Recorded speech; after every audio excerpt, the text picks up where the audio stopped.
Discovery, go and throttle up. Discovery, roger, go for deploy. Thanks to you and to everybody in the shuttle program, the crew is go for launch. Roger, nice to be in orbit. We have followed in their footsteps to get us where we are today.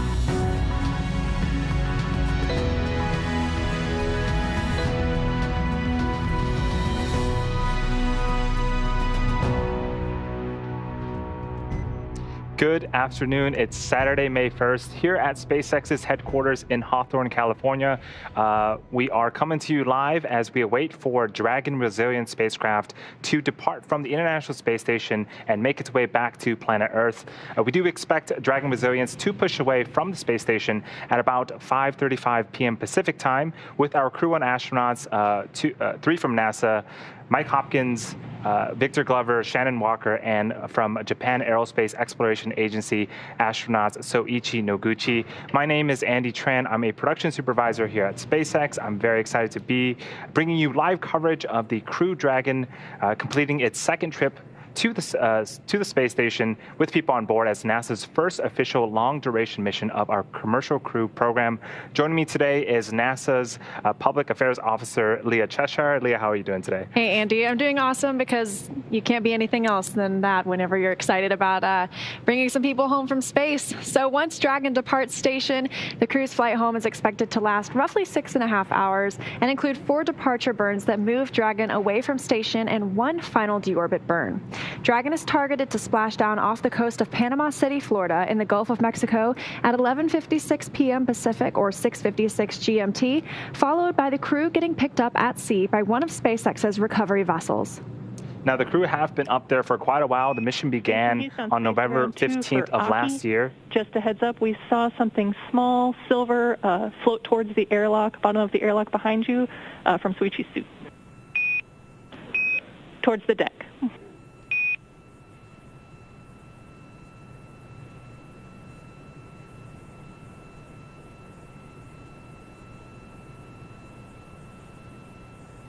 So what we heard was those beeps are Quindar tones, and that is the core or the crew operations resource engineer communicating to the astronauts.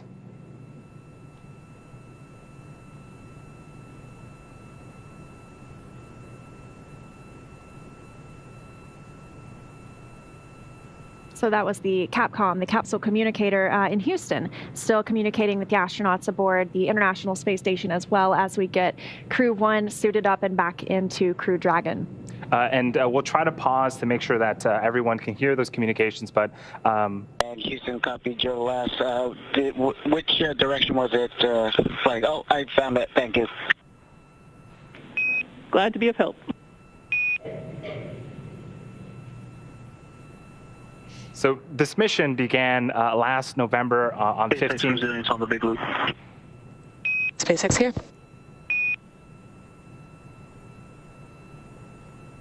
And I think the control panel lighting batteries that are installed now are the newest of the 2 of the 4, but I just wanted to confirm. From the International Space Station, that is Soichi Noguchi suiting up. He and Shannon Walker will go ahead and suit up outside, and that's Aki Hoshide next to him. That's the new space station commander. Command was transferred over to him from Shannon Walker, who's also departing today, and Walker will have probably already suited up at this point. They will ingress the vehicle already in their suits, and Mike Hopkins and Victor Glover will suit up after. SpaceX on Big Loop 4, answer.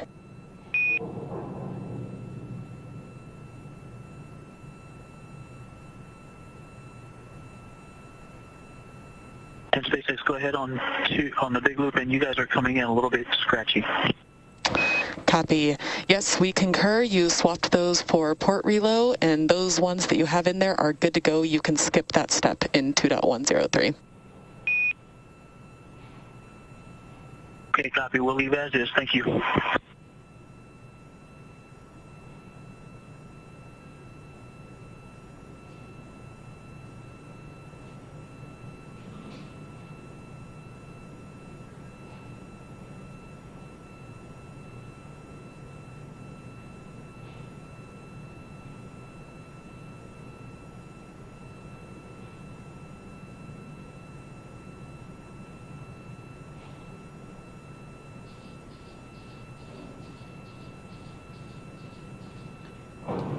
So as we wait, we can see a lot of astronauts continuing to help Soichi. It looks like they're taking photos. You'll notice a lot of picture taking throughout this process. A lot of those are sent to ground to help inspect seals or potential FOD that may be in hatches, but it looks like he is going up into the zenith port. And in that space where another astronaut is going right now, that is where the Dragon capsule that will depart today is currently parked.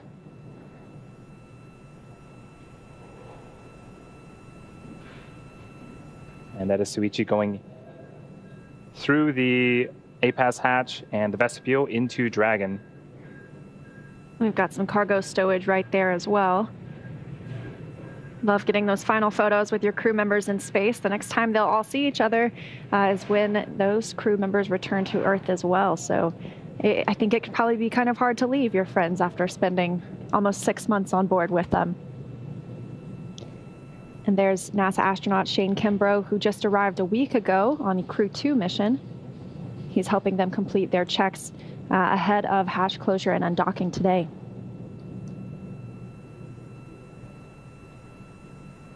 And also part of the Crew-2 astronaut, that is Thomas Pesquet with his hand on the blue rail. He's also going in to see if he can help as well. Pesquet also arrived a week ago, and he was the first European Space Agency astronaut to fly on board Crew Dragon.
In this view from the inside of the International Space Station, the Kibo module, the Japanese Aerospace Exploration Agency module, and you can see a lot of those stickers there tell us a little bit about the history of who's been on board. You've got some crew member signatures and sentiments.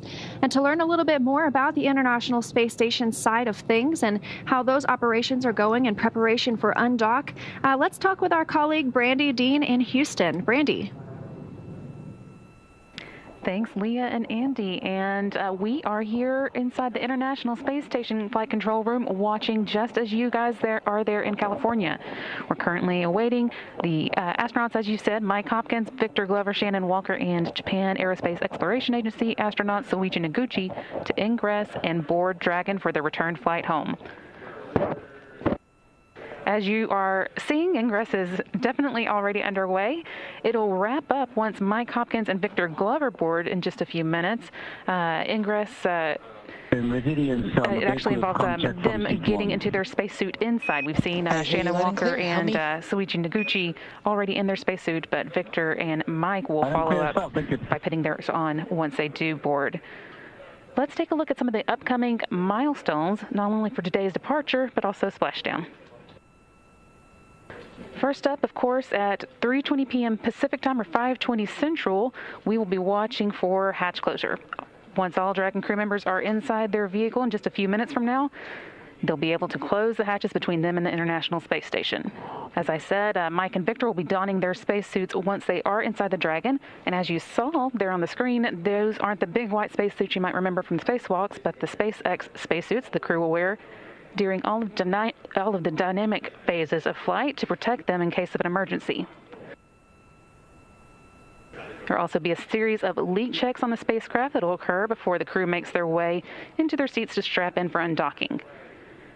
At 3:25 p.m. Pacific or 5:25 Central, we'll have the APAS hatch closure. Once Dragon's hatch is closed, Shane Kimbrough, one of the space station crew members staying behind, will affix a docking target to the outside of the APAS hatch and then close it, creating a space between Dragon and the station known as the vestibule.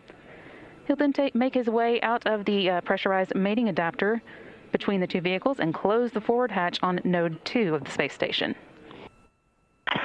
SpaceX, this is Resilience. At 4:10. Dragon cabin configuration for departure is complete, 2.10. However, Ike is still working on the polar lockers. Copy. Thanks for the status. Dragon Commander Mike Hopkins there reporting that they are making their way through the different tasks and check marks that they need before they are able to close the hatch. Continuing through the activities coming up at 4:10 p.m. Pacific or 6:10 Central, we'll have vestibule depressurization. Once all the hatches are closed, a ground command will be sent to open valves on Dragon and begin depressurizing the vestibule, essentially venting the air inside and bringing it down close to vacuum. They'll pause at about 5 pounds per square inch for a few minutes to allow temperatures inside the vestibule to stabilize before they finish that depressurization. And then at 5:20 p.m. Central, 7:20 p.m. Pacific, 7:20 Central, we'll listen for the go, no-go call for undocking. Teams here in Mission Control Houston and in MCCX in Hawthorne will do a joint call for undocking.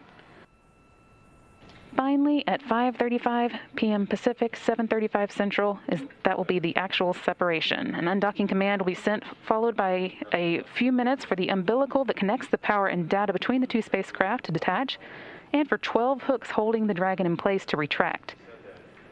Then 2 quick firings of the Dragon's thrusters will initiate separation, and undocking will be complete.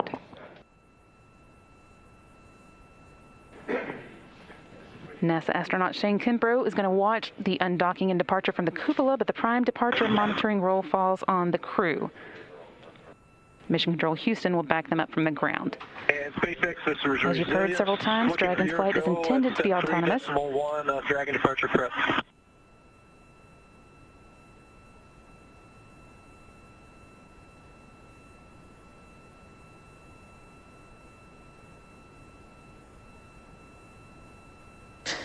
And Resilience SpaceX, assuming that means bolt torquing is complete. You are go to complete LIO configuration, IMV teardown, and hatch closure per procedure 2.103. You can perform a LIO changeout to cartridge 2, and when complete, then execute your instructions in your hatch closed event details, followed by suit donning per procedure 4.010. How copy? Okay, so we have a go. Ike is complete with the polar torquing, 2.103. LIO cartridge is 2, and once complete with all of that, we're go to close the hatch and get into the event details. Good readback.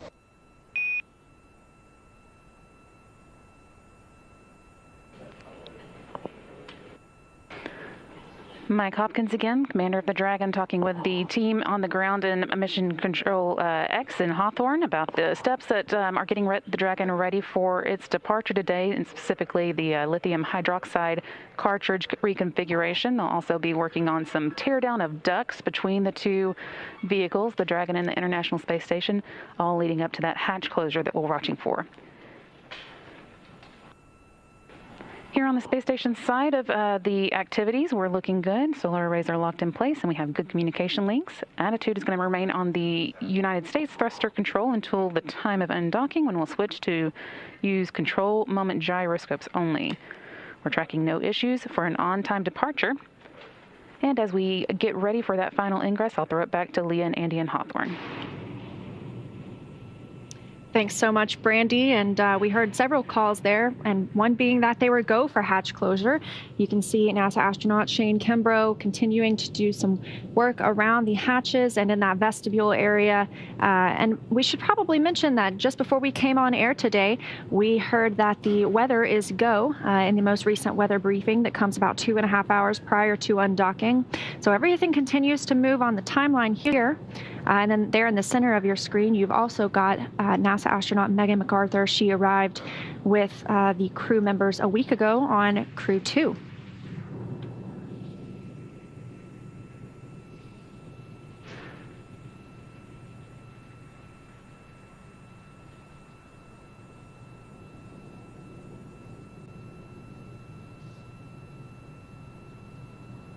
Let's learn a little bit more about our astronauts that are departing today. We've got Crew Dragon Commander Mike Hopkins, who was born in Lebanon, Missouri, but grew up outside Richland, Missouri. He was selected as an astronaut by NASA in 2009. He's a colonel in the United States Air Force and holds degrees in aerospace engineering. Hopkins flew on the Russian Soyuz as a member of the Expedition 3738 crew, logging 166 days in space. He performed 2 spacewalks totaling almost 13 hours to change out a degraded pump module on the space station. And his military experience includes testing C-17 and C-130 aircraft. During this mission, he also completed 2 more spacewalks, bringing his total to 4. Next up is pilot Victor Glover. He's a native of Pomona, California. He was selected as an astronaut by NASA in 2013. Glover is a commander in the United States Navy, holds degrees in general engineering, flight test engineering, systems engineering. For the LIO changeout. Go ahead. Okay, I just want to verify that when we take LIO 2 out of the bag and install it, we then put LIO 1 in the stowage location but outside of the bag, and that just the bag goes to Endeavour. Is that correct? That is all correct.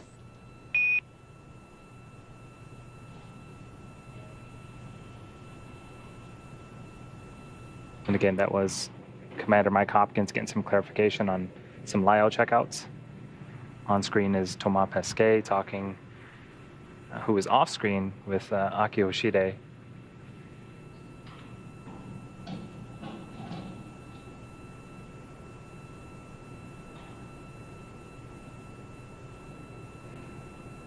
So Glover, the pilot, as I was mentioning, he holds degrees in general engineering, flight test engineering, systems engineering, and military operational art and science. He has extensive military test flight experience, was a test pilot for the FA-18 Hornet, the Super Hornet, and EA-18G Growler.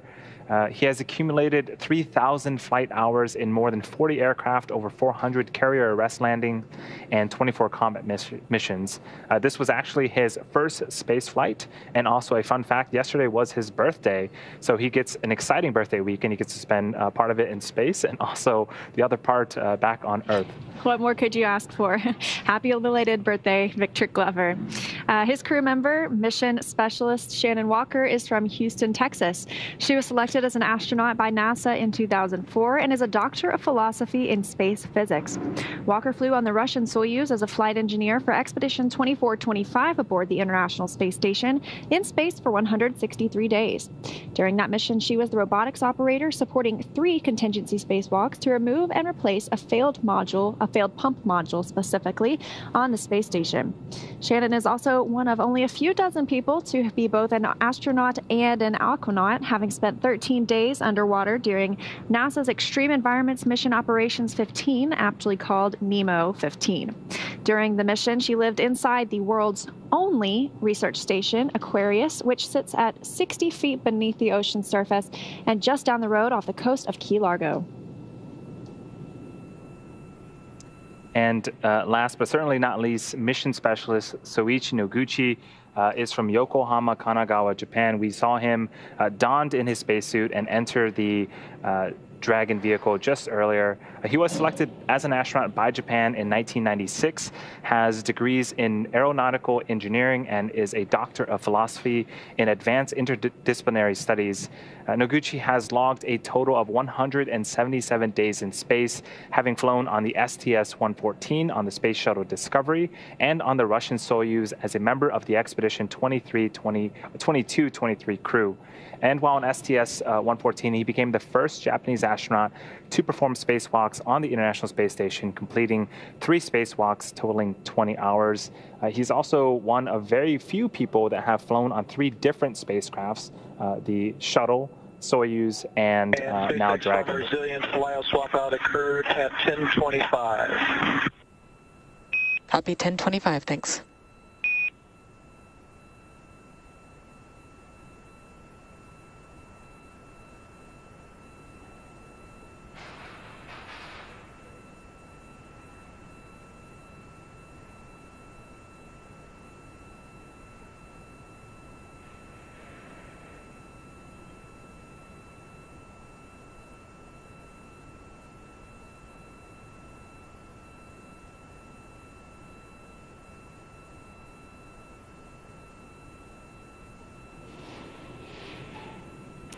Soichi Noguchi, as you mentioned, logging 177 hours on his previous space flight, and this time he comes home. All 4 of these astronauts come home, having added 168 extra days in space. Dragon SpaceX for LIO time clarification.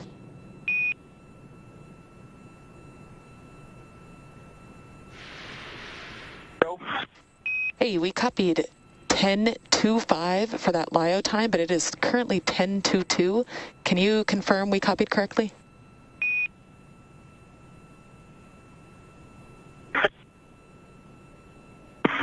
Yeah, so my iPad's got a little fast on it, so 10:22 works. Copy 10:22.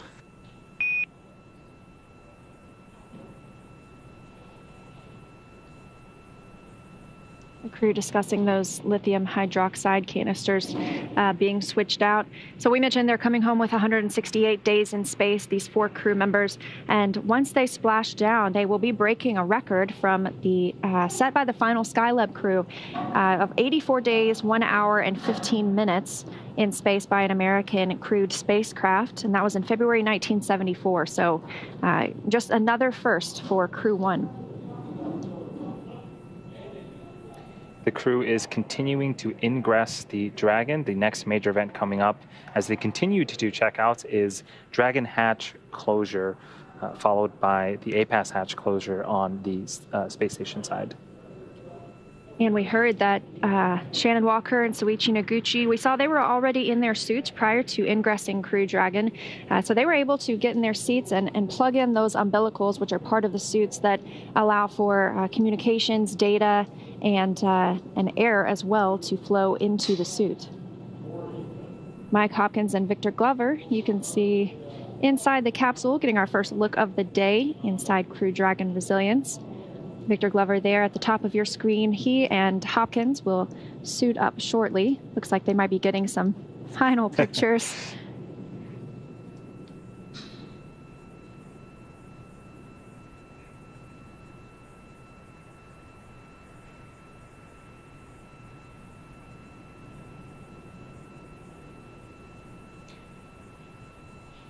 So the hands that you see closest to your screen, that is from astronaut Shannon Walker. Again, the mission specialists donned their suits before ingressing.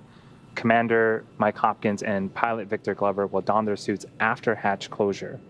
And it looks like they were just doing just that, closing that forward hatch.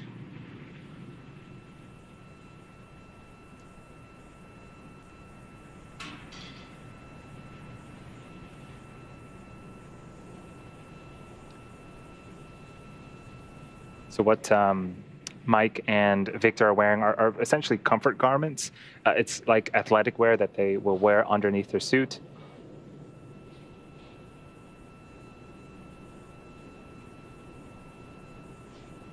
There's actually 2 hatches. The forward hatch that Leah had mentioned that they are currently working to close. There is also a side hatch that later on after splashdown, that's where they will egress from, and that's the same hatch that they used to ingress when they were launching back in November last year. And the view on your left from the International Space Station side of the operation.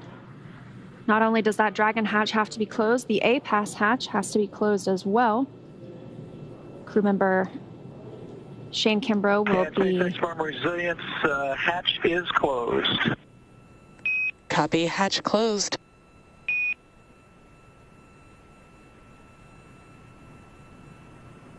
And SpaceX Farm Resilience, you do have a good comm check with suited subjects, so we're going to go ahead and unplug the cabin mic. Copy, sounds good. And for your awareness, we do plan to do a short nitrox injection following hatch closure to slightly bump cabin pressure. Resilience copies. That hatch closure call coming at 3:25 p.m. Pacific time as the International Space Station was flying 269 statute miles over the South Pacific Ocean. We also heard the call that they have good comms in their suits. Again, as Leah mentioned, there's an umbilical on the right thigh of the suit that will give the suit all the avionics and electronics they need, including the comms. It also provides air and gases. Later on, as you know, the Dragon's capsule re-enters the Earth's atmosphere, it gets exceedingly hot, and so there is nitrox purge through the suit to keep the astronauts nice and cool. And nitrox is essentially a combination of nitrogen and oxygen, very similar to the breathable air that we have here on Earth.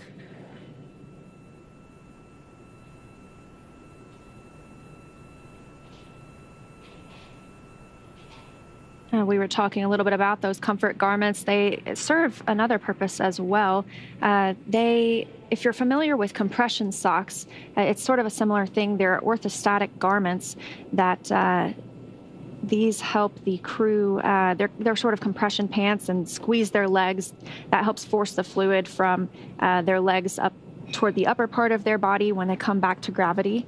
Helps everybody feel a little bit better after spending 6 months in space. Yeah. And it looks like we do have some satellite handoffs. That is to be expected. They're part of the tracking data and relay satellites that are stationed, I believe, in geostationary orbit, 22,000 miles above the Earth's surface.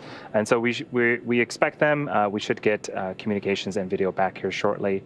That is a view of mission control in Hawthorne, just to my left, as the team here continues to support Dragon departure and docking, and eventually splashdown later on tonight. Yeah, and we should expect to get that communications back in just under 2 minutes now. But as you mentioned, you've got SpaceX Hawthorne there, and we heard from Brandy Dean earlier in Mission Control Houston. The teams are still in joint operations, meaning they're working together, ensuring the safety and the proper execution of everything that happens today. And that'll occur until the vehicle Crew Dragon is outside of the approach ellipsoid. At that point, the International Space Station teams will continue monitoring the International Space Station as they do 24 hours a day, 365 days a year. And teams here in Hawthorne will be focused on Crew Dragon itself. So this Crew-1 team, they launched in November 15th of last year. It took them about 27 hours to get from Earth to the International Space Station and dock and open that hatch. Today is going to be a little different. After we undock, it'll take about 6.5 hours from the International Space Station to deorbit, re-enter the Earth's atmosphere, and eventually splash down in Panama City, off the coast of Panama City, in Florida. So quite a bit of difference there. The return duration can take anywhere from 6 to upwards of 30 plus hours. There's a lot of things that go into, the time of return, the duration of the return, but it's all for the comfort and safety of the astronauts. So yeah, today it's going to be a nice short one for the astronauts. They don't have to wait too long in the resilient space capsule. pretty impressive, if you ask me. You can't really drive across the state of Texas in 7 hours, but you can make it from the International Space Station back down to Earth. And some of those factors that we were discussing that play into the length of a return can be, a lot of times we see crew sleep. Now, we want to make sure that the crew are rested and able to monitor the vehicle as it returns. And of course, Crew Dragon is fully autonomous, but we want to just allow them to keep an eye on it and not get too tired as they step through those procedures. So that definitely played in their favor today.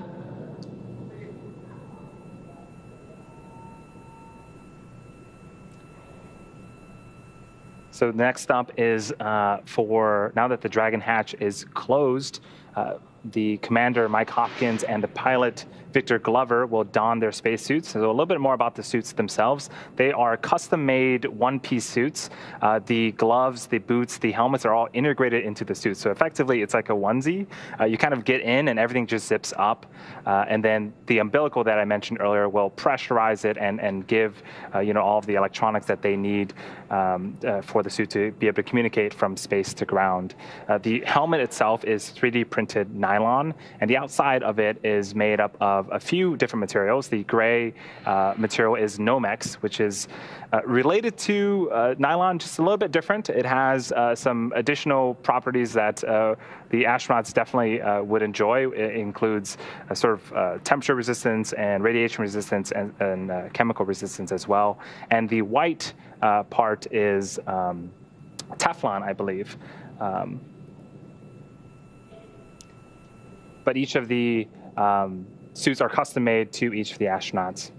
And as we continue to get crew ready to depart the space station, we are now joined by NASA's Commercial Crew Program Manager, Steve Stitch from Houston. Steve, thanks for popping in, and we're hoping you could give us some insight to the steps NASA and SpaceX have taken to get ready for tonight's return. Okay, hey, thank you very much. It's great to be here. It's pretty exciting to watch the crew getting ready to undock here in just a little bit under 2 hours. We've spent a lot of time over the last week or so getting ready to come home. One of the big factors has been weather and trying to find the right circumstances and situation to bring the crew home. So what we typically do is we start looking at weather. We were originally going to undock and land on Wednesday, and so around Monday we started looking at the trends in the weather and evaluating all the different sites and trying to find the best option to come home. And so, it's taken a little while to find that optimal weather. Really what we're looking for is winds under about 6 to 8 miles per hour in that range. And so we've been looking at the sites over the last few days, and it turns out that the best site over the last 3 days or so has been this Panama City site. And so that's really one of the things we've been doing.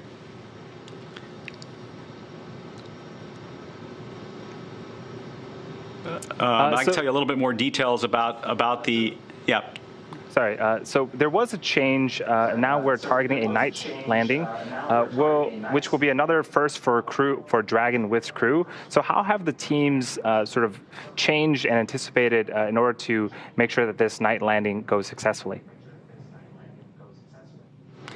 Yeah, well, first of all, the vehicle is certified to land in day or night. There's really not an issue with the vehicle itself. And recovery, we have been practicing to recover the crews in day or night.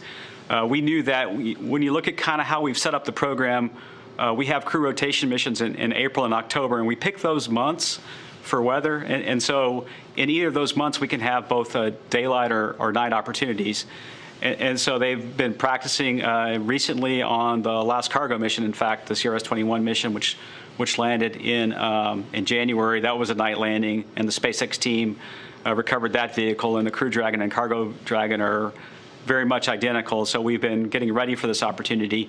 And the primary switch was really for the weather. Right now the weather forecast for this particular landing is winds on the order of about 3 miles per hour, and the sea states are about 1 foot. So I got some pictures today from the ship and the recovery ship, and the water looks just like glass. And so when we were looking at opportunities, and we debated this switch tonight very carefully, one of the big considerations was the weather was so good and so benign. So we're putting the crew and the vehicle down in very benign winds and very benign waves. And so that's best for the crew and best for the vehicle. And then when we looked at the night opportunity, it turns out that we'll have quite a bit of moonlight. We'll have a few high clouds, maybe around 22,000 feet, but they'll be very thin. And so we'll have a good moonlight out in that area as well. And then, the ships have lots of lighting and lots of night capability. And so the fast boats from the SpaceX Go Navigator ship will go out, and they'll be at the capsule in about 10 minutes after splashdown. So when we weighed all those options, it just looked like this was the best time to come home, the best opportunity. When we looked at the winds for most of the week at these daytime opportunities, the winds were pretty high. And so, after we talked about it for several days, we convinced ourselves, hey, the right thing to do is bring the crew home. In this night opportunity, the vehicle and the recovery team are certified to go do that operation. We talked it over carefully with the SpaceX recovery team, and they're ready to go. And in fact, the ship's out there on position right now, ready for the recovery. Well, thanks so much for the time, Steve. Do you have any final thoughts before we let you get back to the operations? No, I would just say we're excited about the return. Entry is always a nervous time for me and others at NASA. I'm really excited for the landing. I'm very proud of the teams that worked so hard on this mission for all these months while the crew was on station and preparing for that mission. If you just step back and think about this month of April now heading into May, it's been very busy for commercial crew. We had a port relocate of this vehicle early in the month on April the 5th, a launch not very many days ago now, just a little over a week ago on April the 23rd, and then now this return and landing for the Crew-1 vehicle and crew. And it's just an exciting time. I can't thank the teams enough for all their hard work at SpaceX, at NASA, across the country. It's a very big team effort, not only between NASA and SpaceX, but the FAA is involved in clearing the airspace for the landing. The Coast Guard's involved in making sure we have notice to mariners and boats out and also patrolling the area. The Federal Communication Commission looking at the reentry and communications. And then finally, the Department of Defense, Detachment 3, in the event of a contingency, they're available to go do a worldwide rescue of the crew. And so we have a great team. We're ready to go, and we're well practiced. And so we're looking forward to landing this morning. Again, that was Steve Stitch, NASA's Commercial Crew Program Manager, giving us some additional details on the road to Crew-1's departure this evening. It is excellent news that although it is a nighttime splashdown, the sea states are pretty much ideal conditions with very little winds and very small waves. Now that Dragon's hatch is closed, the crew is preparing to depart. We're going to take a short break before we get ready for undocking. Our live coverage will pick up at 5:15 p.m. Pacific time, about 15 minutes before the undocking command is sent and Dragon gets to physically separate from the station. And you've got a view on the right-hand side of your screen of Crew Dragon still attached to the station, and everyone is now in their suits. Not fully zipped just yet, but everything continues to progress. And once we undock, we'll stay live with you the entire time until Dragon splashes down off the coast of Florida on target for Saturday, May 1st at 11:57 p.m. Pacific time or 6:56 GMT on Sunday. So don't go anywhere. We will see you soon as Crew-1 gets ready to depart the International Space Station. Installed it not too long ago, so I assume it was done by procedure correctly, but we'll see.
Good afternoon. It's Saturday, May 1st, here at SpaceX's headquarters in Hawthorne, California.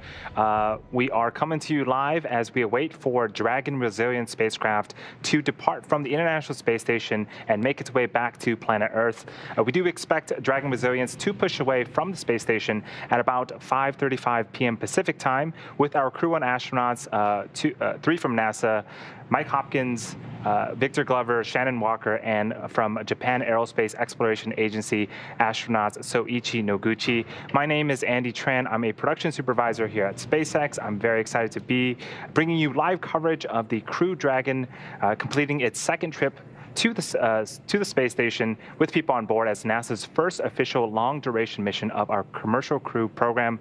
Joining me today is NASA's Public Affairs Officer, Leah Cheshire. Leah, how are you doing today? Hey, Andy. I'm doing awesome because you can't be anything else than that whenever you're excited about bringing some people home from space. So once Dragon departs station, the crew's flight home is expected to last roughly 6.5 hours and include 4 departure burns that move Dragon away from station and 1 final deorbit burn.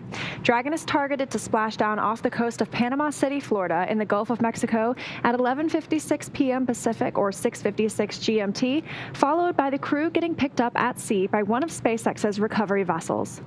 Now, the crew have been up there for quite a while. The mission began on November 15th of last year. Just a heads up, we saw something small, silver, float towards the airlock, bottom of the airlock behind you, from Soichi's suit,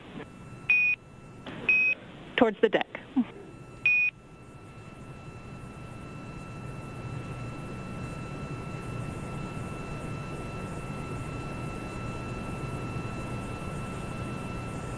So what we heard was those beeps are Quindar tones, and that is the core or the crew operations resource engineer communicating to the astronauts.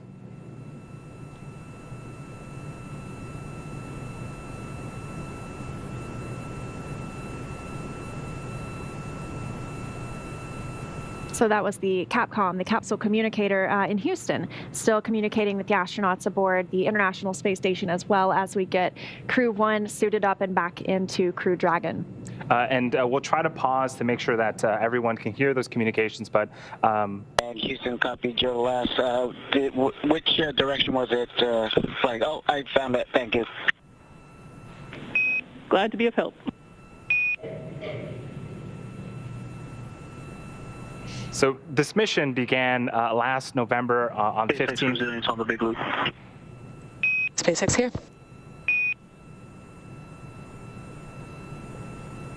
Hey, and I think the control panel lighting batteries that are installed now are the newest of the 4, but I just wanted to confirm, do you want us to replace the batteries or do you want us to leave the ones that are currently installed?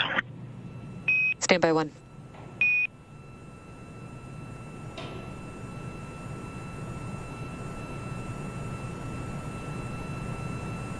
So as you can hear, there are a lot of checks underway right now between teams here on the ground in Mission Control Hawthorne and in Mission Control Houston, with both the crew on the International Space Station that will remain once Crew-1 departs today, and the Crew-1 astronauts themselves. So it's just those final checks that have to happen as we're getting ready for hatch closure coming up here shortly. And on screen, that is a view from the International Space Station. That is Soichi Noguchi suiting up. He and Shannon Walker will go ahead and suit up outside, and that's Aki Hoshide next to him. That's the new space station commander.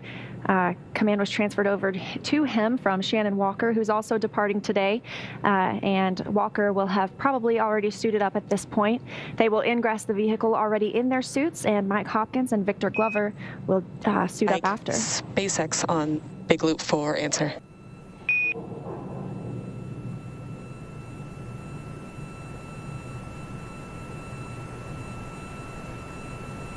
And SpaceX, go ahead on the big loop, and you guys are coming in a little bit scratchy. Copy. Yes, we concur. You swapped those for port reload, and those ones that you have in there are good to go. You can skip that step in 2.103.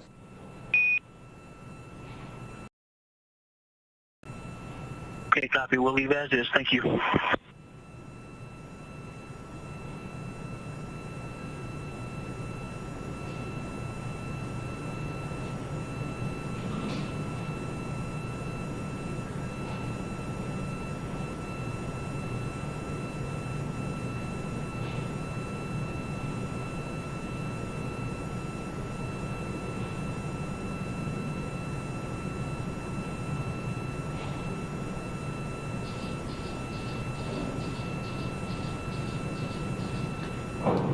So as we wait, we can see a lot of astronauts continuing to help Soichi. It looks like they're taking photos. You'll notice a lot of picture taking throughout this process. A lot of those are sent to ground to help inspect seals or potential FOD that may be in hatches, but it looks like he is going up into the zenith port. And in that space where another astronaut is going right now, that is where the Dragon capsule that will depart today is currently parked.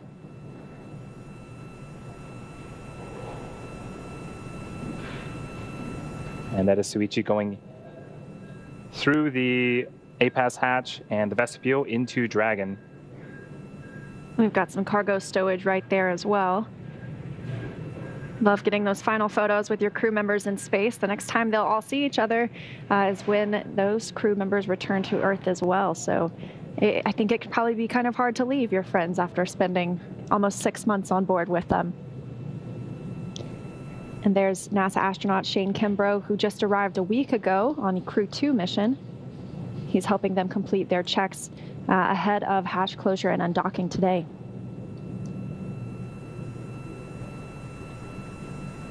And also part of the Crew-2 astronaut, that is Thomas Pesquet with his hand on the blue rail. He's also going in to see if he can help as well.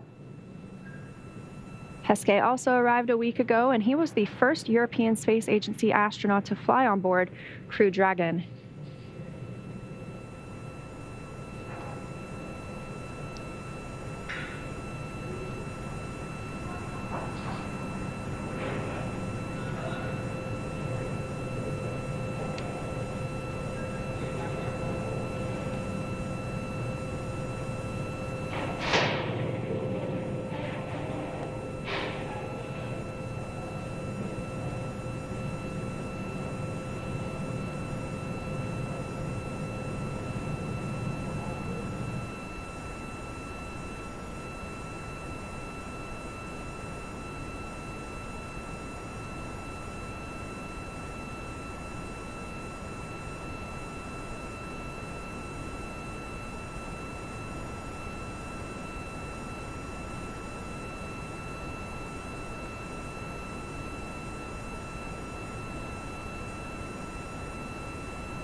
This view from the inside of the International Space Station, the CABO module, the Japanese Aerospace Exploration Agency module. And you can see a lot of those stickers there tell us a little bit about the history of who's been on board. You've got some crew member signatures and sentiments. And to learn a little bit more about the International Space Station side of things and how those operations are going in preparation for undock, let's talk with our colleague Brandy Dean in Houston. Brandy. Thanks, Leah and Andy. And we are here inside the International Space Station Flight Control Room watching just as you guys are there in California. We're currently awaiting the astronauts, as you said, Mike Hopkins, Victor Glover, Shannon Walker, and Japan Aerospace Exploration Agency astronaut Soichi Noguchi to ingress and board Dragon for their return flight home. As you are seeing, ingress is definitely already underway. It'll wrap up once Mike Hopkins and Victor Glover board in just a few minutes. Ingress it actually involves them getting into their spacesuit inside. We've seen Shannon Walker and Soichi Noguchi already in their spacesuit, but Victor and Mike will follow up by putting theirs on once they do board. Let's take a look at some of the upcoming milestones, not only for today's departure, but also splashdown. First up, of course, at 3:20 p.m. Pacific time or 5:20 Central, we will be watching for hatch closure. Once all Dragon crew members are inside their vehicle in just a few minutes from now, they'll be able to close the hatches between them and the International Space Station.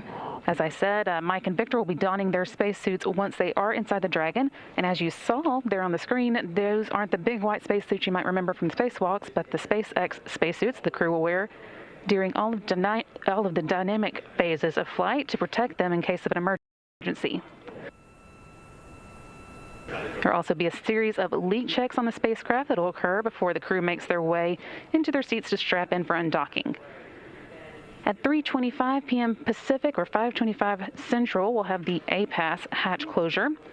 Once Dragon's hatch is closed, Shane Kimbrough, one of the space station crew members staying behind, will affix a docking target to the outside of the A-Pass hatch and then close it, creating a space between Dragon and the station known as the vestibule.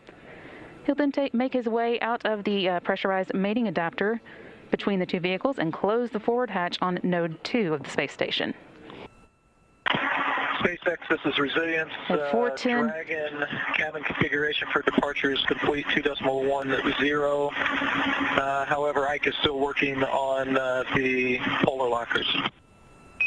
Copy. Thanks for the status.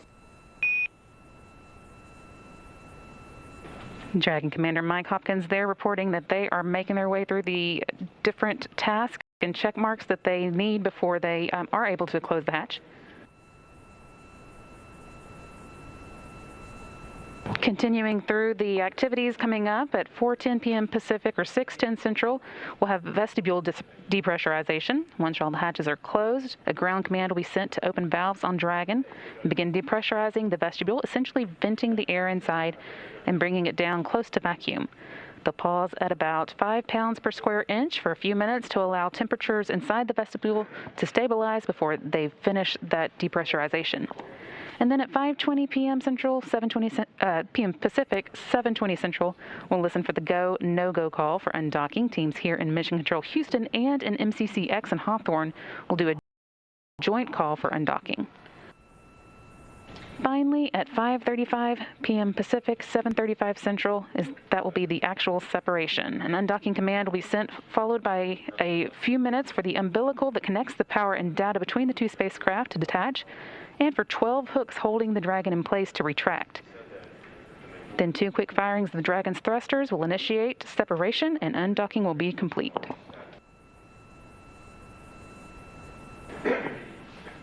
NASA astronaut Shane Kimbrough is going to watch the undocking and departure from the cupola, but the prime departure monitoring role falls on the crew. Mission Control Houston will back them up from the ground. And SpaceX, this is As you've heard several times, Dragon's flight is intended to be autonomous. 3.1 Dragon departure prep.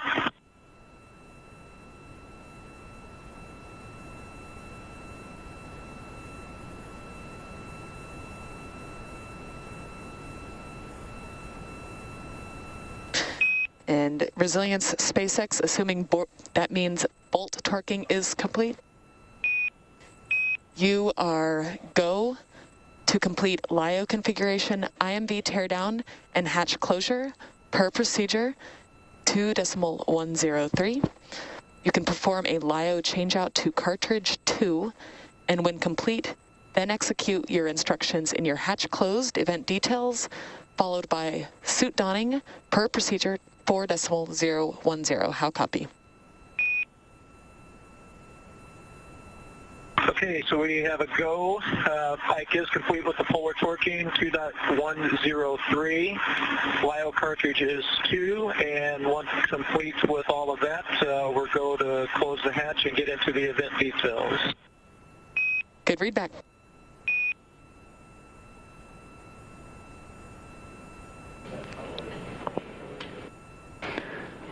Mike Hopkins again, commander of the Dragon, talking with the team on the ground in Mission Control X in Hawthorne about the steps that are getting the Dragon ready for its departure today, and specifically the lithium hydroxide cartridge reconfiguration. They'll also be working on some teardown of ducts between the two vehicles, the Dragon and the International Space Station, all leading up to that hatch closure that we're watching for. Here on the space station side of the activities, we're looking good. Solar arrays are locked in place, and we have good communication links. Attitude is going to remain on the United States thruster control until the time of undocking, when we'll switch to use control moment gyroscopes only. We're tracking no issues for an on-time departure. And as we get ready for that final ingress, I'll throw it back to Leah and Andy in Hawthorne. Thanks so much, Brandy. And we heard several calls there, and one being that they were go for hatch closure. You can see NASA astronaut Shane Kimbrough continuing to do some work around the hatches and in that vestibule area. And we should probably mention that just before we came on air today, we heard that the weather is go in the most recent weather briefing that comes about 2.5 hours prior to undocking. So everything continues to move on the timeline here. And then there in the center of your screen, you've also got NASA astronaut Megan MacArthur. She arrived with the crew members a week ago on Crew 2.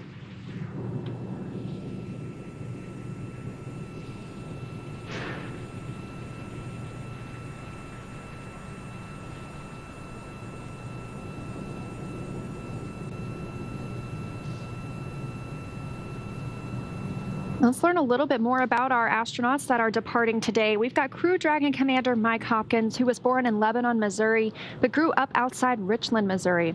He was selected as an astronaut by NASA in 2009. He's a colonel in the United States Air Force and holds degrees in aerospace engineering. Hopkins flew on the Russian Soyuz as a member of the Expedition 3738 crew, logging 166 days in space. He performed 2 spacewalks totaling almost 13 hours to change out a degraded pump module on the space station. And his military experience includes testing C-17 and C-130 aircraft. During this mission, he also completed 2 more spacewalks, bringing his total to 4. Next up is pilot Victor Glover. He's a native of Pomona, California. He was selected as an astronaut by NASA in 2013. Glover is a commander in the United States Navy, holds degrees in general engineering, flight test engineering, systems engineering. For the LIO changeout. Go ahead.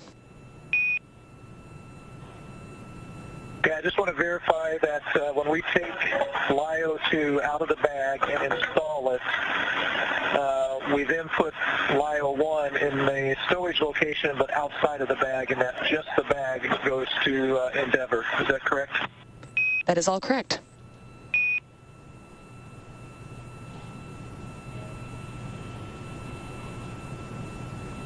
And again, that was Commander Mike Hopkins getting some clarification on some LIO checkouts. On screen is Thomas Pesquet talking, who is off screen with Aki Yoshide.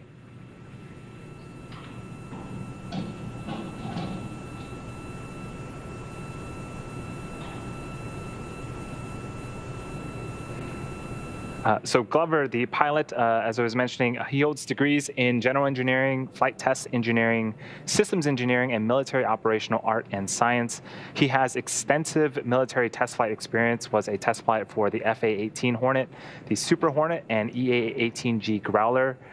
He has accumulated 3,000 flight hours in more than 40 aircraft, over 400 carrier arrest landing, and 24 combat missions.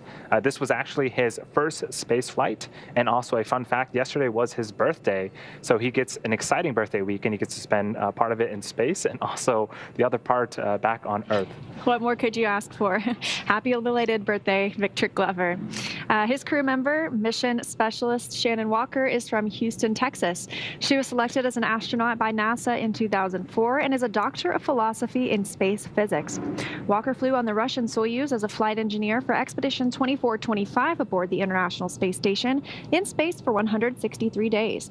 During that mission, she was the robotics operator supporting 3 contingency spacewalks to remove and replace a failed pump module specifically, on the space station. Shannon is also one of only a few dozen people to be both an astronaut and an aquanaut, having spent 13 days underwater during NASA's Extreme Environments Mission Operations 15, aptly called NEMO 15. During the mission, she lived inside the world's only research station, Aquarius, which sits at 60 feet beneath the ocean surface and just down the road off the coast of Key Largo. And last but certainly not least, mission specialist Soichi Noguchi is from Yokohama, Kanagawa, Japan. We saw him donned in his spacesuit and enter the Dragon vehicle just earlier. He was selected as an astronaut by Japan in 1996, has degrees in aeronautical engineering, and is a doctor of philosophy in advanced interdisciplinary studies. Noguchi has logged a total of 177 days in space, having flown on the STS-114 on the Space Shuttle Discovery and on the Russian Soyuz as a member of the Expedition 22-23 crew. And while on STS-114, he became the first Japanese astronaut to perform spacewalks on the International Space Station, completing 3 spacewalks totaling 20 hours. He's also one of very few people that have flown on 3 different spacecrafts, the Shuttle, Soyuz, and now Dragon. Resilience LIO swap out occurred at 10:25. Copy 10:25, thanks.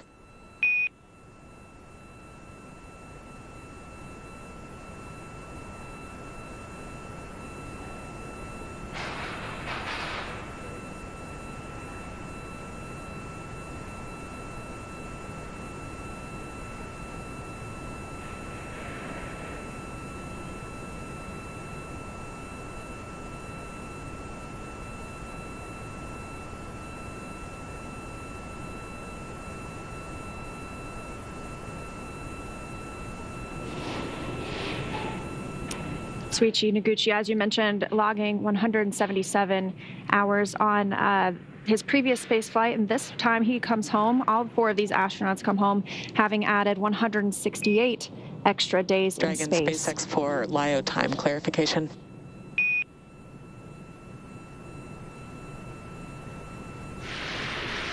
Nope.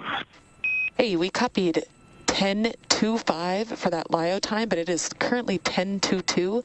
Can you confirm we copied correctly?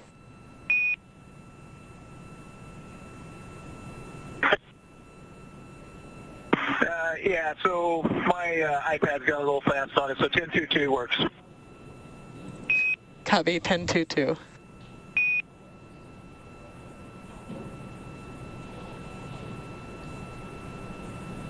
Crew discussing those lithium hydroxide canisters being switched out.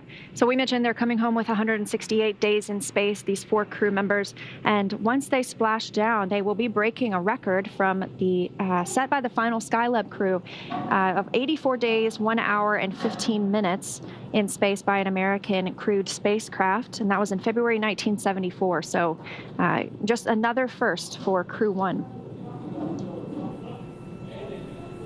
The crew is continuing to ingress the Dragon. The next major event coming up as they continue to do checkouts is Dragon hatch closure, followed by the APAS hatch closure on the space station side. And we heard that Shannon Walker and Soichi Noguchi, we saw they were already in their suits prior to ingressing Crew Dragon. So they were able to get in their seats and plug in those umbilicals, which are part of the suits that allow for communications, data, and air as well to flow into the suit. Mike Hopkins and Victor Glover. You can see inside the capsule, getting our first look of the day inside Crew Dragon Resilience. Victor Glover there at the top of your screen. He and Hopkins will suit up shortly. Looks like they might be getting some final pictures.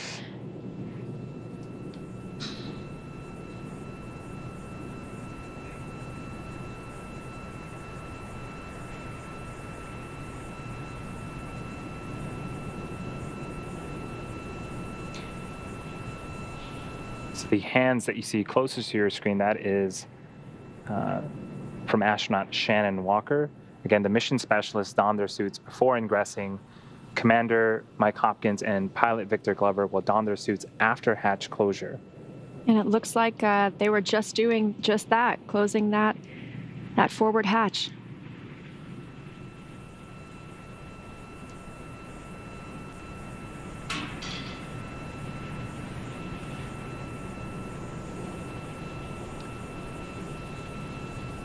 So what Mike and Victor are wearing are essentially comfort garments. It's like athletic wear that they will wear underneath their suit.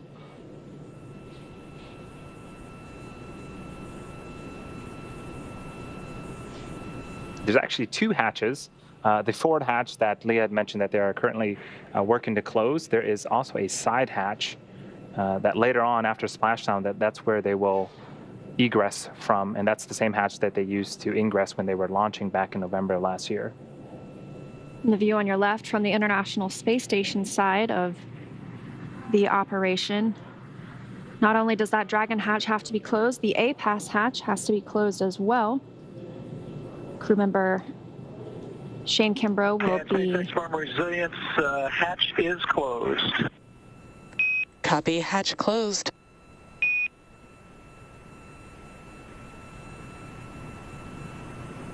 And SpaceX from Resilience, you do have a good comm check with suited subjects, so we're going to go ahead and unplug the cabin mic.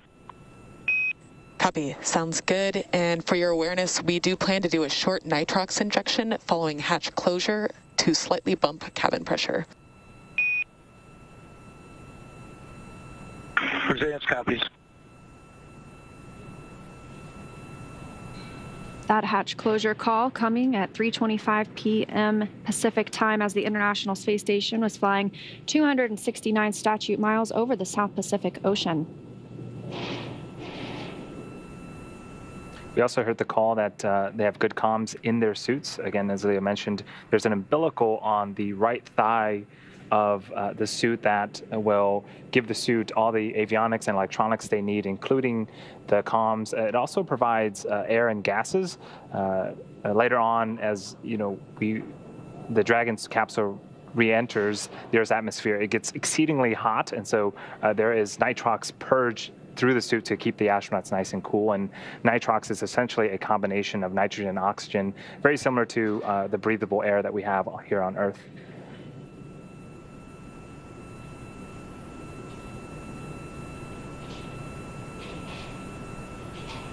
We were talking a little bit about those comfort garments. They serve another purpose as well. If you're familiar with compression socks, it's sort of a similar thing. They're orthostatic garments that these help the crew. They're sort of compression pants and squeeze their legs. That helps force the fluid from their legs up toward the upper part of their body when they come back to gravity.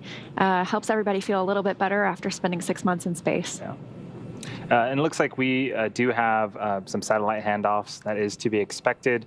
They're part of the tracking data and relay satellites that are stationed, I believe, in geostationary orbit, 22,000 miles above the Earth's surface. And so we expect them. We should get communications and video back here shortly. That is a view of mission control in Hawthorne, just to my left, as the team here continues to support Dragon departure and docking, and eventually splashdown later on tonight. Yeah, and we should expect to get that communications back in just under 2 minutes now. But as you mentioned, you've got SpaceX Hawthorne there, and we heard from Brandy Dean earlier in Mission Control Houston. The teams are still in joint operations, meaning they're working together, ensuring the safety and the proper execution of everything that happens today. And that'll occur until the vehicle Crew Dragon is outside of the approach ellipsoid. At that point, the International Space Station teams will continue monitoring the International Space Station as they do 24 hours a day, 365 days a year. And teams here in Hawthorne will be focused on Crew Dragon itself. So this Crew-1 team, they launched in November 15th of last year. It took them about 27 hours to get from Earth to the International Space Station and dock and open that hatch. Today is going to be a little different. After we undock, it'll take about 6.5 hours from the International Space Station to deorbit, re-enter the Earth's atmosphere, and eventually splash down in Panama City, off the coast of Panama City, in Florida. So quite a bit of difference there. The return duration can take anywhere from 6 to upwards of 30 plus hours. There's a lot of things that go into, the time of return, the duration of the return, but it's all for the comfort and safety of the astronauts. So yeah, today it's going to be a nice short one for the astronauts. They don't have to wait too long in the resilient space capsule. It's pretty impressive, if you ask me. You can't really drive across the state of Texas in 7 hours, but you can make it from the International Space Station back down to Earth. And some of those factors that we were discussing that play into the length of a return can be, a lot of times we see crew sleep. We want to make sure that the crew are rested and able to monitor the vehicle as it returns. And of course, Crew Dragon is fully autonomous, but we want to just allow them to keep an eye on it and not get too tired as they step through those procedures. So that definitely played in their favor today.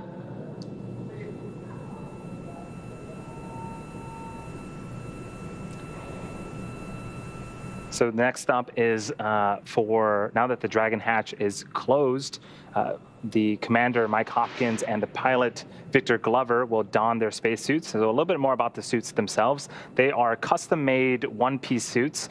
The gloves, the boots, the helmets are all integrated into the suit. So effectively, it's like a onesie. You kind of get in, and everything just zips up.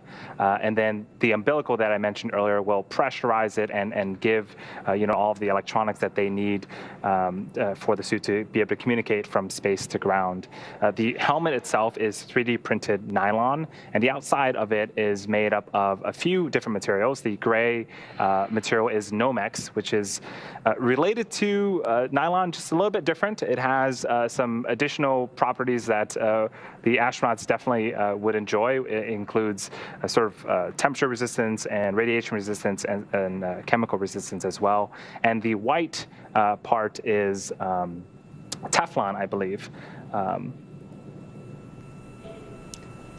But each of the suits are custom made to each of the astronauts. And as we continue to get crew ready to depart the space station, we are now joined by NASA's Commercial Crew Program Manager, Steve Stitch from Houston. Steve, thanks for popping in, and we're hoping you could give us some insight to the steps NASA and SpaceX have taken to get ready for tonight's return. Okay, hey, thank you very much. It's great to be here. It's pretty exciting to watch the crew getting ready to undock here in just a little bit under 2 hours.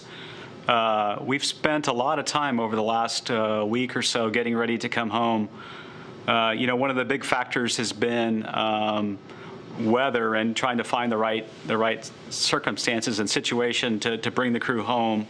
So what we typically do is we start looking at weather. We were originally going to undock and land on Wednesday, and so around Monday we started looking at the trends in the weather and evaluating all the different sites and trying to find the best option to come home. And so it's taken a little while to find that optimal weather. Really what we're looking for is winds under about 6 to 8 miles per hour in that range. And so we've been looking at the sites over the last few days, and it turns out that the best site over the last 3 days or so has been this Panama City site. And so that's really one of the things we've been doing.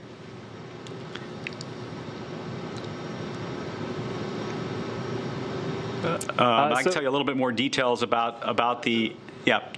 Sorry. So there was a change. Now we're targeting a night landing, which will be another first for Dragon with Crew. So how have the teams sort of changed and anticipated in order to make sure that this night landing goes successfully?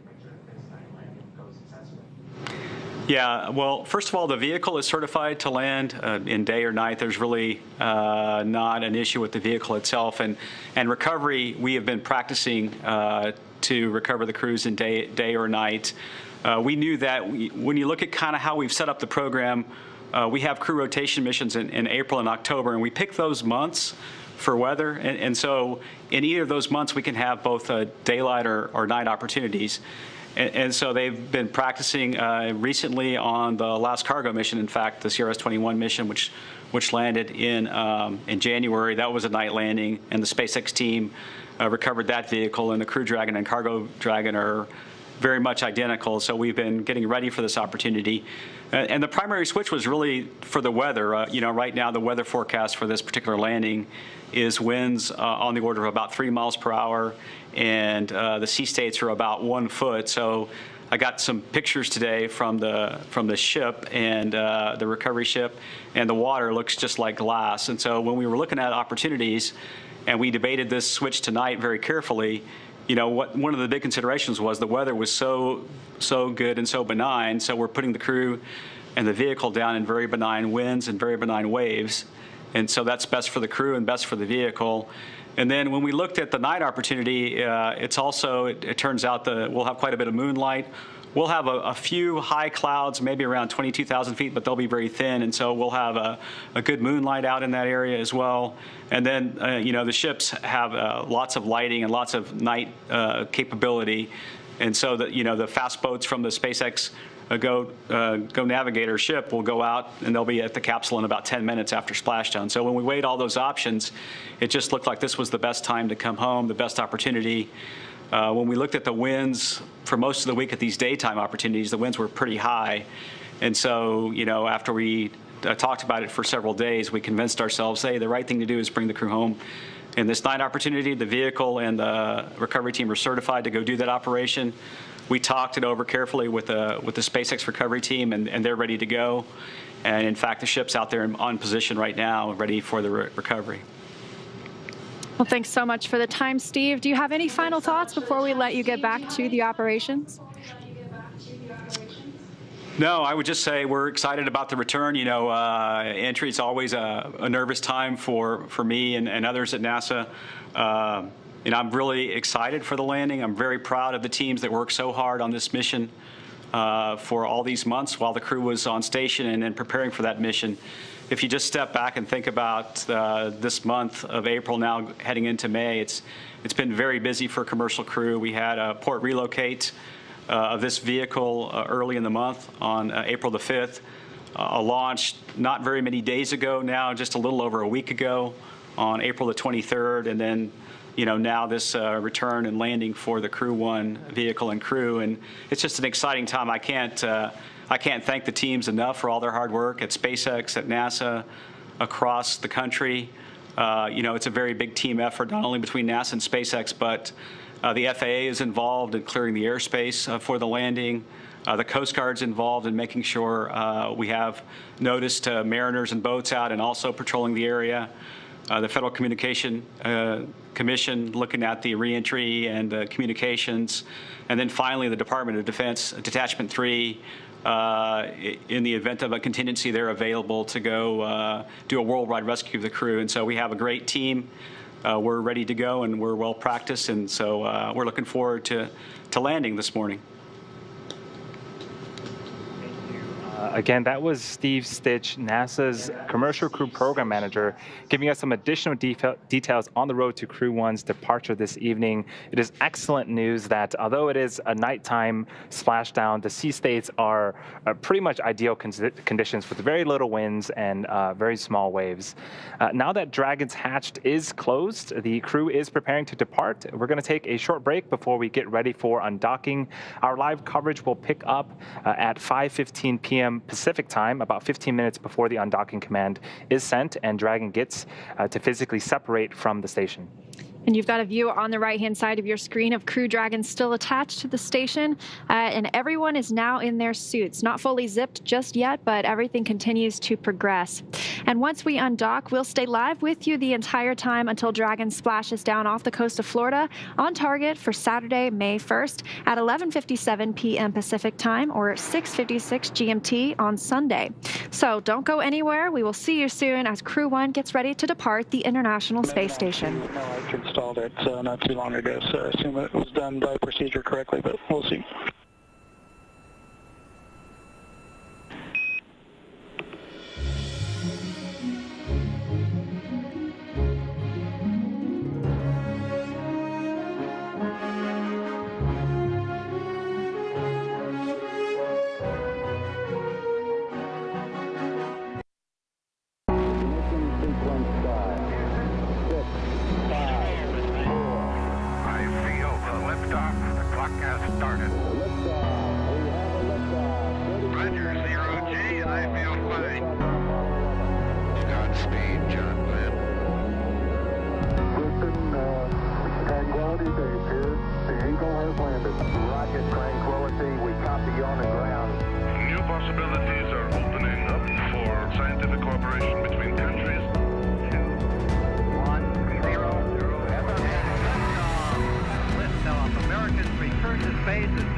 Good afternoon. It's Saturday, May 1st, here at SpaceX's headquarters in Hawthorne, California. We are coming to you live as we await for Dragon Resilient spacecraft to depart from the International Space Station and make its way back to planet Earth. We do expect Dragon Resilience to push away from the space station at about 5:35 p.m. Pacific time with our Crew 1 astronauts, three from NASA, Mike Hopkins, Victor Glover, Shannon Walker, and from Japan Aerospace Exploration Agency astronauts Soichi Noguchi. My name is Andy Tran. I'm a production supervisor here at SpaceX. I'm very excited to be bringing you live coverage of the Crew Dragon completing its second trip to the space station with people on board as NASA's first official long-duration mission of our Commercial Crew program. Joining me today is NASA's Public Affairs Officer, Leah Cheshire. Leah, how are you doing today? Hey, Andy. I'm doing awesome because you can't be anything else than that whenever you're excited about bringing some people home from space. So once Dragon departs station, the crew's flight home is expected to last roughly 6.5 hours and include 4 departure burns that move Dragon away from station and 1 final deorbit burn. Dragon is targeted to splash down off the coast of Panama City, Florida in the Gulf of Mexico at 11:56 p.m. Pacific or 6:56 GMT, followed by the crew getting picked up at sea by one of SpaceX's recovery vessels. Now, the crew have been up there for quite a while. The mission began on November 15th of last year. Just a heads up, we saw something small, silver, float towards the airlock, bottom of the airlock behind you from Soichi's suit, towards the deck.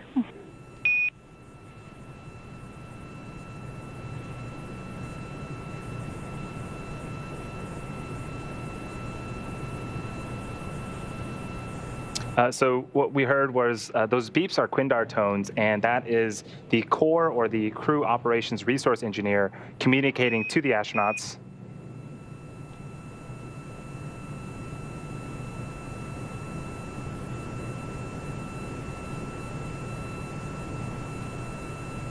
So that was the Capcom, the capsule communicator in Houston, still communicating with the astronauts aboard the International Space Station, as well as we get Crew 1 suited up and back into Crew Dragon.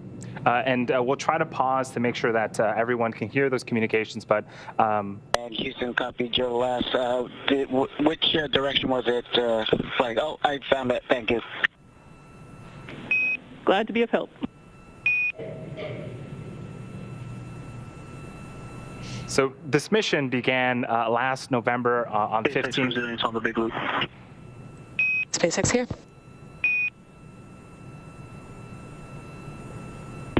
Hey, Anna, I think the control panel lighting batteries that are installed now are the newest of the four, but I just wanted to confirm, do you want us to replace the batteries or do you want us to leave the ones that are currently installed? Stand by 1.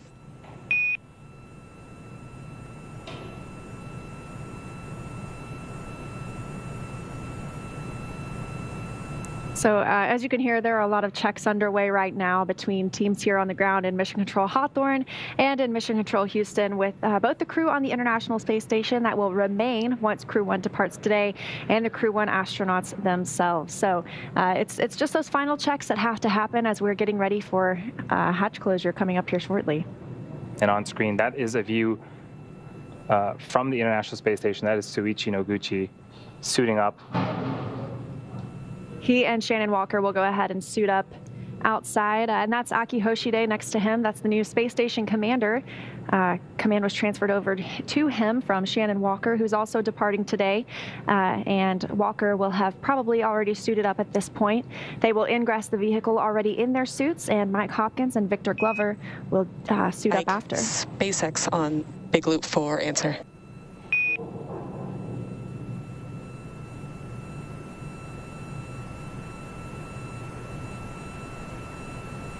And SpaceX, go ahead on the big loop, and you guys are coming in a little bit scratchy. Copy. Yes, we concur. You swapped those for port reload, and those ones that you have in there are good to go. You can skip that step in 2.103. Okay, copy. We'll leave as is. Thank you.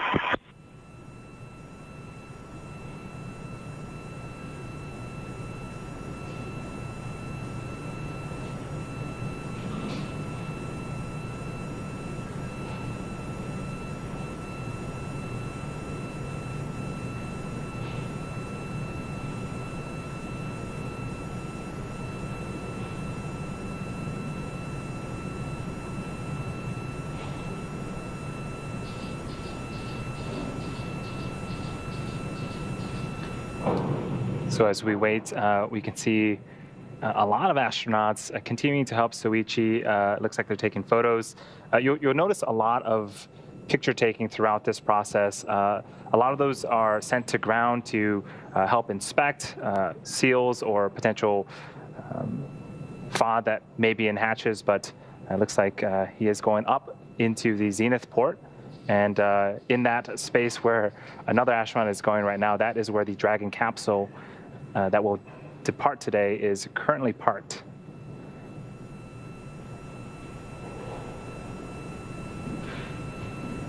And that is Soichi going through the APAS hatch and the vestibule into Dragon. We've got some cargo stowage right there as well. Love getting those final photos with your crew members in space. The next time they'll all see each other is when those crew members return to Earth as well. So I think it could probably be kind of hard to leave your friends after spending almost 6 months on board with them. And there's NASA astronaut Shane Kimbrough, who just arrived a week ago on the Crew-2 mission. He's helping them complete their checks ahead of hatch closure and undocking today.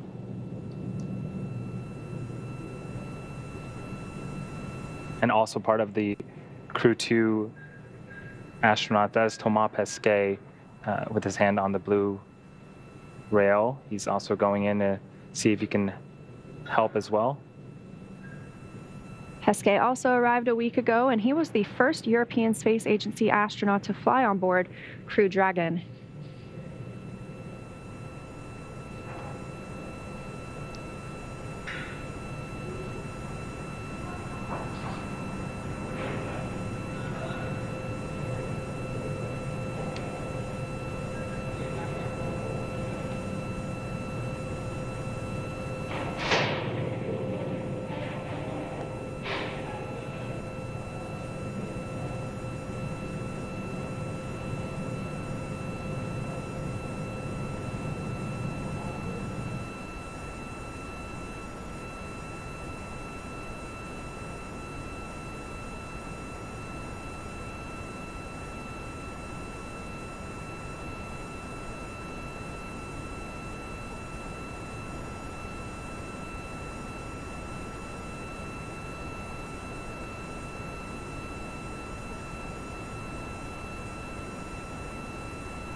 In this view from the inside of the International Space Station, the CABO module, the Japanese Aerospace Exploration Agency module, and you can see a lot of those stickers there tell us a little bit about the history of who's been on board. You've got some crew member signatures and sentiments. And to learn a little bit more about the International Space Station side of things and how those operations are going in preparation for undock, let's talk with our colleague Brandy Dean in Houston. Brandy. Thanks, Leah and Andy. And we are here inside the International Space Station Flight Control Room watching just as you guys are there in California. We're currently awaiting the astronauts, as you said, Mike Hopkins, Victor Glover, Shannon Walker, and Japan Aerospace Exploration Agency astronaut Soichi Noguchi to ingress and board Dragon for their return flight home. As you are seeing, ingress is definitely already underway. It'll wrap up once Mike Hopkins and Victor Glover board in just a few minutes. Ingress it actually involves them getting into their spacesuit inside. We've seen Shannon Walker and Soichi Noguchi already in their spacesuit, but Victor and Mike will follow up by putting theirs on once they do board. Let's take a look at some of the upcoming milestones, not only for today's departure, but also splashdown. First up, of course, at 3:20 p.m. Pacific time or 5:20 Central, we will be watching for hatch closure. Once all Dragon crew members are inside their vehicle in just a few minutes from now, they'll be able to close the hatches between them and the International Space Station. As I said, Mike and Victor will be donning their spacesuits once they are inside the Dragon. And as you saw there on the screen, those aren't the big white spacesuits you might remember from spacewalks, but the SpaceX spacesuits the crew will wear during all of the dynamic phases of flight to protect them in case of an emergency. There will also be a series of leak checks on the spacecraft that will occur before the crew makes their way into their seats to strap in for undocking. At 3:25 p.m. Pacific or 5:25 Central, we'll have the APAS hatch closure. Once Dragon's hatch is closed, Shane Kimbrough, one of the space station crew members staying behind, will affix a docking target to the outside of the APAS hatch and then close it, creating a space between Dragon and the station known as the vestibule. He'll then make his way out of the pressurized mating adapter between the two vehicles and close the forward hatch on Node 2 of the space station. SpaceX, this is Resilience. At 4:10. Dragon cabin configuration for departure is complete 2.10. However, Ike is still working on the polar lockers. Copy. Thanks for the status. Dragon Commander Mike Hopkins there reporting that they are making their way through the different tasks and check marks that they need before they are able to close the hatch. Continuing through the activities coming up at 4:10 p.m. Pacific or 6:10 Central, we'll have vestibule depressurization. Once all the hatches are closed, a ground command will be sent to open valves on Dragon and begin depressurizing the vestibule, essentially venting the air inside and bringing it down close to vacuum. They'll pause at about 5 pounds per square inch for a few minutes to allow temperatures inside the vestibule to stabilize before they finish that depressurization. And then at 5:20 p.m. Central, 7:20 p.m. Pacific, 7:20 Central, we'll listen for the go, no-go call for undocking. Teams here in Mission Control Houston and in MCCX in Hawthorne will do a joint call for undocking. Finally, at 5:35 p.m. Pacific, 7:35 Central, that will be the actual separation. An undocking command will be sent, followed by a few minutes for the umbilical that connects the power and data between the two spacecraft to detach, and for 12 hooks holding the Dragon in place to retract. Then 2 quick firings of the Dragon's thrusters will initiate separation, and undocking will be complete.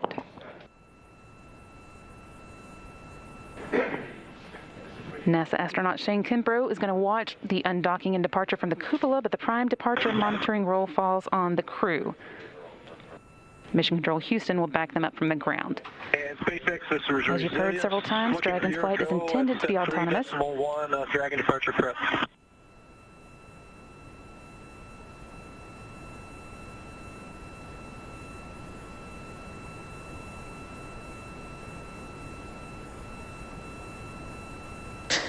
And Resilience SpaceX, assuming that means bolt torquing is complete. You are go to complete LIO configuration, IMV teardown, and hatch closure per procedure. 2.103. You can perform a LiO changeout to cartridge 2, and when complete, then execute your instructions in your hatch closed event details, followed by suit donning per procedure 4.010. How copy? Okay, so we have a go. Pike is complete with the forward torquing, 2.103.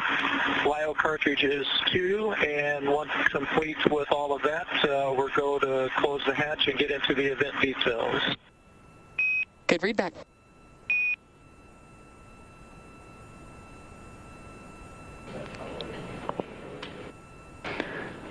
Mike Hopkins again, commander of the Dragon, talking with the team on the ground in Mission Control X in Hawthorne about the steps that are getting the Dragon ready for its departure today, and specifically the lithium hydroxide cartridge reconfiguration. They'll also be working on some teardown of ducts between the two vehicles, the Dragon and the International Space Station, all leading up to that hatch closure that we're watching for.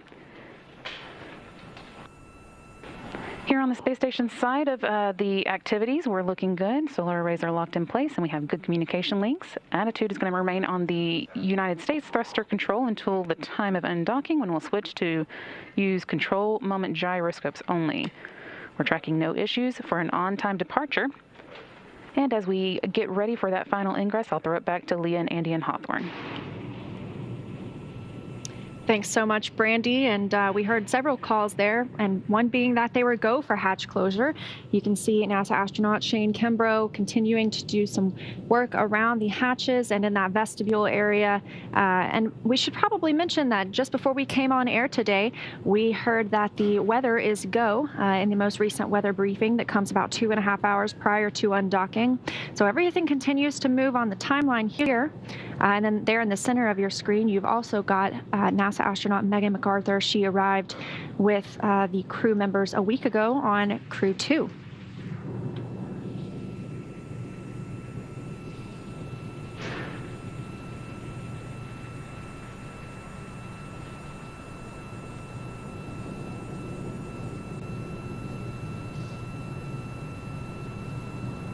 Let's learn a little bit more about our astronauts that are departing today. We've got Crew Dragon Commander Mike Hopkins, who was born in Lebanon, Missouri, but grew up outside Richland, Missouri. He was selected as an astronaut by NASA in 2009. He's a colonel in the United States Air Force and holds degrees in aerospace engineering. Hopkins flew on the Russian Soyuz as a member of the Expedition 3738 crew, logging 166 days in space. He performed 2 spacewalks totaling almost 13 hours to change out a degraded pump module on the space station. And his military experience includes testing C-17 and C-130 aircraft. During this mission, he also completed 2 more spacewalks, bringing his total to 4. Next up is pilot Victor Glover. He's a native of Pomona, California. He was selected as an astronaut by NASA in 2013. Glover is a commander in the United States Navy, holds degrees in general engineering, flight test engineering, systems engineering. For the LiO changeout. Go ahead. Okay, I just want to verify that when we take LiO 2 out of the bag and install it, we then put LiO 1 in the stowage location, but outside of the bag, and that just the bag goes to Endeavour. Is that correct? That is all correct.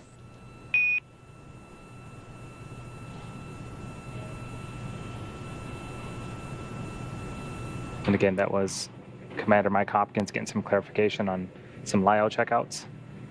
On screen is Thomas Pesquet talking, who is off screen with Aki Hoshide.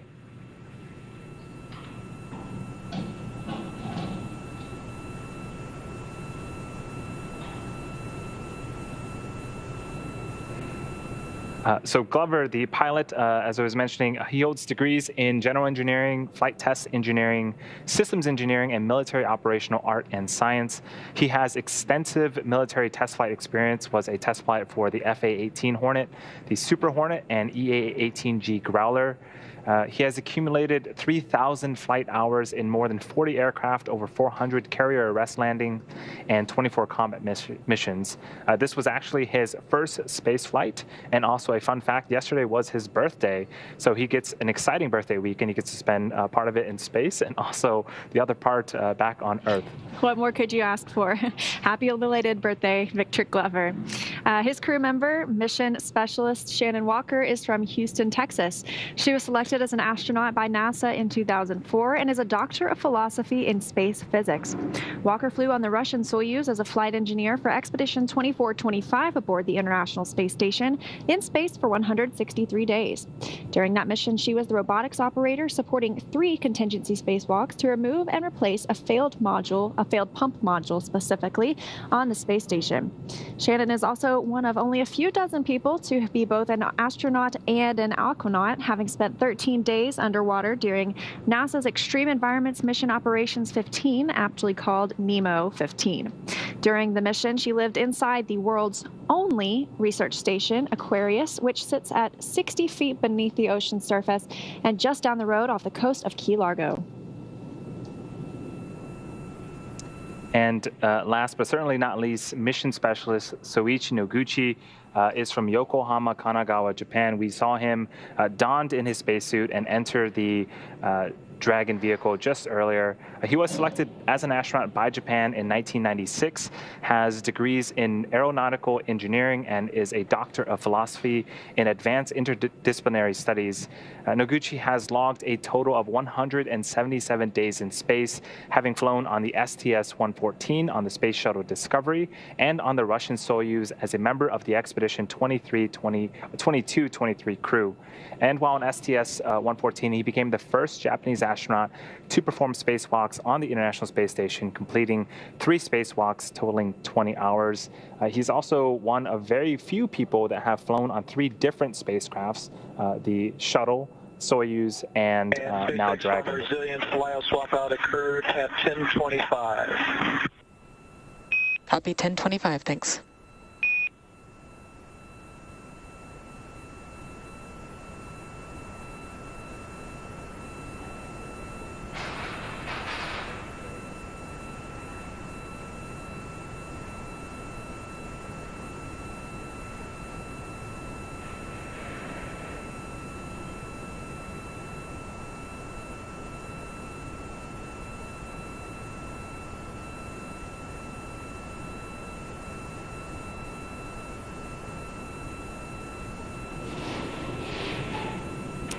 Soichi Noguchi, as you mentioned, logging 177 hours on his previous space flight, and this time he comes home. All 4 of these astronauts come home, having added 168 extra days in space. Dragon SpaceX for LIO time clarification.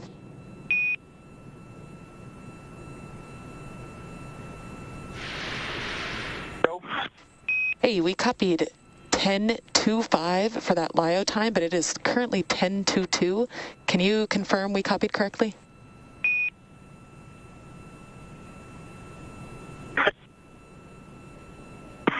Yeah, so my iPad's got a little fast on it, so 10:22 works. Copy 10:22.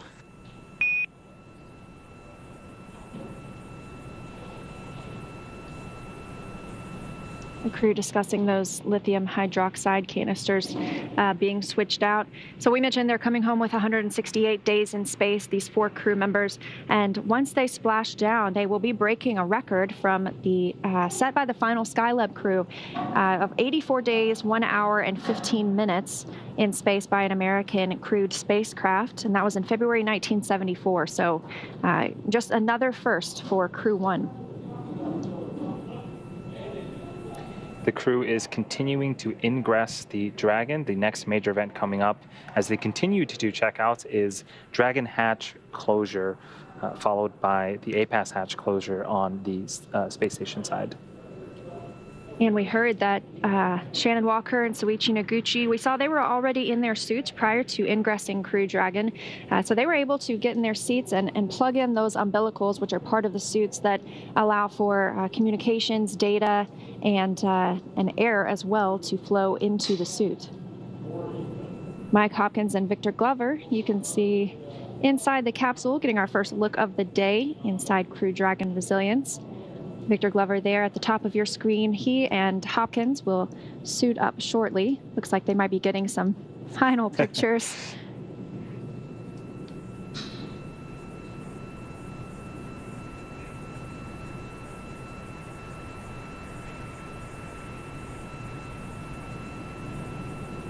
Now that Dragon's hatch is closed, the crew is preparing to depart. We're going to take a short break before we get ready for undocking.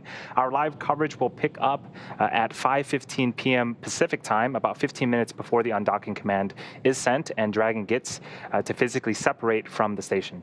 And you've got a view on the right-hand side of your screen of Crew Dragon still attached to the station, and everyone is now in their suits. Not fully zipped just yet, but everything continues to progress. And once we undock, we'll stay live with you the entire time until Dragon splashes down off the coast of Florida on target for Saturday, May 1st at 11:57 p.m. Pacific time or 6:56 GMT on Sunday. So don't go anywhere. We will see you soon as Crew 1 gets ready to depart the International Space Station. No, I installed it not too long ago, so I assume it was done by procedure correctly, but we'll see.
Good afternoon or evening if you're watching from the East Coast. It's Saturday, May 1st, here at SpaceX's headquarters in Hawthorne, California.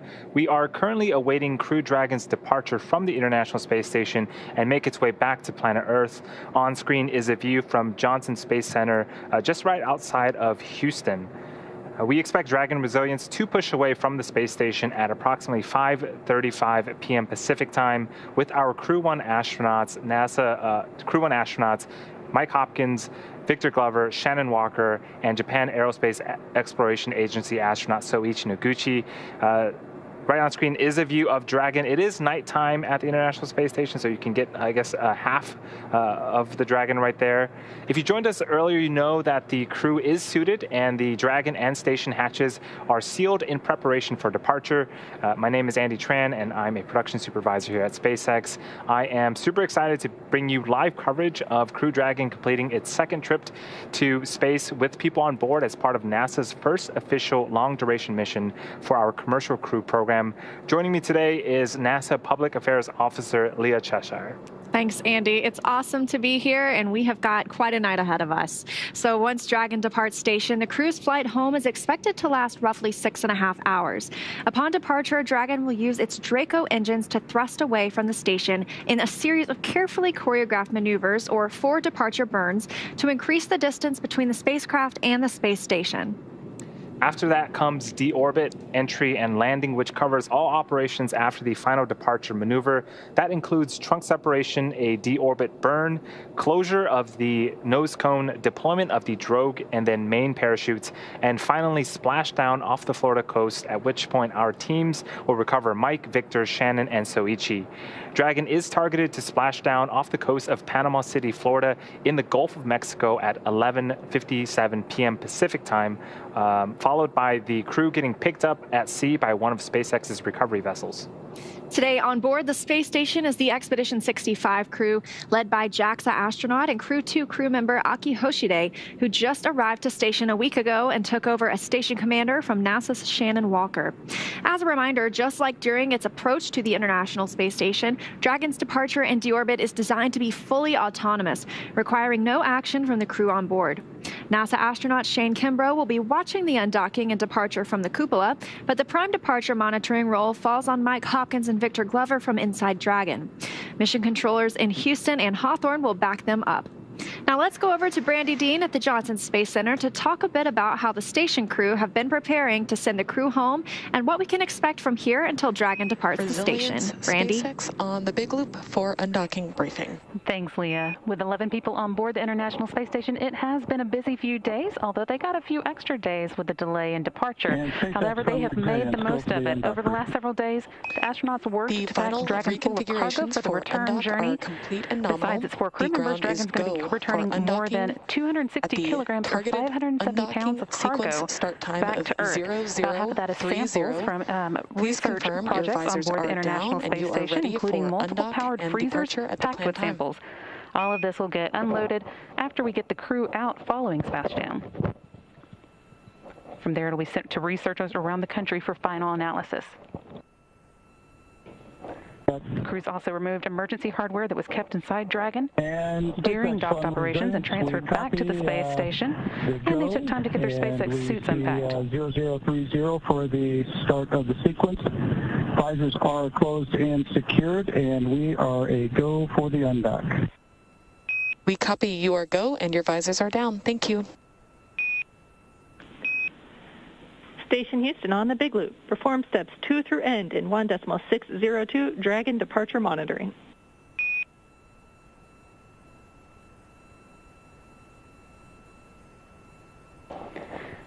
Heard Commander Mike Hopkins there from the Dragon, letting the team on the ground know that they were ready for undock and had their visors down. That is part of the procedure of getting ready for their departure from the space station. Since getting the hatches closed, Mike Hopkins and Victor Glover suited up and strapped in. We saw some of Soichi Noguchi and Shannon Walker's suit up in real time earlier this afternoon. But now all 4 astronauts are in their seats and standing by for undocking. We've got a final go, no-go coming up in a few minutes, where the joint SpaceX and NASA teams make their final call for Dragon to depart the station. That's one of many checkpoints in the return that will continue all the way up until just before the deorbit burn, giving mission managers multiple chances to assess the weather at the splashdown zones and making sure everything is lining up before Dragon departs. So we'll stand by for that final go, no-go, but for now everything's continuing to look good for an on-time departure. And with that, I'll throw it back over to Andy and Leah in Hawthorne. Thanks for the update, Brandy. And as you heard, we just got the confirmation that from Mission Control here in Hawthorne and Houston and the Dragon Crew Dragon Resilience is a go to undock. So now we're waiting for the undocking sequence to begin, and that'll happen. It'll take about or less than 5 minutes for Dragon to separate from the International Space Station, where it has called home for almost 6 months. The first step in the automated undocking sequence is for the umbilicals to retract. These umbilicals connect Dragon systems to the space station, transferring power, telemetry, and commands between the 2 vehicles throughout Dragon's stay. Now, once that is complete, Dragon will unlatch itself from the space station by releasing the 12 hard capture hooks in 2 separate phases. All that combined will take roughly 4.5 minutes, and then Dragon will be ready to depart from the station and begin to push itself further and further away using its thrusters.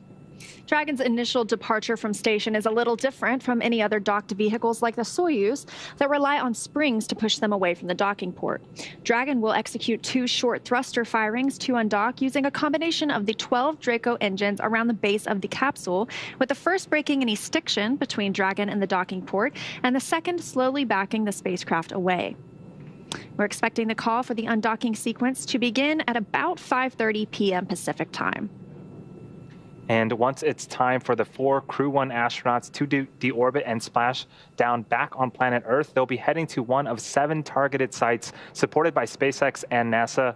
All of these sites are located off the coast of Florida, either in the Gulf of Mexico or in the Atlantic Ocean. Spreading the supported sites across multiple locations helps to maximize the return opportunities for this mission and future crews, lowering the chance that we'll have to wave off due to bad weather. In the lead up to today, NASA and SpaceX jointly selected primary and alternate splashdown locations off the coast of Panama City, our primary location, and Tampa as the alternate. The selection process works with a lot of different variables, including the space station's orbital trajectory, what landing sites are available and have favorable weather, how much free flight capability Dragon has for the trip home, and the sleep schedule for the returning crew members. We'll start with calculating daily return options based off of the space station's current orbit and Dragon's capabilities to maneuver and line up for reentry. The time from undock to landing at the primary site can vary from less than 6 hours to more than 39. Today, our primary landing site gets the crew home in about 6.5 hours from undocking.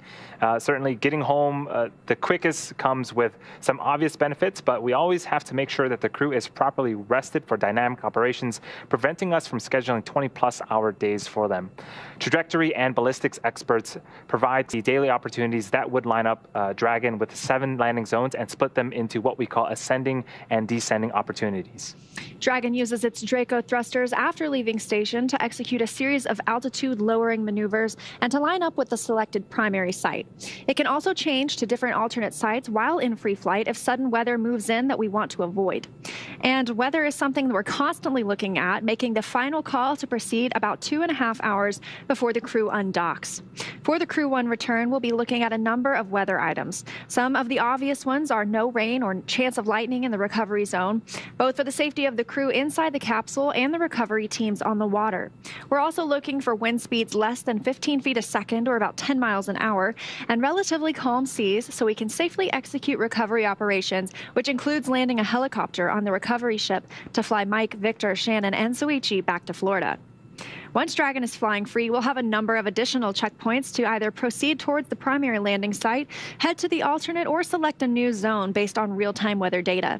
These checks are happening all the way up until we are in the final hours before the deorbit burn, which is the last burn in the trip home and commits the Dragon capsule to re-entering the Earth's atmosphere. And if you've been following along, the teams have been looking at return opportunities since Wednesday, April 28th, with weather being the major factor. We waived off our initial opportunities to undock on the 28th and on the 30th, with teams making the decision to pursue our current undocking and splashdown plan just yesterday. The weather conditions in the Gulf for tonight's attempt are ideal for splashdown and recovery, with very low wind speeds and almost glass-like sea states.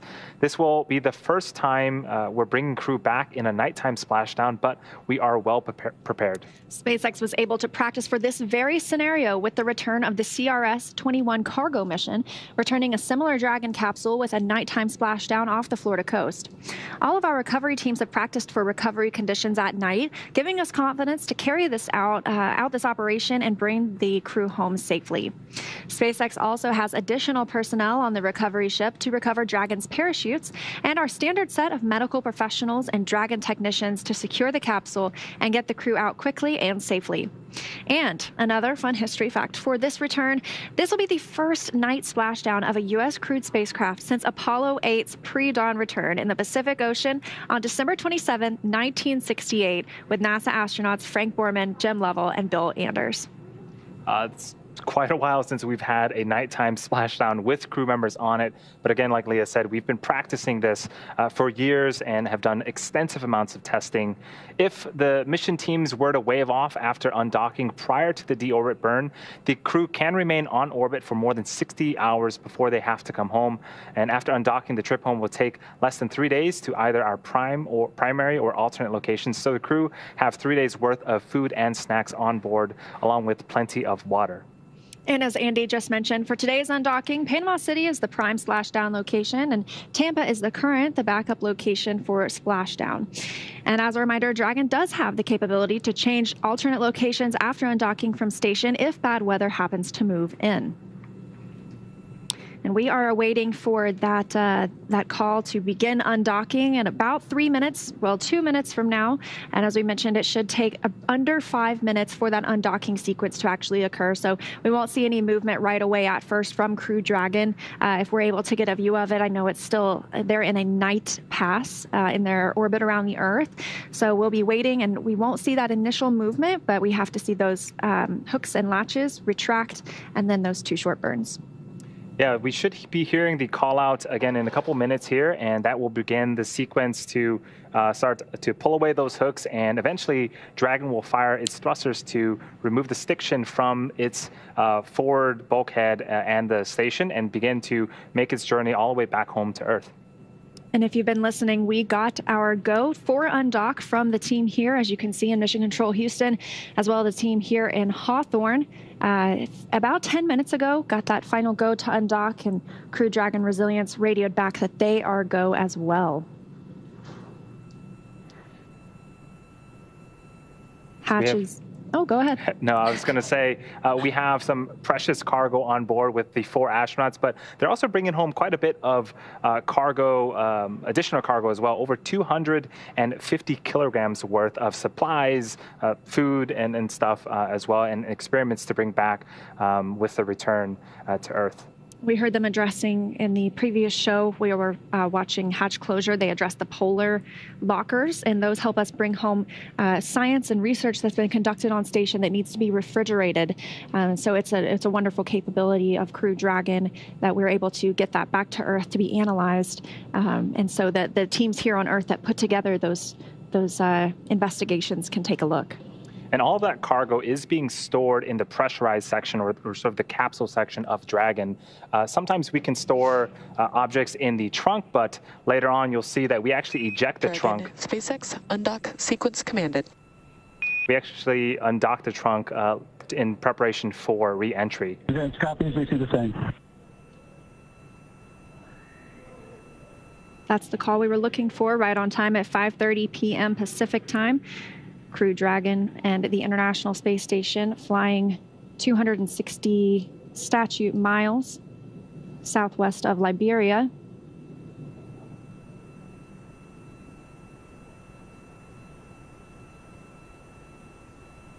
You can see a picture of Crew Dragon there in the center of the screen. Dragon SpaceX on the big loop. Umbilical demate complete and nominal.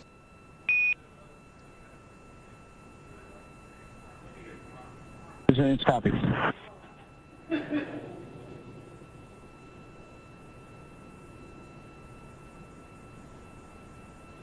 And the first step has been complete, that umbilical demating that provided power and data from International Space Station to Dragon. So now with Dragon getting ready to undock and the umbilicals have separated, let's go to Brandy in Mission Control at Johnson Space Center for updates. Thanks, Sadie. That confirmation of the umbilical retraction means that a series of steps have been set off. Right now, the first set of 6 out of 12 hooks should be retracting. That starts just a split second after the undock command is sent. There are 2 sets of 6 for 12 in total. It take about 4.5 minutes in all to unhook, after which time the Dragon will be able to begin performing a series of undocking burns to move itself away from the space station. Again, that first set of 6 hooks should be retracting right now.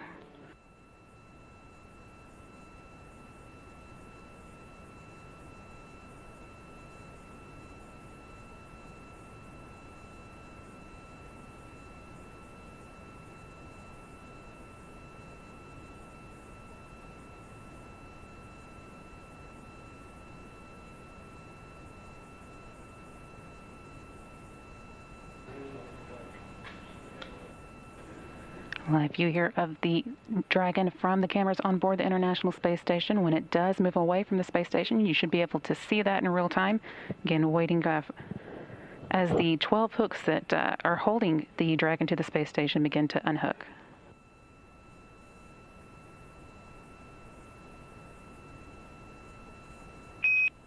Dragon SpaceX on the big loop. First set of hooks open and nominal. Presents copies, we see the same.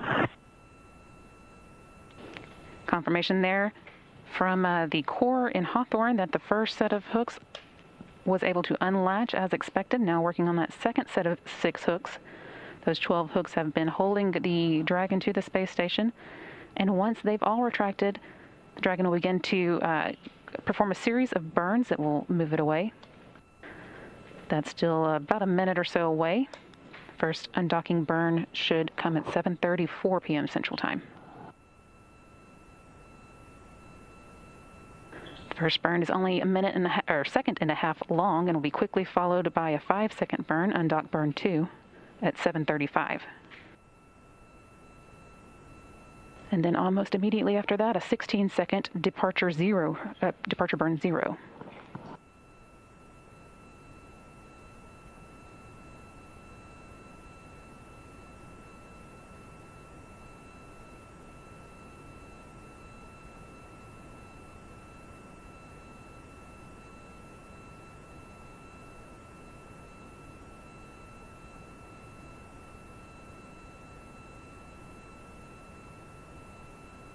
Halfway through that second set of hooks.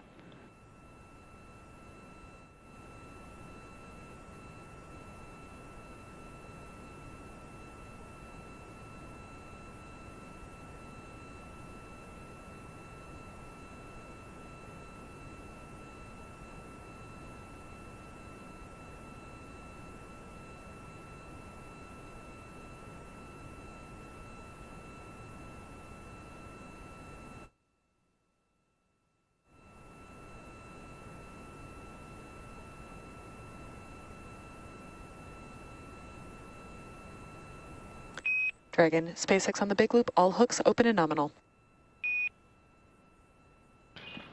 Dragon copies, we see separation. Mike Hopkins there confirming what you're seeing on the screen. Dragon moving away from the International Space Station. Dragon separation visually confirmed. And SpaceX concurs.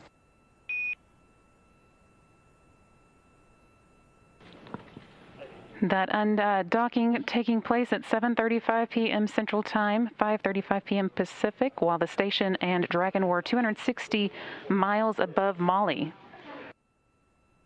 That wraps up Crew-1's stay on the International Space Station, begun in November, and puts them on a path. SpaceX on the big loop, depart burn 0 complete, nominal burn. Advanced copies, we see the same.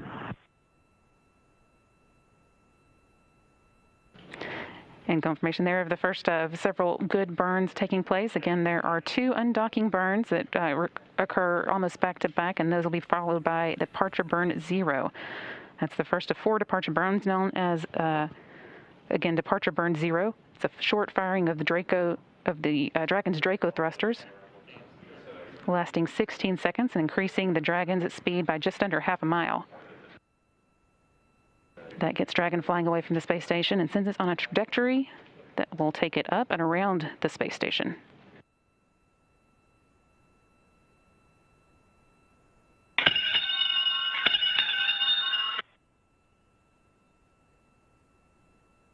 Brazilians departing. Have a safe trip back home and the soft landings. Farm resilient. Thanks for your hospitality. Sorry we stayed a little bit longer. We'll see you back on Earth. Be back in a couple months.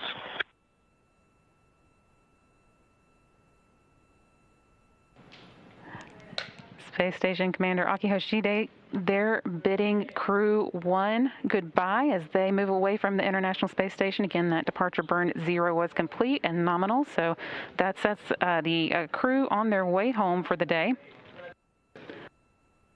Again, we did have undocking right on time at 7:35 p.m. Central Time, 5:35 p.m. Pacific. The station was flying 260 miles over Mali.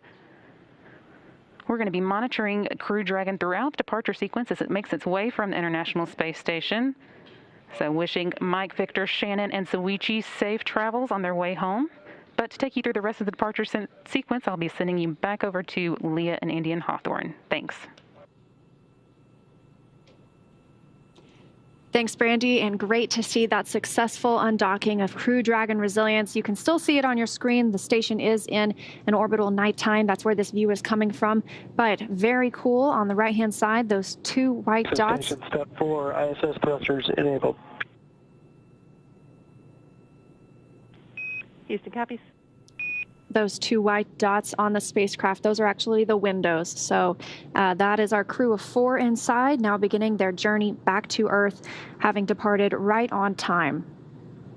Dragon ship Resilience is now on a trajectory to move up and over the station before additional maneuvers will change its orbital path to take it below and in front of the station. Dragon will autonomously accomplish that through 3 additional departure burns to get the 4 astronauts of Crew-1 well away from the space station and on their way home. Yeah, it's quite interesting that Dragon decides to move up and over. The way I like to think about it is if you've ever watched a track race, when they start the track race, they stagger the folks, and the person in the outer lane is sort of gets a head start, so to speak. But that's because the distance it takes to travel around the lap is much greater for the person further away from the center. And so with Dragon, what we do is Dragon and International Space Station are, generally speaking, traveling at the same speed. And so if we just move it up to a higher orbit, it'll move relatively slower than the International Space Station, which will just clear it. And then once it's clear, it can start to fire those thrusters again and make its way underneath the International Space Station and be clear of any potential sort of collisions. So you may have noticed that our average time from liftoff to the International Space Station is somewhere between 23 and 24 hours. But when we leave, it's a lot quicker. It's because we don't have any hold points during departure sequence, right? We can just kind of undock and start to head home with all of our burns. It takes a lot less time to leave than arrive. Any second now, we are expecting the next departure burn, the second of 4. This burn will increase the initial opening rate between Crew Dragon and the space station. And even though this is known as Departure Burn 1, like you mentioned, is the second. We just completed Depart Burn 0, which was about 16 seconds, and this one should be about 21 seconds long. So we are standing by any moment now for that call.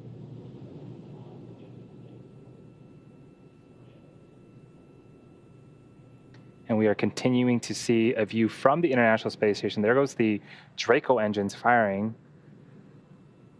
That is Dragon. And those 2 white lights, the solid white lights, again, are the windows. And I'm sure the crew is looking back at the International Space Station as they continue to depart.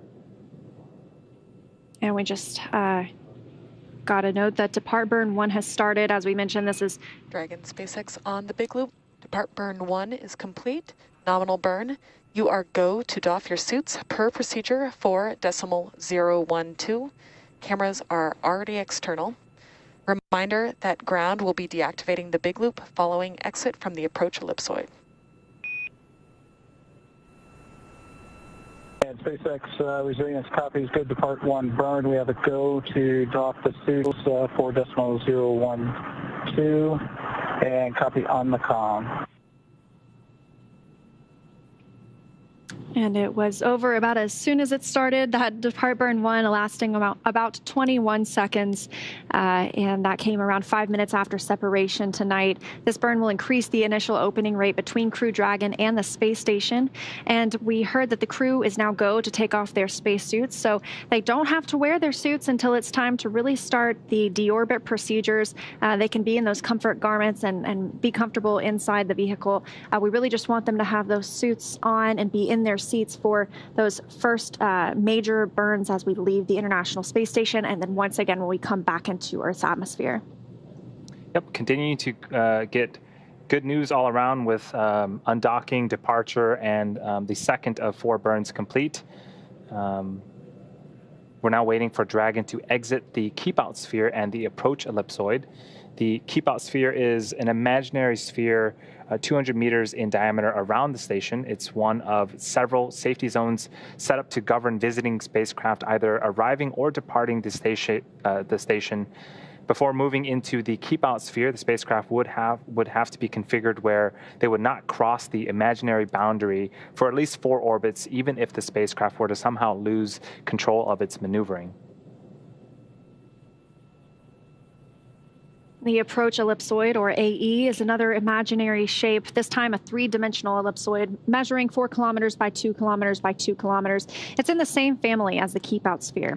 One of the key differences with the AE is that vehicles outside of it have to be on what we call a 24-hour safe free drift trajectory. So similar, but this means that the spacecraft would not cross into the approach ellipsoid for at least 24 hours again.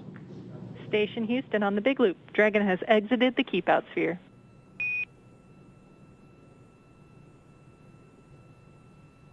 Station copies, thanks.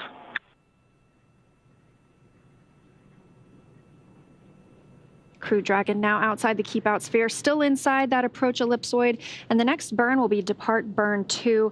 That comes up at 6:28 Pacific time, so a little less than 45 minutes from now. That's a 44-second burn. That keep-out sphere, as we mentioned, one of several safety zones set up to govern visiting spacecraft either arriving or departing the station.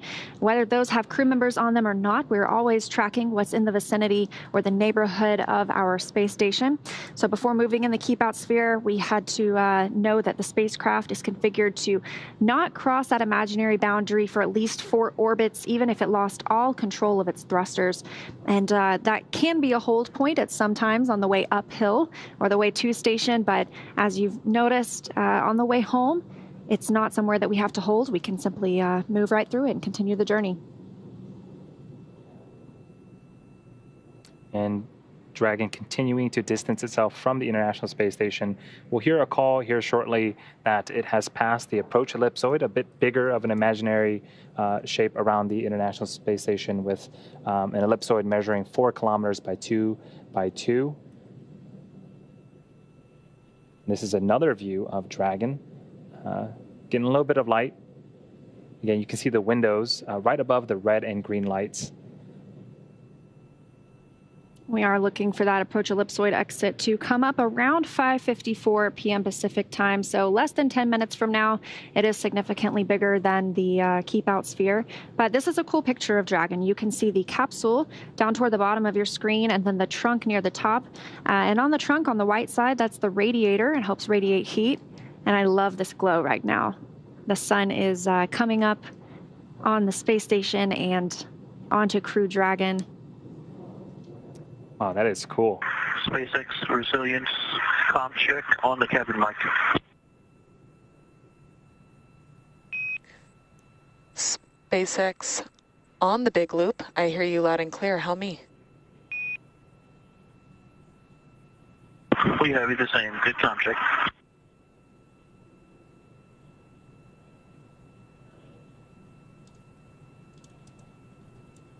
The International Space Station and Dragon are just over the Black Sea right now. They're moving so fast that they'll see a sunrise or sunset is every 90 minutes.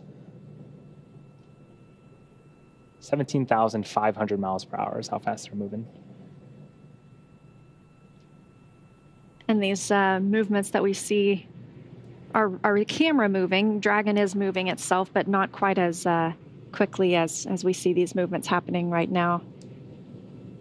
And just a few weeks ago, this crew and this vehicle had a bit of practice. On the first week of April, the crew had donned their spacesuits, entered the vehicle, and undocked and relocated themselves from one port to another. So that while they didn't quite exit the approach ellipsoid, they got pretty far out there where they had to turn on their LiDAR and redock with the International Space Station. Yeah, it was definitely a dress rehearsal. All 4 crew members got suited up, got in their seats, strapped in, just in case that the redock did not occur. But as we saw, everything worked well. And that was to move Crew Dragon from the forward-facing port on the Harmony module to the space-facing port, where it just undocked from, and that leaves that space vacant. Crew 2 docked to the forward Harmony port last week when they arrived aboard Crew Dragon Endeavour. And now that the zenith-facing or space-facing port is empty, SpaceX Commercial Resupply Mission 22 can move in later this summer and bring along with it some research for the crew, food, supplies, as well as the new solar arrays that we'll be looking to install.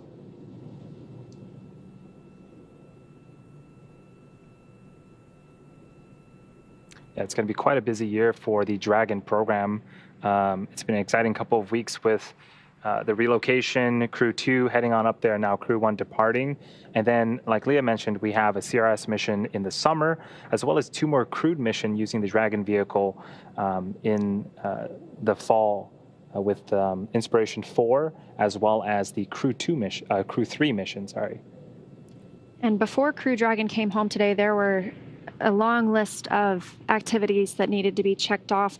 Earlier this week, it's a very interesting thing to see, and I believe that there was a photo shared of it. I'm not sure by who, but the Canadarm2 was used to check out the exterior of the vehicle and look at the heat shield for any micrometeoroid or orbital debris. Obviously, they got a green light because they have departed.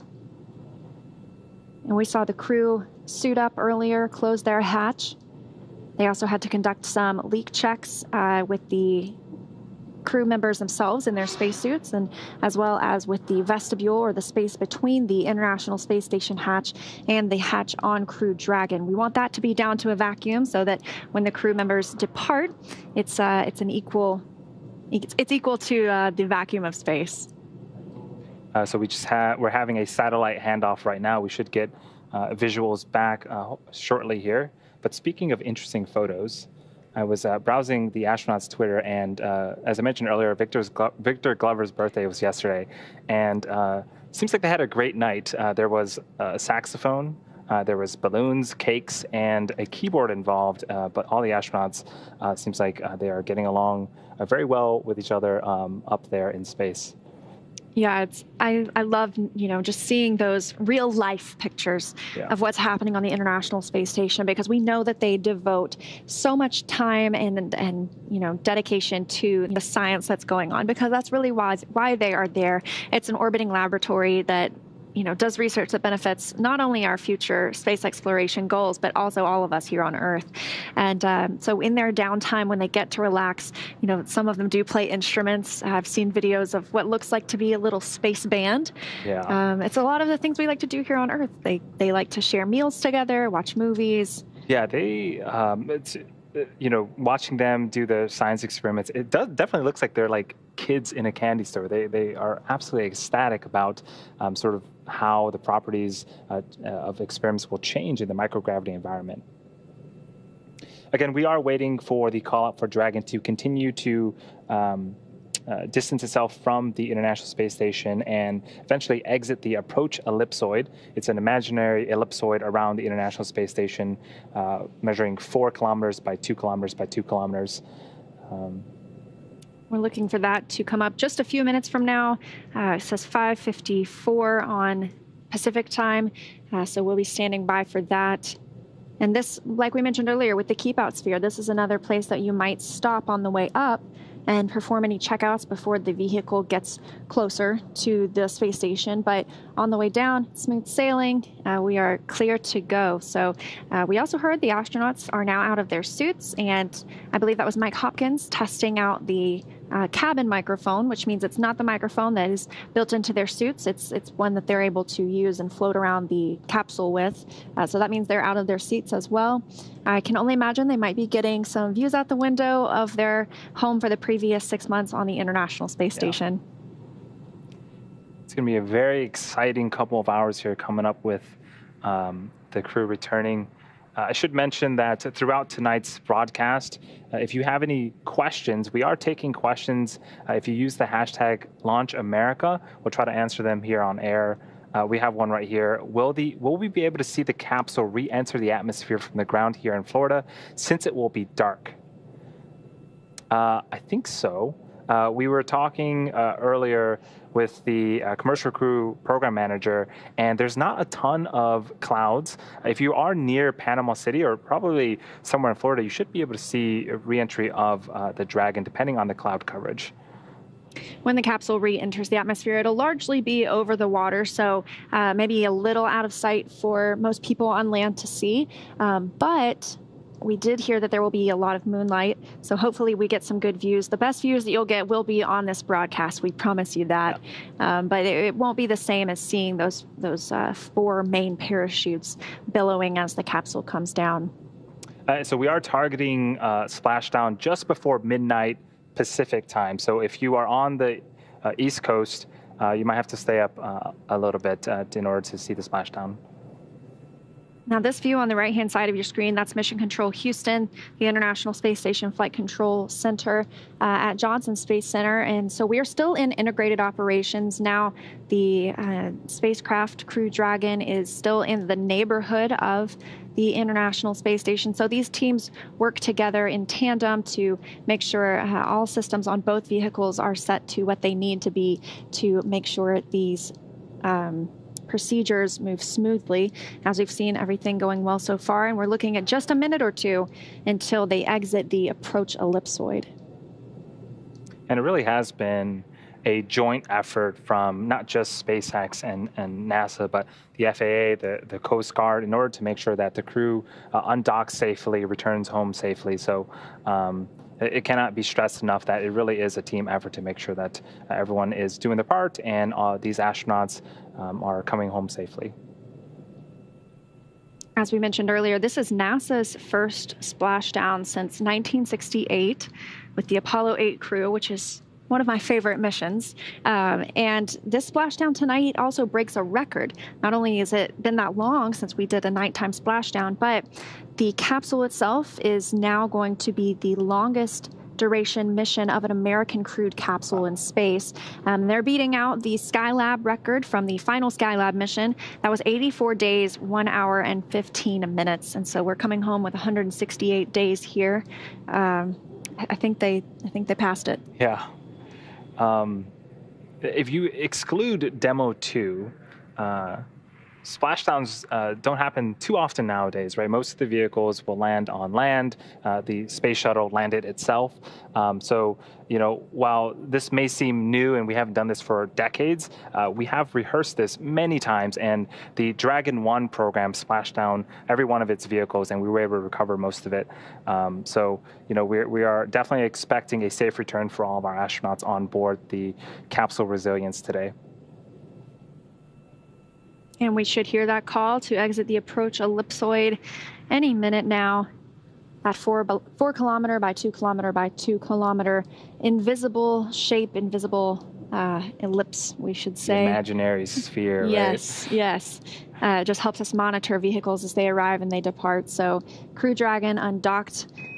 Dragon SpaceX on the big loop. Dragon has exited the approach ellipsoid and is on a safe free drift trajectory. Houston will be taking down the big loop shortly and expect ISS audio traffic to cease. Please swap your audio destination to Dragon to ground at your convenience and contact me for a comm check.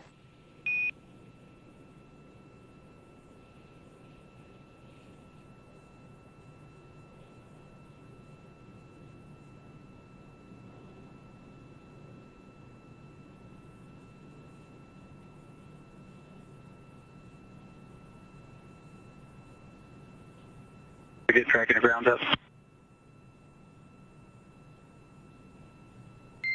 Dragon SpaceX on Dragon to ground comm check.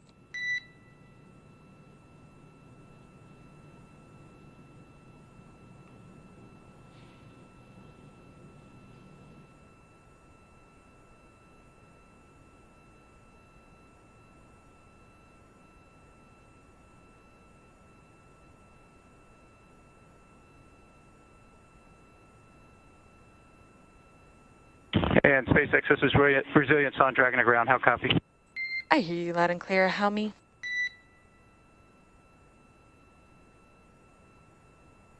And we've got you loud and clear as well. And if you could pass along the folks, we have a gorgeous view of the International Space Station.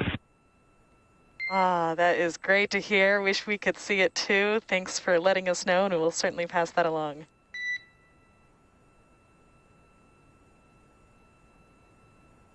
Well, when you guys get our tablets back, you just might find some photos on it.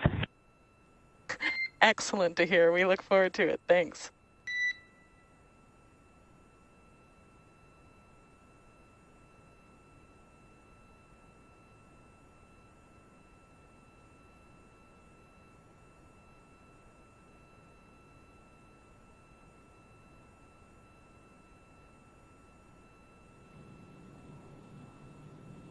As you heard, Dragon Resilience has now exited the approach ellipsoid, that imaginary ellipsoid measuring 4 kilometers by 2 kilometers by 2 kilometers, in the same family as the Keep Out Sphere, which we saw them depart earlier. And we also heard them that they said they have a beautiful view of the International Space Station. So our hypothesis was right. They were definitely getting some last glimpses outside of the windows. Yeah, I'm quite jealous. They probably have the best views in town. Next up is the third departure burn, and what we call departure burn 2. That's coming up at about around 6:27 p.m. Pacific time. It's going to be 44 seconds in duration, and it uses a combination of service section thrusters and forward bulkheads. So this is done at the orbital apogee, the lowest point in Dragon's lower Dragon's perigee to below the space station to start bringing it beneath and in front of the station's orbit. And as you mentioned, that'll be depart burn 2, but it's really the third departure burn that we've seen. Right. Well, we had 2 short undock burns that helped us break the stiction and then begin moving away from the International Space Station. And then afterward, we had depart burn 0 lasting about 16 seconds and depart burn 1 lasting 21 seconds. Those are bringing the vehicle up and over the International Space Station. And then depart burn 2, as you mentioned, coming up at 6:28 Pacific time. That should be about 44 seconds long. And then the final major departure burn is depart burn 3. And we'll expect to see that at 7:14 p.m. Pacific or 2:14 GMT, lasting just over a minute long. And SpaceX from Resilience, all 4 suits are connected and in drying. We copy, thanks.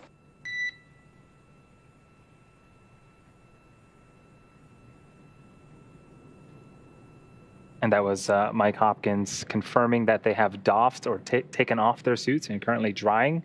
Again, they will be putting them back on in a few hours from now in preparation for deorbit.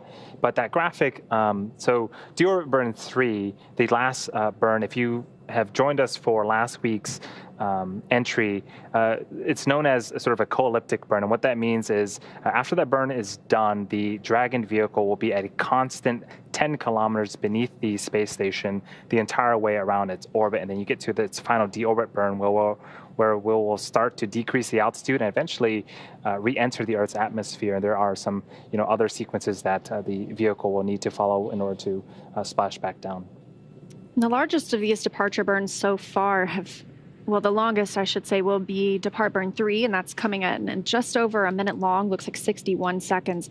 But the deorbit burn will last 16 minutes and 26 seconds, so about 16 and a half minutes of those 4 forward bulkhead Draco thrusters slowing Dragon down. And that'll be a retrograde firing, so those are pointing the thrusters in the direction that they're traveling, and this will change the perigee, or the lowest point of their orbit, and help them drop out of orbit around the Earth. And so that's what really commits them to their splashdown location and to coming home.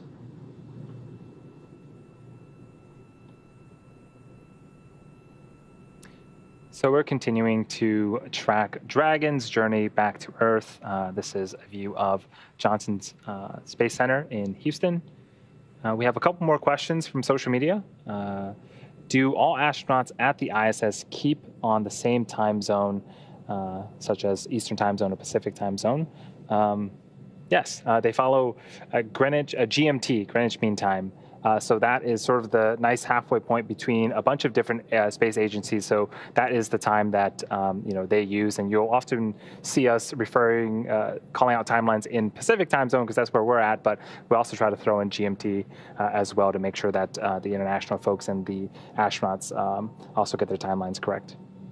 And this question from Andrew: along with the members of Crew-1, what items return with the Crew Dragon capsule? Experiments, garbage, and space luggage?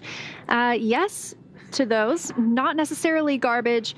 We have different needs on our different vehicles, and one of the great things about Crew Dragon is it allows us to bring home cold science or cold stowage, things that need to be in powered lockers, refrigerators, essentially. That way they can be delivered to Earth and given quickly to the researchers here on the ground that have developed these investigations. So that is a lot of what returns with the Crew Dragon, as well as you mentioned the Crew-1 themselves, and there might be a little bit of space luggage in there. Each of the crew members gets to take up some personal items, and we don't necessarily know what those are because they are personal, but those come home with them as well.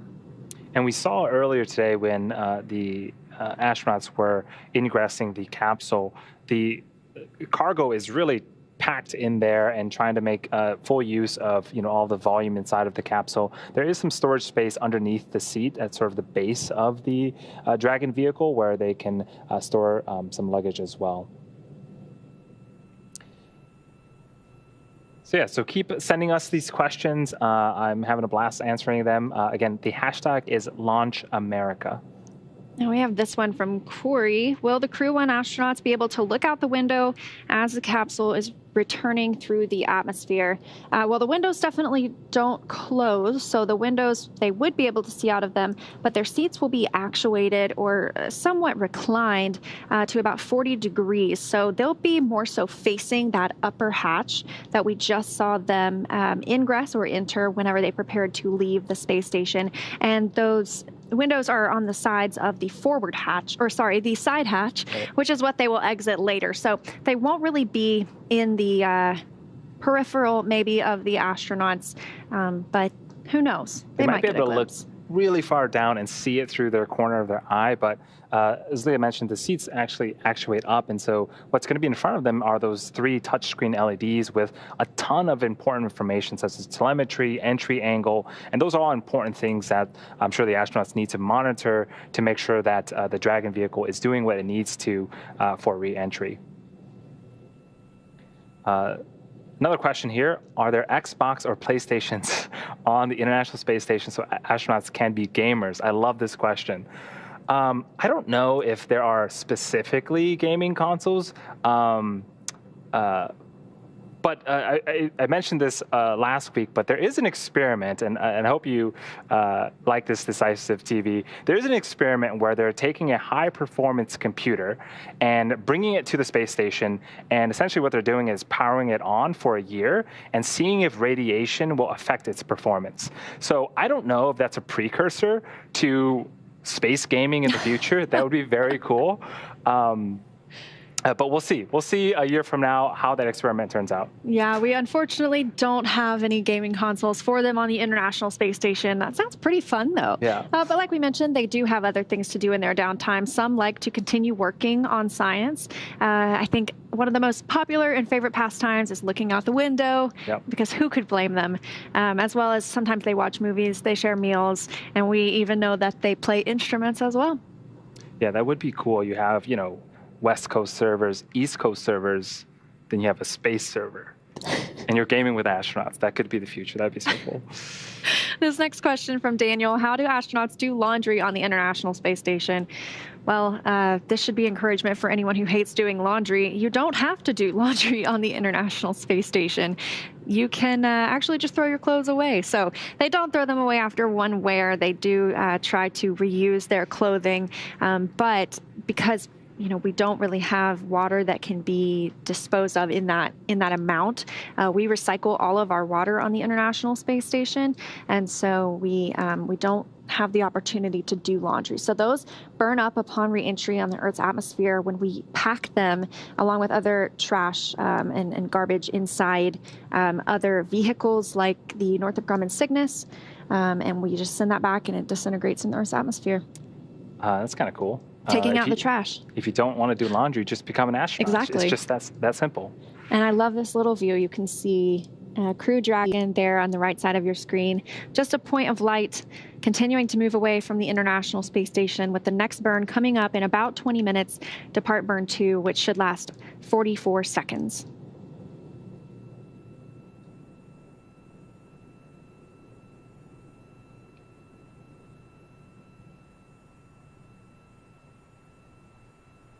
So again, that is the Dragon capsule. It is quite far from the International Space Station at this point. Again, it passed the 2 imaginary areas, the Keep Out Sphere and the Approach Ellipsoid, continuing to distance itself in the vastness of space.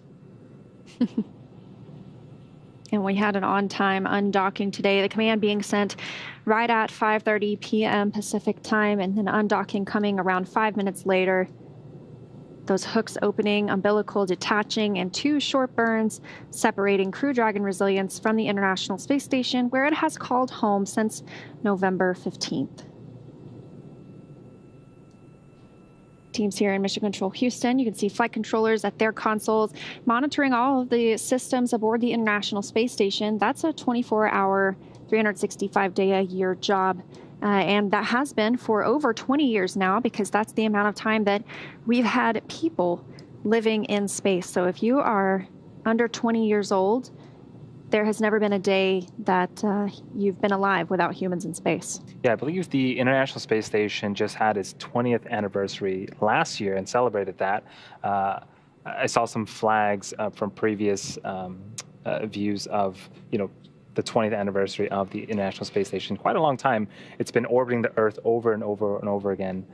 When it was initially conceptualized, the space station was essentially built by sending, a piece at a time and attaching it one piece at a time, and it's sort of become, the orbiting laboratory that it is now, over 300 feet long, and if you look at the solar arrays, they're over 110 feet wide, so to speak.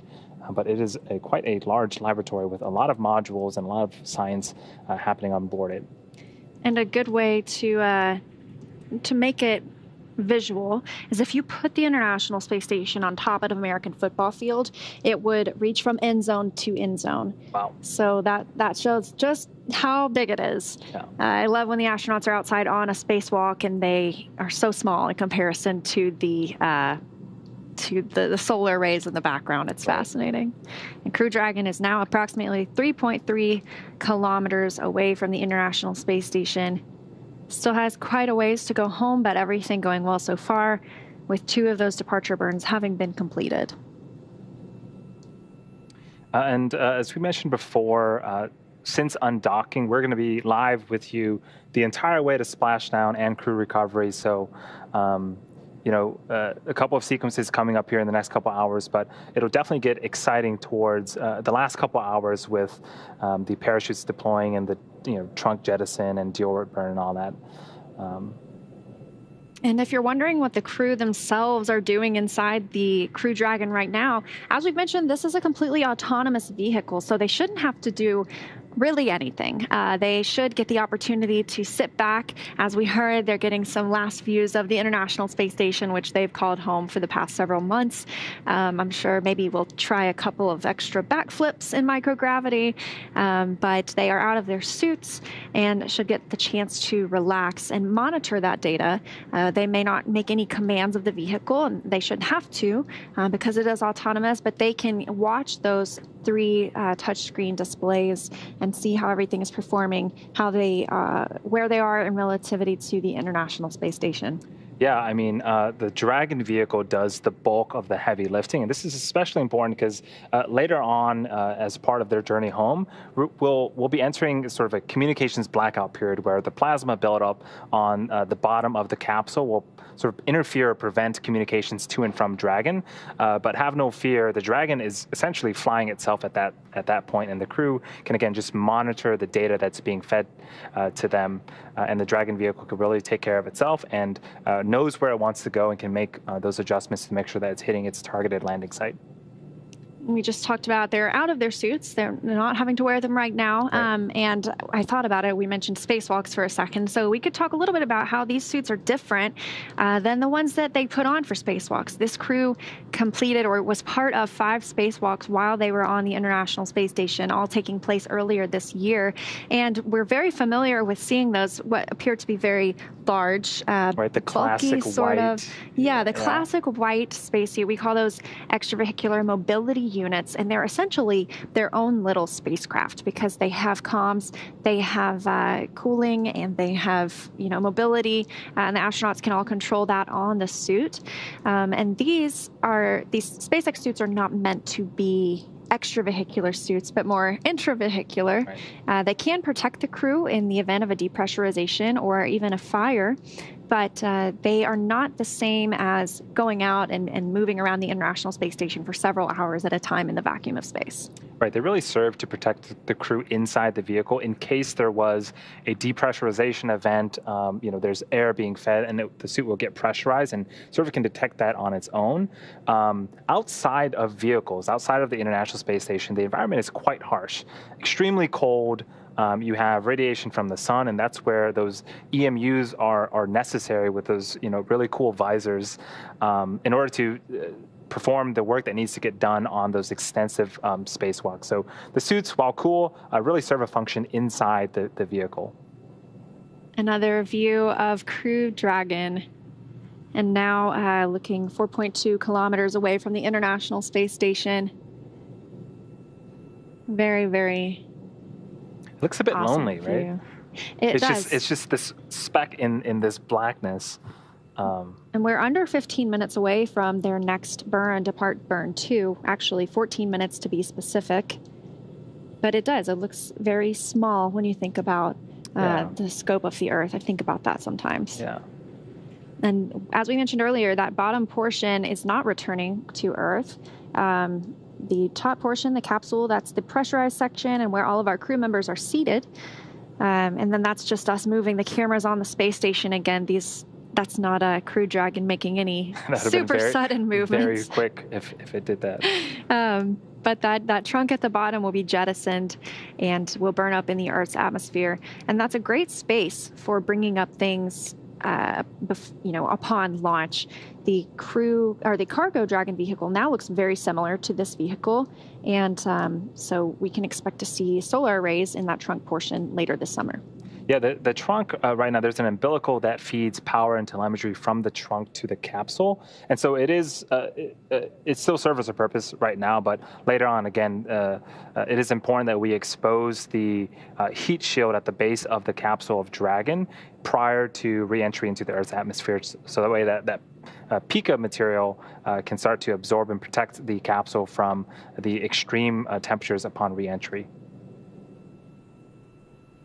Everything has moved along right on the timeline for Crew Dragon today. We saw hatch closure earlier and then undocking, the command being sent at 5:30 p.m. Pacific, separation coming just a few minutes later. 2 departure burns having already been completed, and the Crew Dragon outside of the keep out sphere and the approach ellipsoid now coming up on 4.7 kilometers away from the International Space Station. And as we mentioned, we are coming up on the second, or I should say the third deorbit burn, or not deorbit burn, departure burn. Only one of those deorbit burns, but that third departure burn will last 44 seconds. And speaking of deorbit burns, we have a question here. Does Crew Dragon utilize Super Draco engines to perform the deorbit burn? And also, in what type of scenario can Super Draco be used other than the abort scenario? Right now, the Super Draco is mainly used for an abort scenario, right? Luckily for us, we've never had to use it, although we've tested it extensively. As for the first question, does Crew Dragon use the Super Draco engines to perform deorbit burn? It does not. It's the Draco engines. There's 12 of them at the service section, and then an additional 4 sort of at the bottom of the nose cone, which is currently open right now in the bulkhead. Those 4 thrusters at the top of Dragon, so to speak, will be what initiates the deorbit burn. So no to the Super Draco engines. We just use the 16 Dracos in order to maneuver Dragon, not only for the deorbit burn, but for all of the undocking sequences as well. And after we complete that deorbit burn, as Andy mentioned, those thrusters under the nose cone, that's what's going to be used for the deorbit burn. We will close the nose cone and protect the hatch that the crew members have ingressed and egressed to and from the International Space Station, so we can protect that and for future reusability of this capsule. And we are continuing to answer your questions with the hashtag #LaunchAmerica, so keep sending those in if you're on Twitter, and we will do our very best to answer them. Coming up now, about 9 minutes away from Depart Burn 2. So the crew after Depart Burn 2 is done around 7 p.m. PST. They will have a meal. Their sort of single and last meal in space, so to speak. They'll have that around 7 p.m. and then do an inventory of Dragon before, again, we get to that final phase where we start to do the deorbit burn and splashdown later off the coast of Panama City. Sounds pretty fun to have a picnic in Crew Dragon. Right, they already have the cool views as they've told us, and now they get catered meals too. I'm again, becoming increasingly jealous of the astronauts. And these are a little bit different than what they've been dining on for the last few months aboard the International Space Station. These are MREs, essentially meals ready to eat, meaning that you can open the package and it's there. It's ready. Stick a spoon in it, no heating it up, nothing needed. But on the International Space Station, they do have a lot of thermostabilized food that they are able to rehydrate and put water in to restabilize it, I guess you can say. And that gives them the hot meals that we think are so important while they're in space to keep them enjoying breakfast, lunch, and dinner. Yeah. A quick question from Melissa. How long until splashdown? So it is currently targeted for 11:56 p.m. Pacific time. So depending where you're at, Melissa, it could be very late tonight or very early in the morning. So either way, it's about 5.5 hours from now, but don't worry. SpaceX on Dragon to ground. The ground is go for depart burn 2.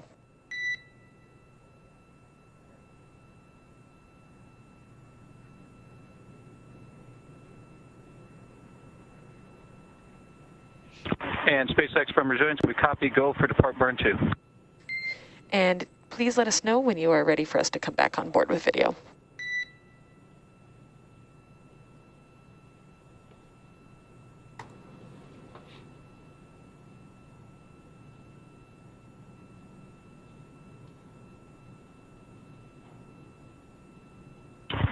Okay, SpaceX from Resilience, you're go to come on board, and we've turned the suit fan off. Suit drying is complete. Copy, suit drying complete, and we'll come back on board. Thanks. These views of Crew Dragon, now 5.8 kilometers away from the International Space Station, a little over 3.5 miles. And we just heard them discussing with the Corps, the Crew Operations and Resource Engineer here at SpaceX in Hawthorne, California, about coming back on the vehicle. So we have not had views inside the vehicle since they really began doffing or taking off their suits. We do like to give them that privacy, so they gave them permission to come back on board the vehicle, meaning we might get some views inside. But right now, this is a pretty spectacular view of Crew Dragon, now separated from the International Space Station. And we're looking for that depart burn 2. We heard teams are go for that. Coming up around 6:28 Pacific time. Should last about 44 seconds.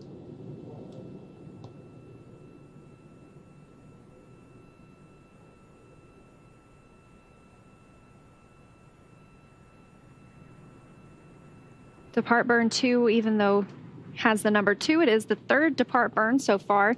Things really seem to have been moving quickly. Crew Dragon undocked about 50 minutes ago. And so far we've had those 2 depart burns. This will be the third.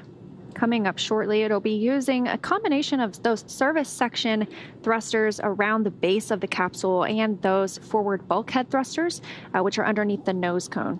And I think I can see the nose cone open just a little bit. Yeah, it's that circular, I think it's that circular piece right on top. Right, that's exactly it. And it's just fascinating that even from that distance, we can still get a good view. That'll remain open, as we mentioned, until it's time until afterward the deorbit burn is complete.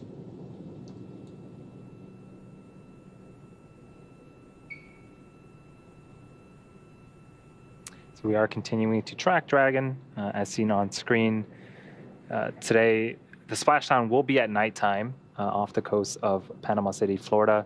Again, that is the first nighttime splashdown since the Apollo 8 mission in 1975. The first trip of humans around the moon. Yes. Fascinating. It's been quite a while, so very excited to see Dragon returning back to Earth and in moonlight. And you might be able to tell, but it looks like Crew Dragon has moved position a little bit. It is maneuvering to the next altitude for this upcoming depart burn 2, making sure it's in the, or I should say burn attitude, is in the proper position for those thrusters to fire and keep it on track for that splashdown off the coast of Panama City, Florida. And now we are looking at about 5 minutes until depart burn 2.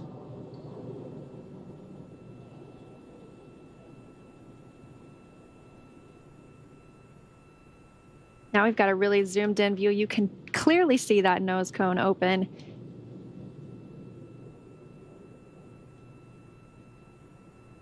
Crew Dragon 6.5 kilometers away from the International Space Station.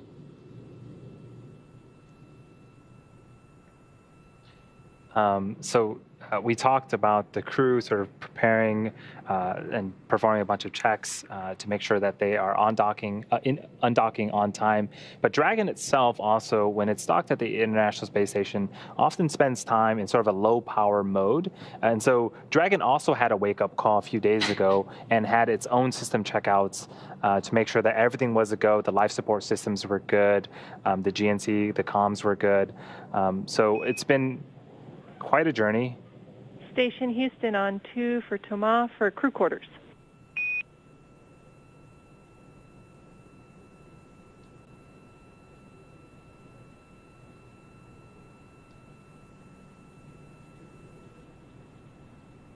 And so I was saying it's been quite a journey for not just the crew, but Dragon. But we have video back on board the Crew-1 capsule Brazilians. Again, those are the 3 touchscreen displays that I mentioned earlier. You'll notice at the bottom there are a bunch of dedicated buttons. So very important functions like deploying chutes or cutting the chutes after deployment have a dedicated button to them.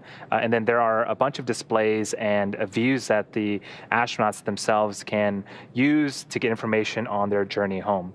And as we know, all of those things are autonomous. Those chutes should deploy on their own, and the chutes should be cut as well on their own to prevent the capsule from moving anymore in the water. However, those buttons are there just in case. We always like to have backups. We call it fault tolerance. So the crew is able to initiate both chute deployment and cutting those chutes if necessary. This view inside Crew Dragon Resilience looks like Victor Glover's in the background over there getting a bite to eat. And it looks like we have people in the seats, but not quite. Those are just the suits. I had to take a second look because I thought that they were also in the suits as well. They are hooked up to the umbilicals and we're drying, and we got confirmation a few minutes ago that the drying has been complete. But yes, I took a quick second because one of them had the visors down. I saw, or maybe it was the backdrop of the back of the helmet, but yes. The suits are in place. There's no one in them right now. The crew is, looks like they are chatting about or getting ready for the next departure burn. Yes, that's very funny. I mean, that's the best place to store the suits, absolutely. Makes sense. And those are the 3 displays that we were talking about. Those are touch screens. And in the center one, you can see the Earth, and they are able to monitor where Crew Dragon is in relativity to the International Space Station, in relation to their splashdown location. They're able to monitor the burns. And as we mentioned, we've got one coming up in just about 2 minutes. That'll be Depart Burn 2, lasting 44 seconds. And that is the Dragon vehicle that, again, the crew members that we just saw, they are in that vehicle and are in space right now, continuing to make their way back to Earth. This vehicle has been in space since November 15th of last year. And after about a 6-month stay, it's finally making its way home. And we have about 1 minute until Depart Burn 2. The International Space Station, that's where the view was coming from. This one back inside the capsule. But they are both flying about northeast of New Zealand, about 267 statute miles. Of course, Crew Dragon just a few miles off of that. We are standing by for Depart Burn 2. And there's Soichi Noguchi in the background. Looks like this might be their dinner, their evening meal, or snack at least.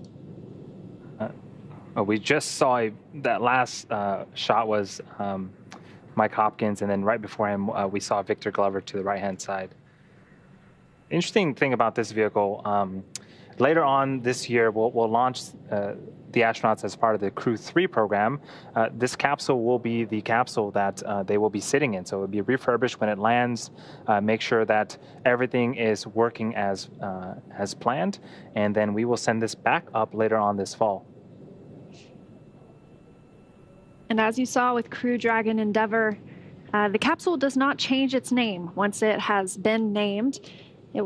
Crew 2, their capsule was dubbed Endeavour by Bob Behnken and Doug Hurley last year on the Demo 2 mission, and Crew 1 named this capsule Resilience, so those names will live along with the vehicles. Dragon SpaceX burn complete, nominal burn. And SpaceX Resilience copies. That was depart burn 2, a 44-second burn, exactly where we needed to be, coming at 6:28 p.m. Pacific time, using a combination of those service section and forward bulkhead thrusters.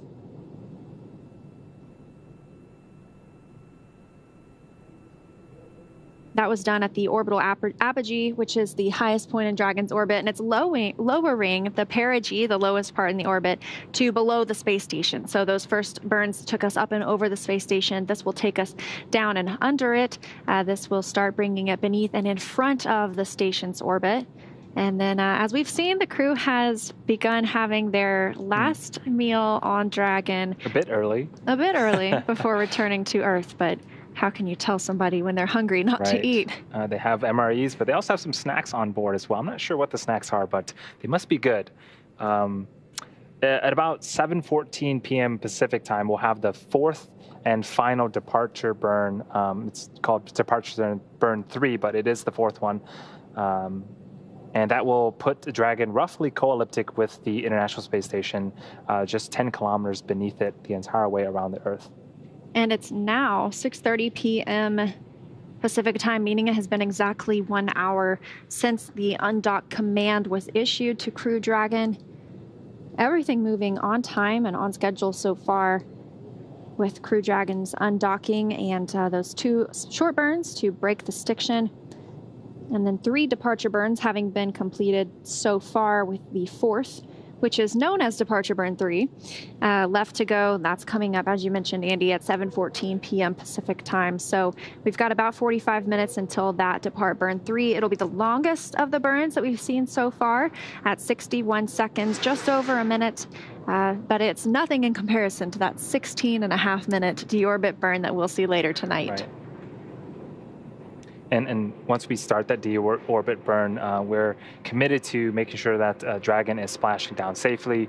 We have a primary site, Panama City, off the coast of Panama City. We also have the alternate site off the coast of Tampa. So we have personnel and ships and boats standing by to make sure that all of the recovery operations are done smoothly and quickly to make sure that the crew is safely egressed from the capsule and attended to, and make their journey back to Earth a very pleasant one. This view of Crew Dragon Resilience floating in space, targeted for a splashdown off the coast of Panama City, Florida, and these views are coming from the International Space Station. And now that the Crew Dragon has departed, we had 11 astronauts and cosmonauts on board for a week there. And we're back down to 7 crew members aboard the orbiting laboratory. That's NASA's Mark Vande Hei, Roscosmos, Oleg Novitsky, and Pyotr Dubrov, as well as the Crew 2 astronauts who just arrived last week. That's Shane Kimbrough, Megan MacArthur of NASA, Aki Hoshide of Japan Aerospace Exploration Agency, and Thomas Pesquet of the European Space Agency. So nothing short of an international space station. Right. The International Space Station is just to the east of New Zealand right now. It continues to orbit at over 17,000 miles per hour around the Earth. As we mentioned, that deorbit burn is what really brings us home, commits us to coming home and splashing down at that very specific location off the coast of Panama City. But at this point in the orbit, we could change that if we needed to. The Crew Dragon can be reprogrammed with the burns necessary in case we needed to go to our alternate splashdown site, which currently is Tampa, or off the coast of Tampa, I should say, or any other splashdown sites if necessary, if some weather were to move in. So it's nice to have that flexibility with Crew Dragon on these deorbits. But everything looking good in that primary splashdown site. And again, as we mentioned, the first nighttime splashdown of a commercial crew mission and the first for NASA since 1968. Right. And you bring up an important part, the constant monitoring of weather and, the landing sites. We talked to NASA's commercial crew program manager, Steve Stitch, earlier, and one of the things he was emphasizing was it's constantly monitoring weather. We looked at weather on the 28th and decided to wave off. We looked at weather yesterday on the 30th, decided to wave off until the sea states and winds were in an ideal condition for the crew to return safely. So that is something that, again, we are in space right now, orbiting the Earth, and we can make decisions to potentially switch up landing sites if needed. But again, we are going to be monitoring all the way down to the wire to make sure that this crew and the capsule have the safest possible return, even though it is a nighttime splashdown.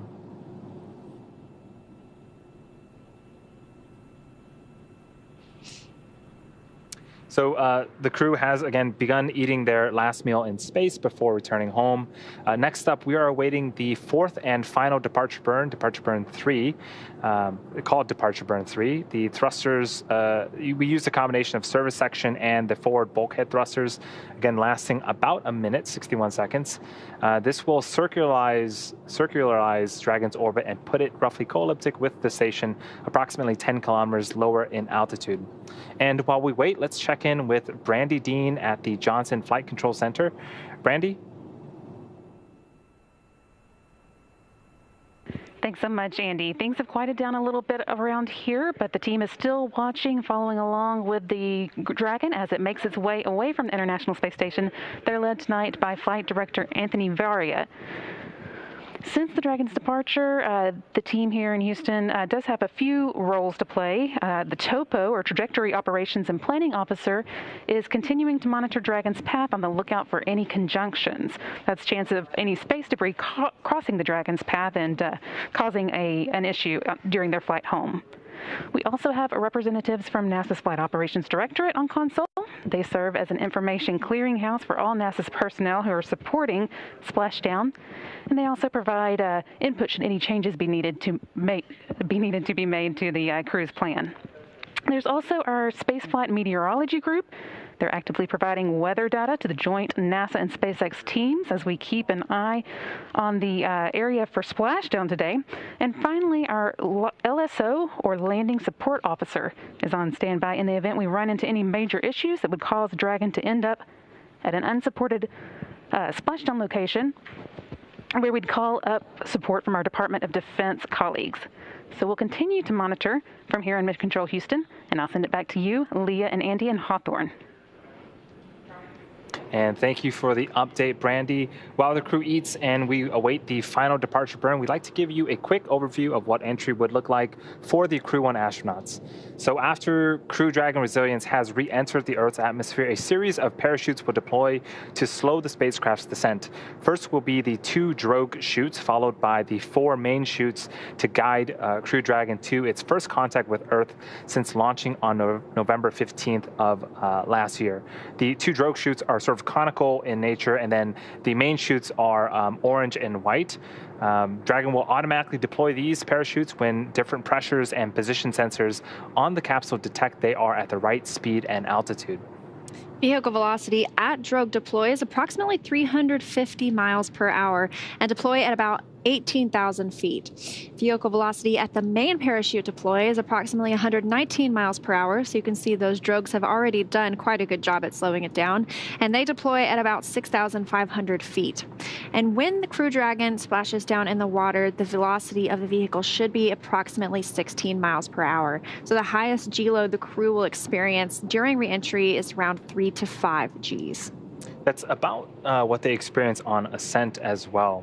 So Crew Dragon's primary heat shield is comprised of a material known as PICA 3.0, which stands for Phenolic Impregnated Carbon Ablator. First-gen Pika was developed by NASA for studying and sampling comets within our solar systems. SpaceX partnered with NASA to develop Pika X, which was the second-generation product used on all of Dragon 1 CRS missions that successfully resupplied the space station on 20 missions. Pika 3.0 was developed specifically for use on Dragon 2, the crew and the cargo versions, with enhanced structural and thermal properties that optimized the heat shield and drove down cost and mass. The remainder of Crew Dragon capsule is comprised primarily of SpaceX proprietary ablative material. It's another class of thermal protection which is lighter weight versus Pika and protects the underlying composite structure during reentry to ensure the structural capabilities are maintained. And while Crew Dragon will experience temperatures well over 3,000 degrees Fahrenheit during peak re-entry conditions, the characteristics of the TPS, or the thermal protection systems, coupled with the Eclipse, which is the environmental cooling and life support system in the pressurized interior, will ensure that Mike, Victor, Shannon, and Soichi stay cool and comfortable during all phases of re-entry through splashdown.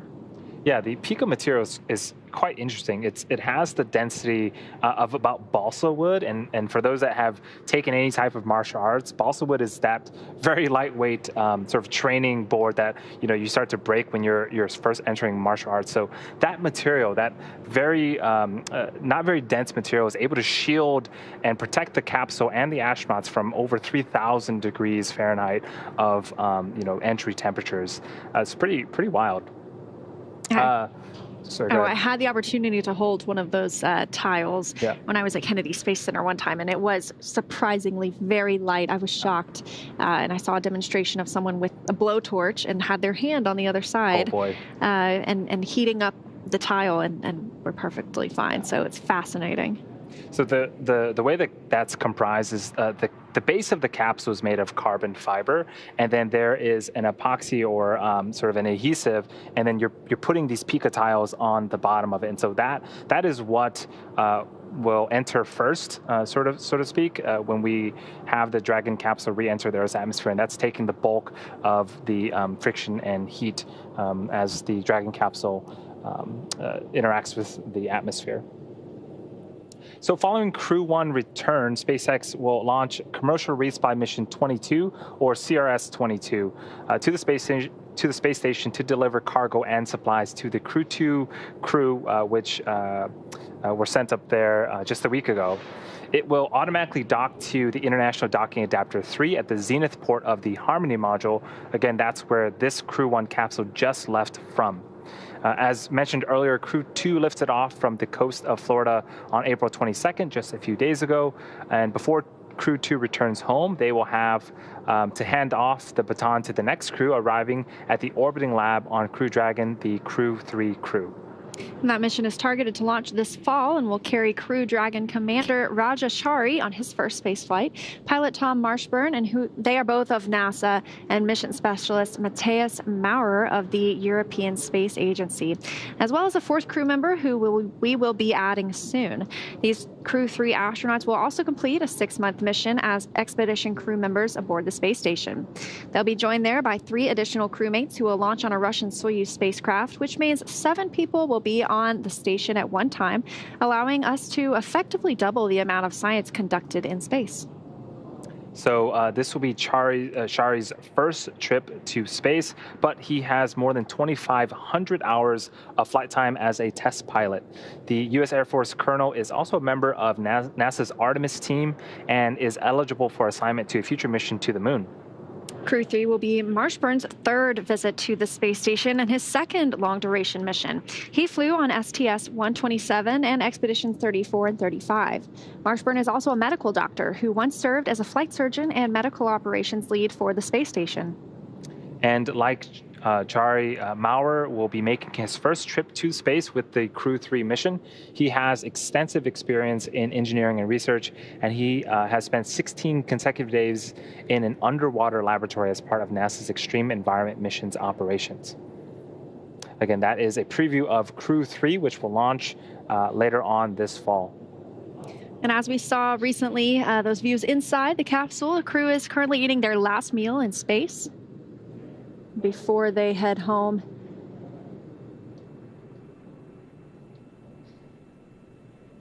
So our next burn coming up, and our final departure burn, that's departure burn 3. That'll be at 7:14 p.m. Pacific time, so about 30 minutes from now.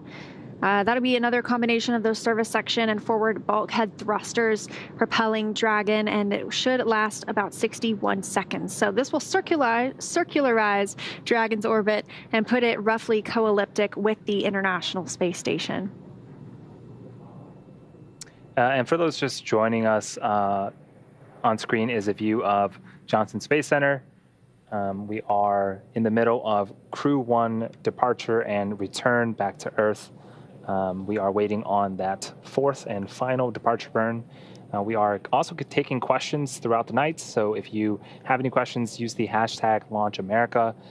We have one here. How many Draco engines are there on Crew Dragon? So there are 16 total Draco engines. There's 12 in the service sections, and there's an additional 4 on the forward bulkhead. There's also 8 Super Draco engines not used in today's missions that can be used for in-flight aborts, and those are a bit stronger and will protect the astronauts in case of an anomaly on the pad during liftoff. And Ethan wants to know if there are any cameras on the exterior of the Dragon capsule. There is a camera underneath the nose cone as well. It's a centerline camera, essentially, and that helps us line up directly with the international docking adapter on that docking port. And so we use that on the way up. We haven't seen any views of it tonight, though, if you are wondering. The views that we've seen of the capsule from the exterior are from the International Space Station. Yeah, one thing to note, as part of the undocking sequence, after we close Dragon's hatch and before we close the APAS hatch,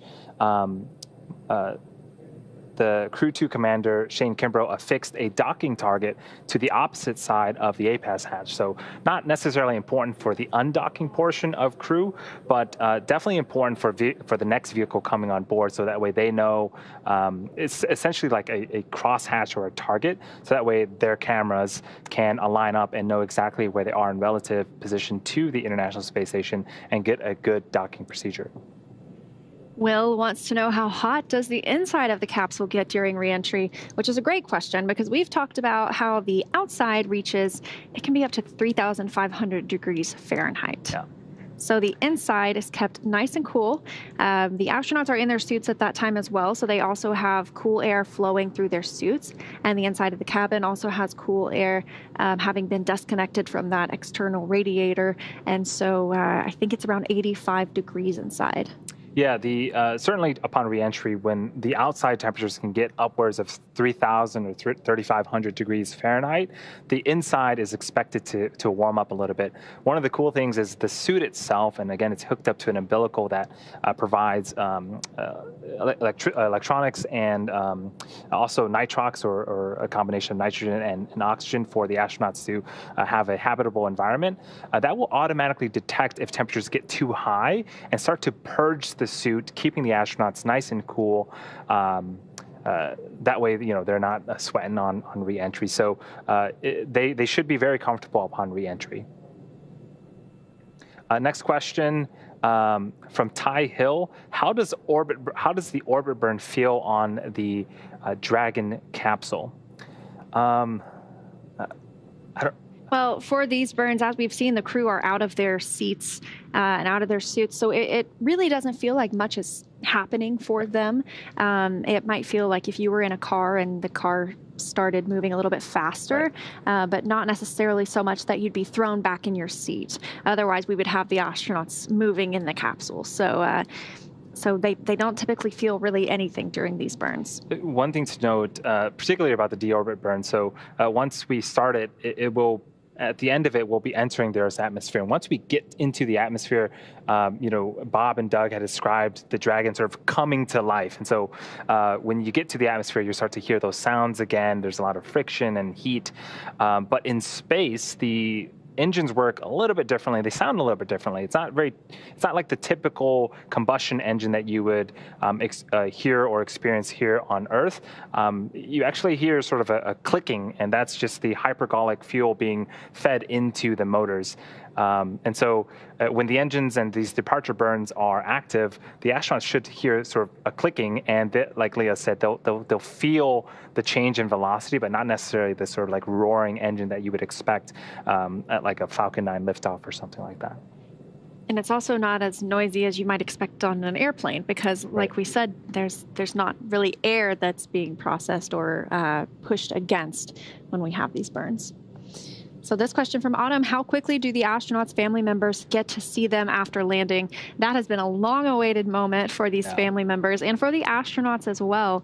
And it's really a quick turnaround. They should get to see them tomorrow morning at Ellington Field in Houston, Texas.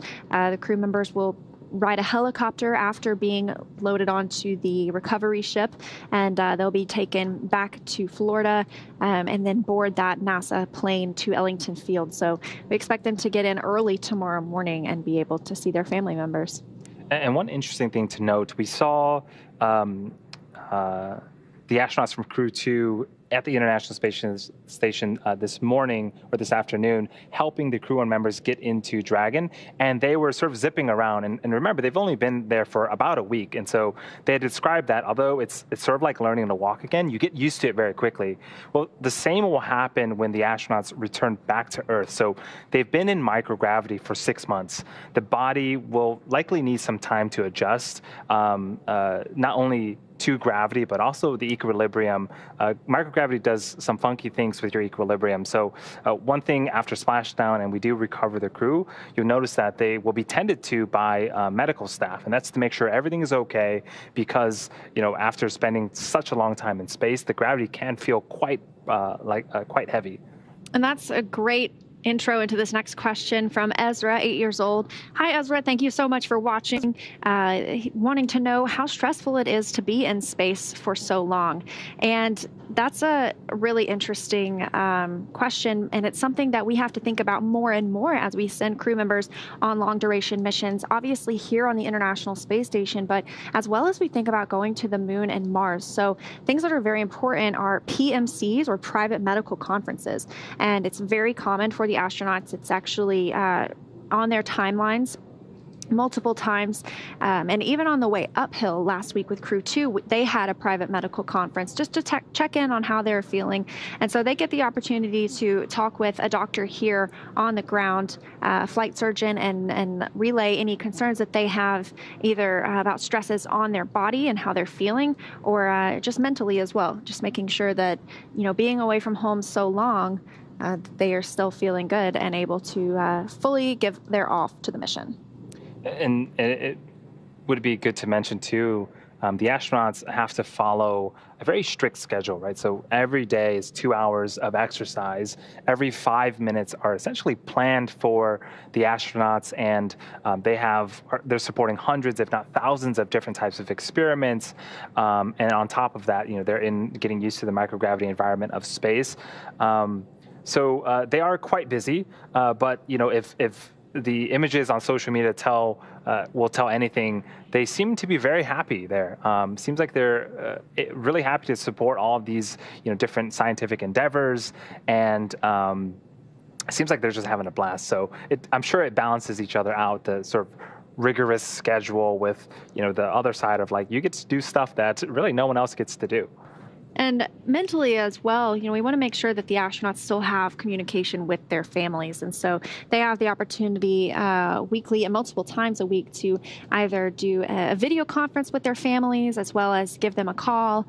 So they're able to keep up with everything that's going on here on Earth. Actually heard one time about one astronaut whose son was playing hockey. And so they took the tablet to the hockey game and were recording the hockey game for the astronaut on the space station who was getting to watch it. So I love that they're able to keep in the loop like that.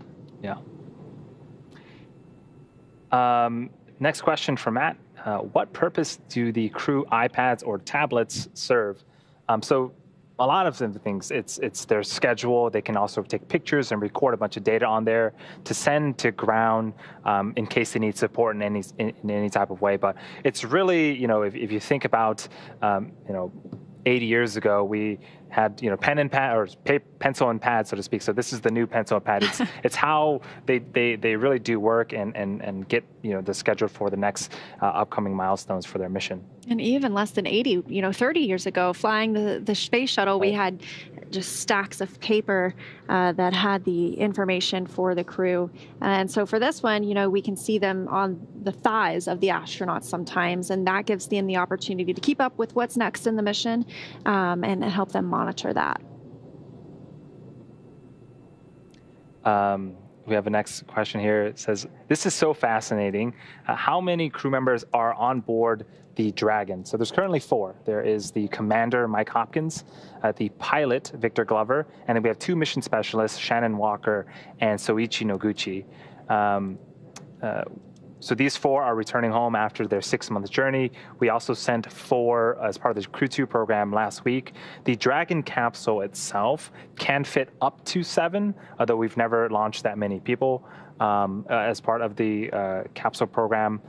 When we did the Demo 2 mission with Bob and Doug, we just sent them. And so there was some empty space in the capsule as well.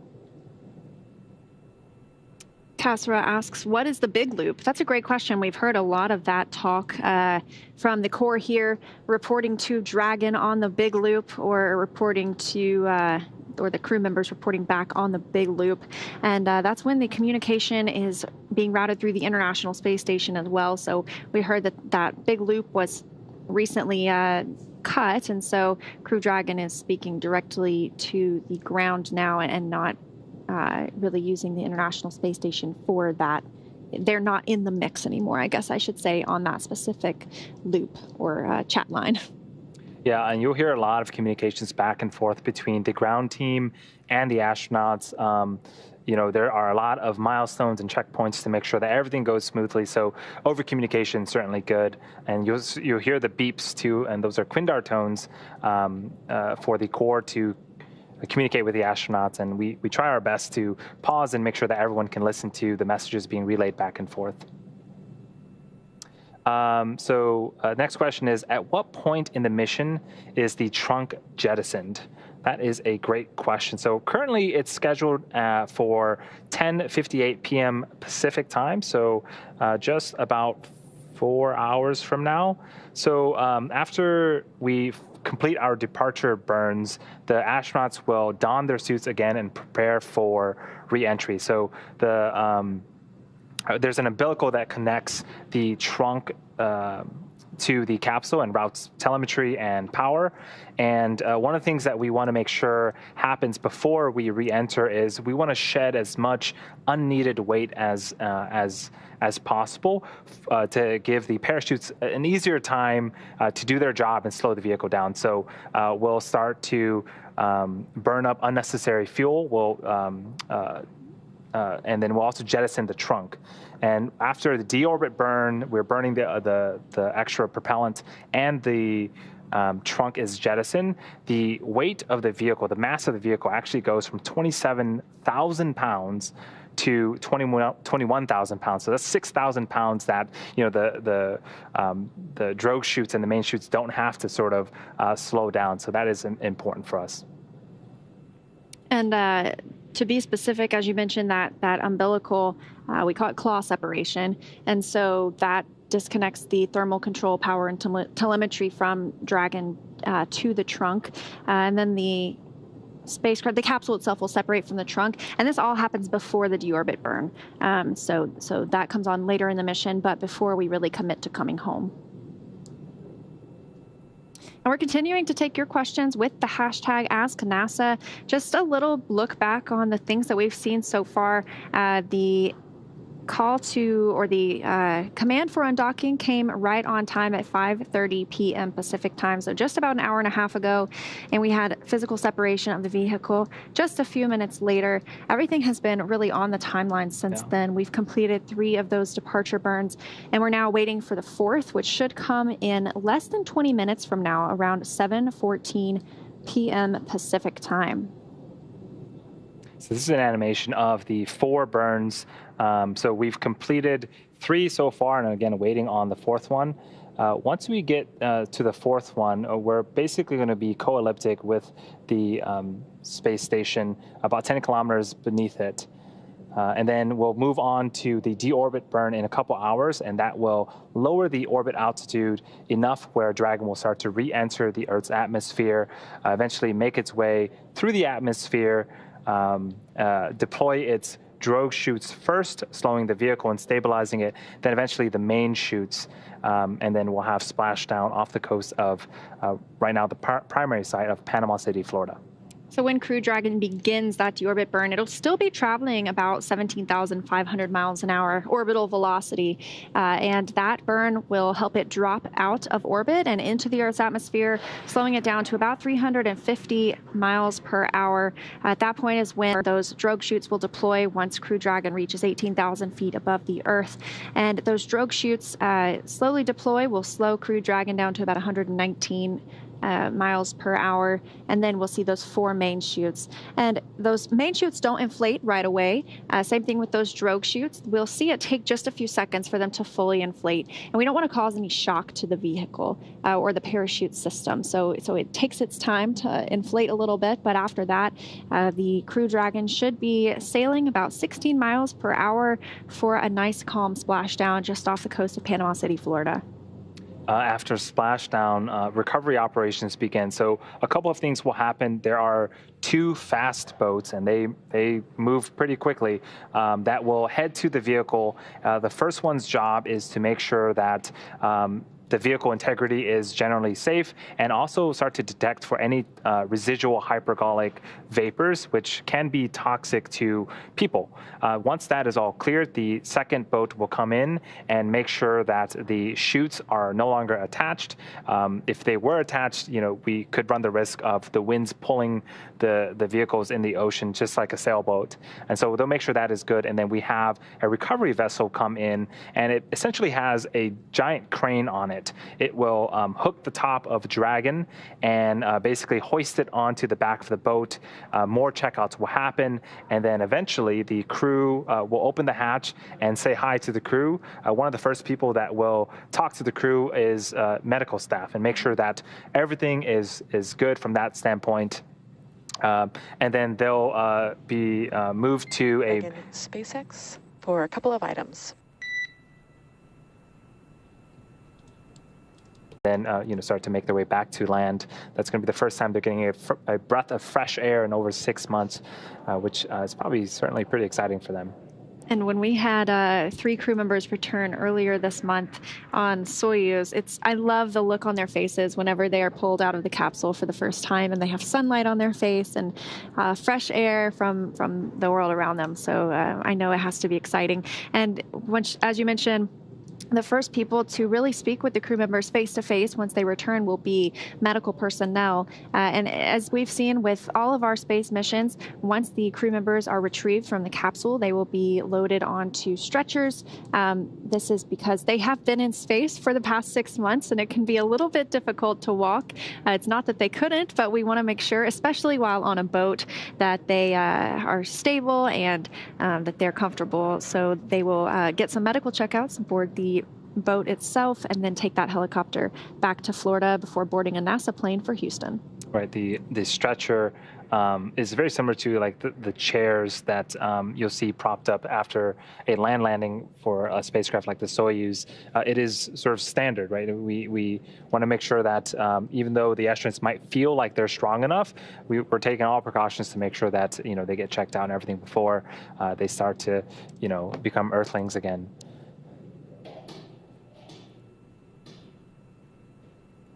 So we are awaiting depart burn 3 coming up at 7:14 p.m. Pacific time, the last of those 4 departure burns.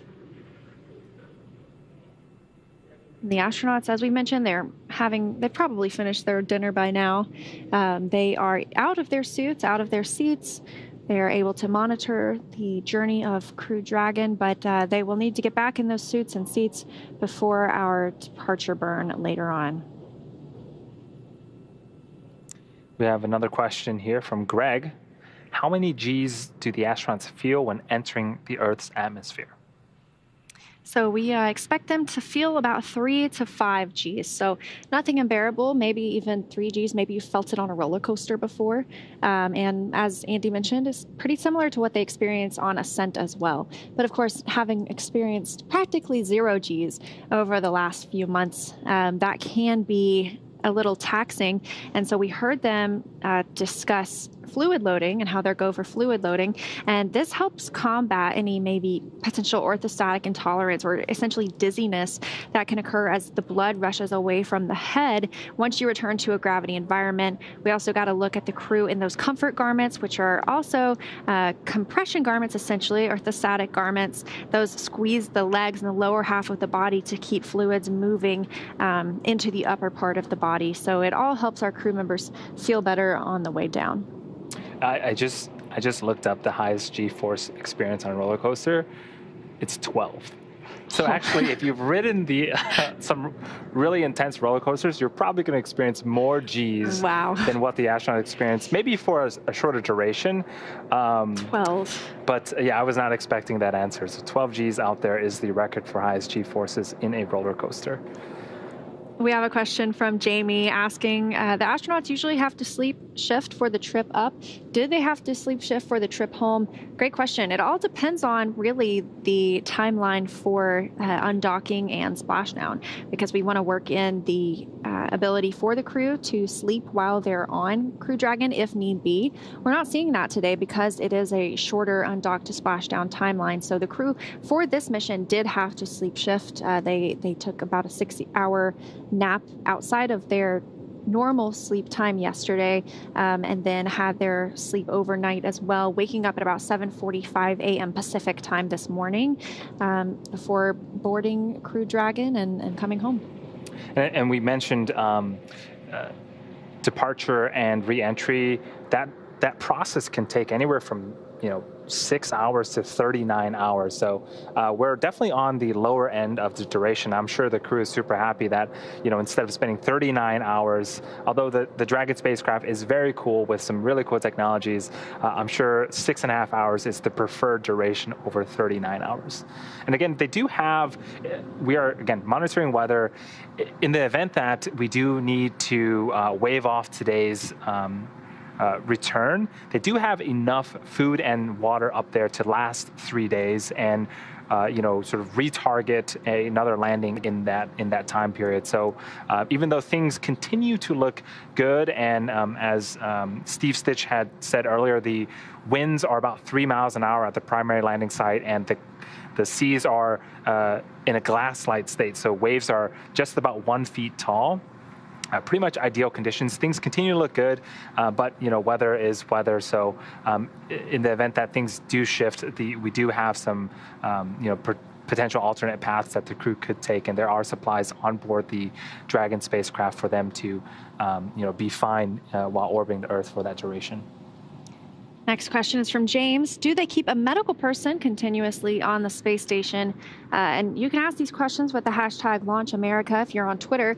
And I am sure that they would love to have a medical person continuously on the space station, but that's just not the case, unfortunately. However, they do have constant communications with the ground. As we mentioned, Mission Control is staffed 365 days a year, and part of those times we have a flight surgeon in the room, and they are always on call if the crew were to need to speak with someone. So they have all had training for various medical conditions, but there is not a specific designated medical person on board. As we did see, though, Maurer, who's flying this fall, was a medical doctor first, and so essentially that is like having a doctor on board. Each of the astronauts do get assigned specific medical staff for their duration and their mission. So, when we're talking about the private medical conferences or the PMCs that all the astronauts have regularly, it is the same person, so they can assess their health from last week to now and so on and so forth, to make sure that there aren't any negative trends and they can be treated if needed appropriately. And I just misspoke. I have to correct myself. It was Tom Marshburn is the medical doctor. So, yeah, that is quite nice to be an astronaut, then also be a doctor. Right. Very accomplished people. I would probably ask too many questions, though, always thinking there was something wrong with me when it's just normal space flight. Yeah. So again, we are about 5 minutes away from the fourth and final departure burn. It's called Departure Burn 3, but it is the fourth burn. It will place the Dragon spacecraft roughly co-elliptic with the International Space Station, about 10 kilometers lower than it the entire way around the Earth. And then a few hours after that, we'll have claw separation, trunk separation, and then the deorbit burn, which is a beefy burn lasting 16 minutes. These departure burns that we've had have been sub 1 minute, and I think this last one's the longest, with just being 1 second over a minute. But that deorbit burn to get us back to Earth's atmosphere will be over 16 minutes. And that burn should begin at 11:03 Pacific time.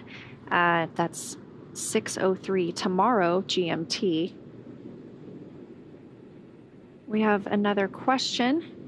Do the astronauts have different spacesuits for different scenarios, or is it just one suit? I love this question because I just love the spacesuits. And we've seen those really sleek suits that are now in the seats of Crew Dragon Resilience on their way home. The crew wears those for dynamic phases of the operation, like launch, docking, undocking, and return to Earth. And so those can protect the astronauts in case of a fire. They also provide communications and cooling to the suits, as well as they can protect the astronauts in the event of a depressurization. But they are different than the suits that we would use on a spacewalk, and that some of those crew members did use on a spacewalk. Those are the bulkier, the bigger white suits that you're used to seeing. Those are extravehicular mobility units, or EMUs, and those are specifically designed for long durations outside of the International Space Station. They serve essentially as their own little spacecraft. And so those cannot be used interchangeably, but both have very vital purposes. Yeah, the spacesuits that you saw the astronauts getting out of and I guess getting into, they're all custom made for each of the astronauts and designed and created in-house here at SpaceX. They are a one-piece suit. Everything is integrated from the gloves, the boots, and the helmet. So the astronauts basically go into it and start zipping everything up. And then there is an umbilical that is on the right leg that will connect the suit with communications, electronics, and also send gases and nitrox to the suit to make it a habitable and comfortable environment for the astronauts. Again, as Leah mentioned, if there is a depressurization event, the suit has sort of flame retardant and can also serve as their supply of air. Brian asks if the crew is having anything to eat before they return, or do they eat afterward? They have just had their only scheduled meal on Crew Dragon. They do have multiple meals there, and they have some snacks as well. And later on tonight, we may hear them call up or call down to the crew here in Hawthorne exactly what they maybe ate or where they got it from in the capsule. Everything is very carefully tracked. And once they return, I am sure that they have already let their friends and family know what they would like to eat first, having been stuck on the space station menu for the past 6 months. So they've got a lot of good stuff up there, but some things are a little harder to get, like maybe a fresh salad or fruit comes up every now and then. But although I did see they do grow quite a bit of their own plants and vegetables up there. When the Crew 2 astronauts were going up and they were taking inventory, I remember most of the snacks were depleted. So I'm very curious what snacks they brought on board, because it seems like everyone's going to those first. But yeah, they have plenty of food in case they need to be in orbit for longer than what is planned today. So the astronauts are cozy up there with plenty of resources. We are coming up on Depart Burn 3. Despite the name, it is the fourth of these Depart Burns today and the final of these Depart Burns. Looking at that at 7:14 p.m. Pacific time. This will be the longest Depart Burn we've seen so far. Should last 61 seconds. And again, this is using a combination of different thrusters on board Dragon. It's got those service section as well as forward bulkhead thrusters. And it just continues to take Dragon and put it in the trajectory necessary to splashdown later tonight or early tomorrow morning if you're on the East Coast, just off the coast of Panama City, Florida.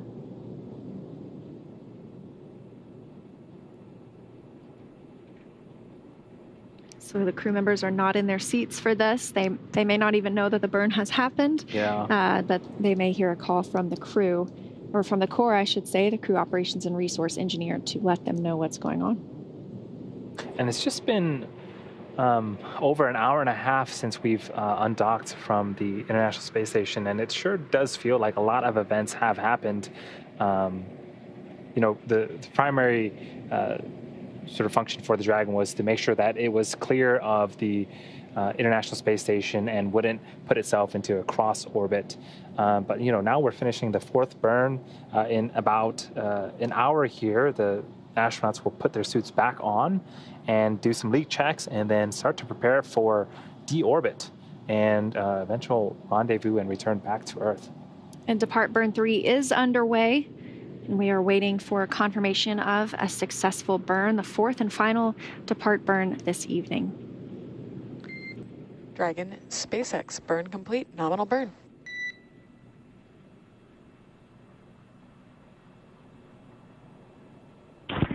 Okay, and resilience copies, nominal burn, and that went a little bit longer than expected. That was what you guys were expecting, huh? Checking. Yep, that was just as we expected.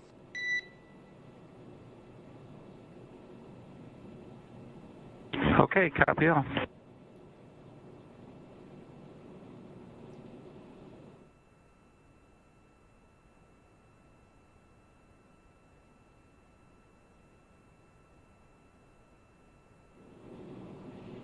As we mentioned, that fourth Depart Burn 3, as it is known, having been completed, and the crew confirming that it lasted a little bit longer than was initially planned, and that is Crew Dragon knowing exactly how long the burn needs to be to put us in the proper position for our deorbit burn coming later tonight. But everything has continued on schedule flawlessly for Crew Dragon so far today. That burn specifically circularizes Dragon's orbit, putting it in a roughly co-elliptic orbit with the station, approximately 10 kilometers lower in altitude. So it should be the same orbit as the space station all the way around the Earth, rather than at perigee or apogee, a specific distance. And the next major event is suit donning. That's coming up in about an hour and 15 minutes at 8:30 p.m. Pacific time. And we will be live with you all the way from earlier, from undocking, all the way through splashdown and recovery. So please stick around. Keep sending in those questions with the hashtag LaunchAmerica.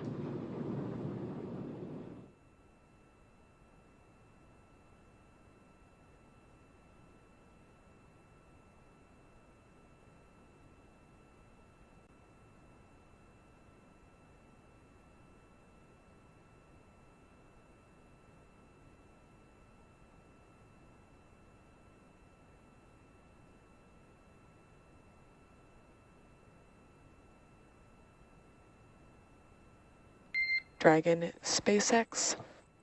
On Dragon to ground, manual control of cabin temperature is about to be disallowed.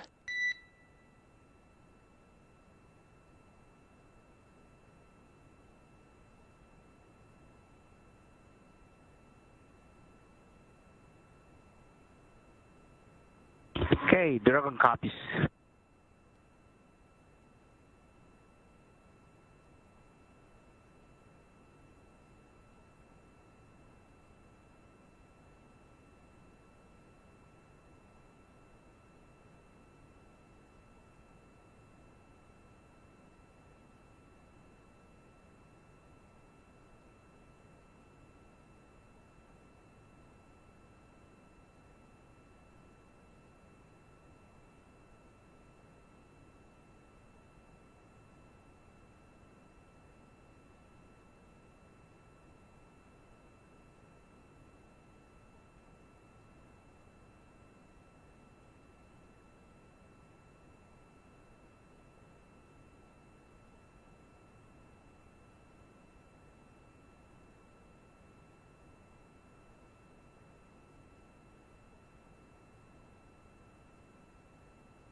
Dragon SpaceX, we are less than 4.5 hours to your scheduled splashdown time.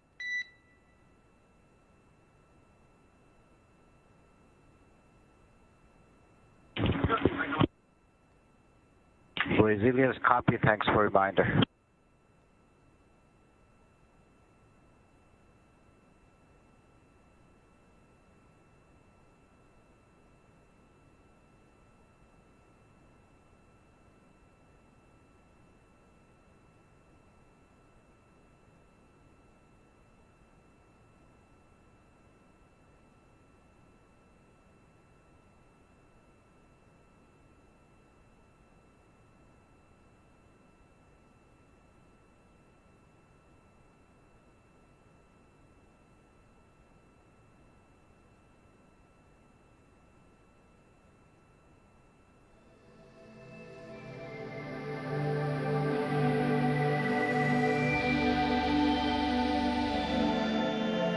SpaceX Resilience for Section 3, mandatory and stoke.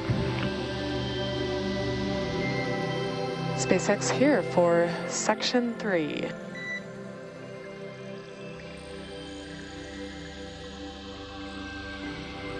All right, if you are ready to copy, it's pretty straightforward.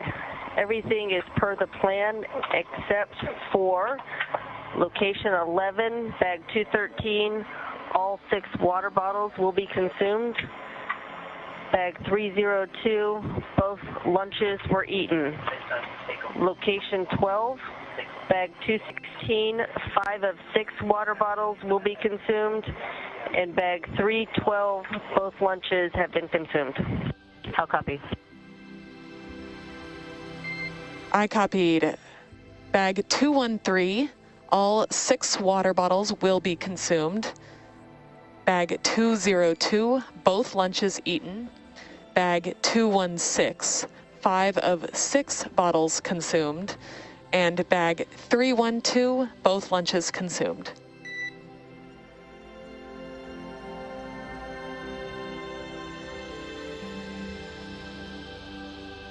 That's a good copy, except for it is bag 302 instead of 202 for both lunches being consumed. Copy, got it. Thanks so much.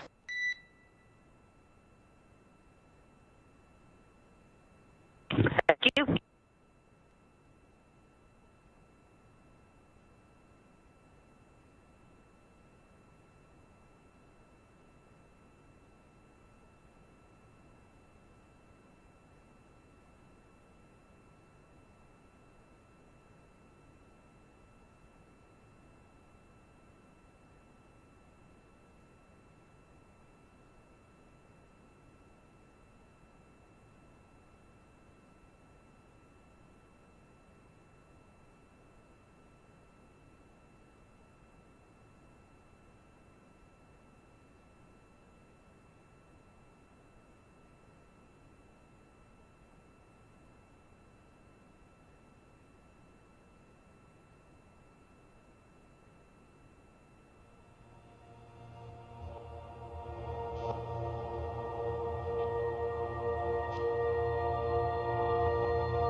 Text answer.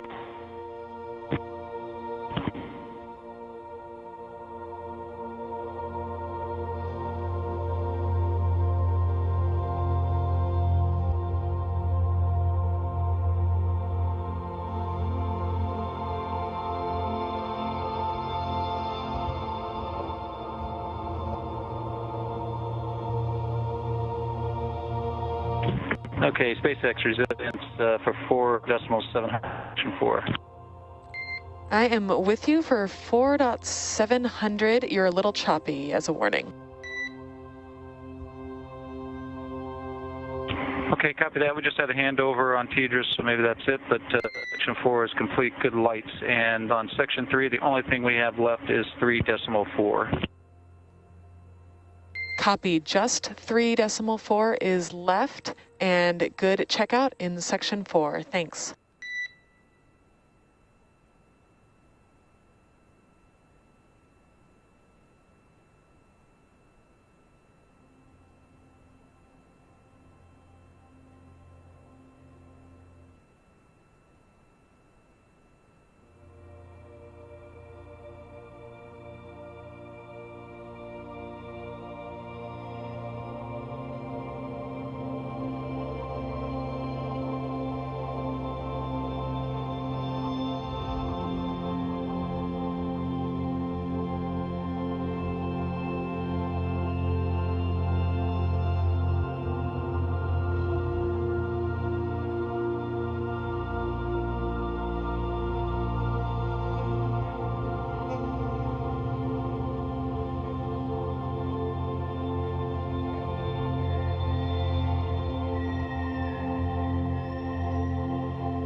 Dragon SpaceX for handover.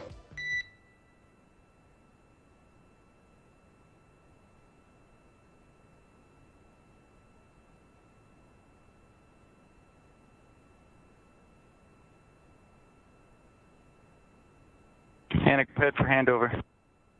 Hey, just wanted to let you know that the shifts down here are handing over. I am leaving you in the fully capable hands of Mike, and it has been a true pleasure and honor working with you. And the same for us and the entire team down there, Brian and everyone else. Thank you very much for getting us undocked and on our way. And Solo and the rest of the team, we are ready to finish this thing. Let's have a good 4.5 hours here.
And welcome back. We are live, waiting for Crew-1 to return. On screen right now, that little white dot is the Crew-1 capsule Resilience. This is a view from the International Space Station. It started off fully docked to the International Space Station and is continuing to distance itself away. Things have been going smoothly so far with all of our burns, and upcoming here, the next milestone is suit donning in about 40 minutes at 8:30 p.m. Pacific time. That small spec Crew Dragon, they are now 52.6 kilometers away from the International Space Station. Dragon SpaceX, be advised that deorbit sequence and entry have been enabled.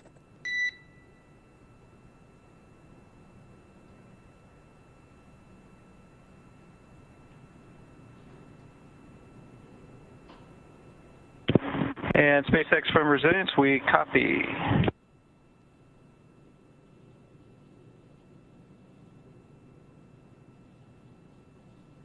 So a couple of things have happened since we took a bit of a break and waiting on suit donning. The core, Anna, gave a update to the crew about splashdown time. The crew also gave an inventory update on what was consumed, and we also had a core handoff from Anna to Mike, who you just heard the voice of. And so Mike will be taking over for the splashdown portion and supporting the astronauts as we, again, continue to march towards splashdown time, currently targeted for 11:56 p.m. Pacific time off the coast of Panama City, Florida. And that Mike Hyman, the core here, was speaking with Mike Hopkins aboard Crew Dragon. He and his three crewmates, Victor Glover, Shannon Walker, and Soichi Noguchi, are all on board this tiny Crew Dragon we see right now off in space, preparing for their continued journey home. And inside the vehicle right now, the crew are out of their suits, out of their seats. They should just be enjoying the ride, maybe getting some last looks outside those windows. They were reporting back earlier that they had a great view of the space station. So depending on the position of Crew Dragon, they may be able to look back at the station right now as the station can look at Crew Dragon, but we just don't know. Yeah, to get to this point, again, Crew-1 was docked at the zenith port of the International Space Station, undocked successfully on time at 5:30 p.m. Pacific time. We had the 4 departure burns. They're named departure burn 0, 1, 2, and 3, but there are 4 of them. And right now, Dragon is in a roughly co-elliptic orbit, about 10 kilometers beneath the International Space Station. And that means that it is that distance all the way around as it continues to orbit the Earth. So those departure burns took us up and over the International Space Station. That allowed the station to move forward in its orbit and slow Dragons just a little bit. So as I mentioned, we are currently 55.9 kilometers away from the station, and Andy said only 10 below. So we are further behind the International Space Station now, or ahead of the International Space Station now, I should say, than we were. And that's thanks to those 3 or 4 departure burns. And the next major burn that we'll be looking for is the deorbit burn. That should last about 16.5 minutes coming up later tonight. Specifically, we'll be looking at that at 11:03 p.m. Pacific time or 6:03 GMT. And that burn, that 16-minute deorbit burn is where we really commit to the splashdown site and for the capsule itself, because that deorbit burn will lower the altitude enough where Dragon will no longer be in orbit around the Earth and will be entering Earth's atmosphere, where we will deploy some parachutes and have a safe, nice splashdown in the Gulf of Mexico. And those parachutes come in 2 phases. We'll first see the drogue chutes release when Crew Dragon is 18,000 feet in altitude.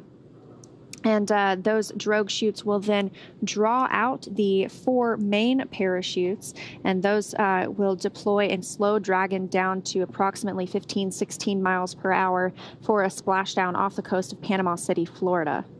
After we splash down, there are a couple of things that happen. We have 2 fast boats that will start to approach the vehicle. The first one will start to ensure the integrity of the capsule, make sure there are no leaks or visible damage to it, and then also starts to sniff out any potentially toxic vapors from the hypergolic fuels and propellant that were on board Dragon. Once that is clear, the second fast boat will come in and make sure that the main chute has been cut and really move it away from the Dragon vehicle. If somehow it were to still be attached, we could see an event where the winds potentially could be pulling Dragon like a sailboat, which is something we don't want. But the second fast boat will confirm that everything is good, and then our recovery vessel will then approach Dragon, and there is a crane on the back of it. Well, it'll essentially hoist Dragon up and stick it on its boat. We'll do some more checks and open the hatch and then say hi to our astronauts inside. Getting that first fresh breath of air. And this is a night splashdown. As we have mentioned, this is the first for NASA since 1968, when Apollo 8 astronauts returned from being the first humans to orbit the moon. So it's quite a rarity for us that we get to do this. And we've heard that there will be good moonlight out in the area, and we're expecting good weather, calm seas. So it's everything we could have asked for, and also a short undock to splashdown timeline. Yeah, the undock to splashdown could take as long as 39 hours, but today we're just at 6.5 hours. So the crew has a very short trip from the International Space Station, and we were talking earlier. The trip from space to Earth takes shorter than some international flights here on Earth. So it's quite funny to think about it that way, that these guys here and guys and gals here have a very sort of speedy way to get from space all the way back down to Earth. Yeah, the International Space Station is currently and constantly about 250 miles above the Earth. And so I always think about that when they are, and I'm in Houston, I always think they're closer to my home state than I am, and they're in space. So yes, that 6.5 hour undock to splashdown timeline is what we're looking at tonight. And we also are taking your questions online with the hashtag #LaunchAmerica. So if you're watching and you're on Twitter and you have something you're wondering about, feel free to send it in. We'll do our best to answer it. And this one comes from Priya, whose 10-year-old son wants to know if there are any physical impacts on the astronauts, like weakening of muscles or bones, due to an extended stay in space. That's a great question, and thank you so much for watching. We have studied this for quite literally decades now, how these long duration space flights affect astronauts, because as we look to go to the moon and Mars, these are longer and longer missions that we will be taking part in. And so we want to know how the space flight affects the human body. And one of the things that we found is, obviously, as Andy and I are standing here now, it may not really feel like it, but we are using our muscles and bones to stay upright. And when you're in a microgravity environment, you really don't have to use those muscles and bones in the same way to support yourself. So unless you are constantly doing some sort of physical activity, you can weaken your bones and muscles. And so to combat that, our astronauts work out for about 2 hours every day. They do a variety of exercises, anything from running on a treadmill, and they have some bungees that keep them down and running on the treadmill rather than floating away with every step. They also have some resistive exercise equipment. That way they can do squats and curls and all of the things that we're used to doing with weights in the gym.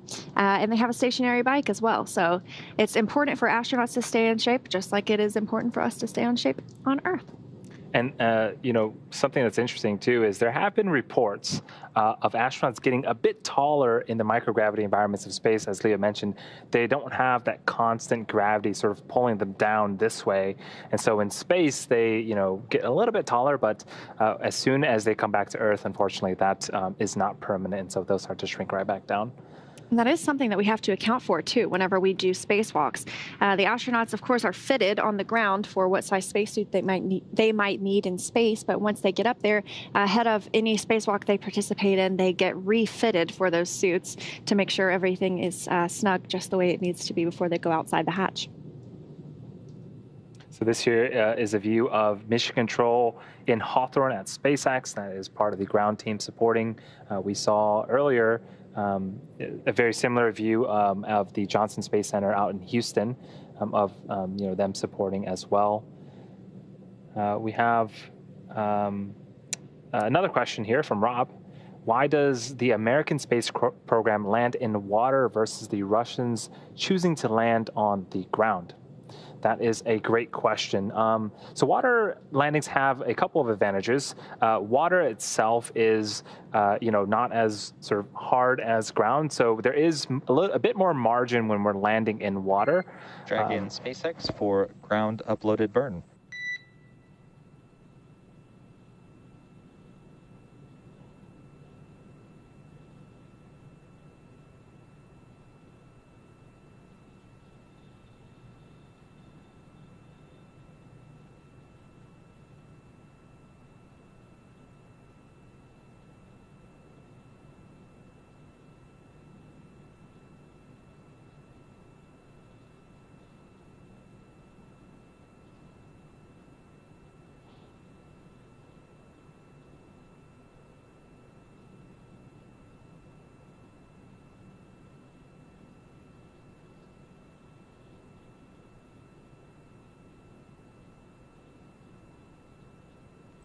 Drag in SpaceX repeat call for ground uploaded burn. Yeah, stand by, Solo, for getting ready. Standing by.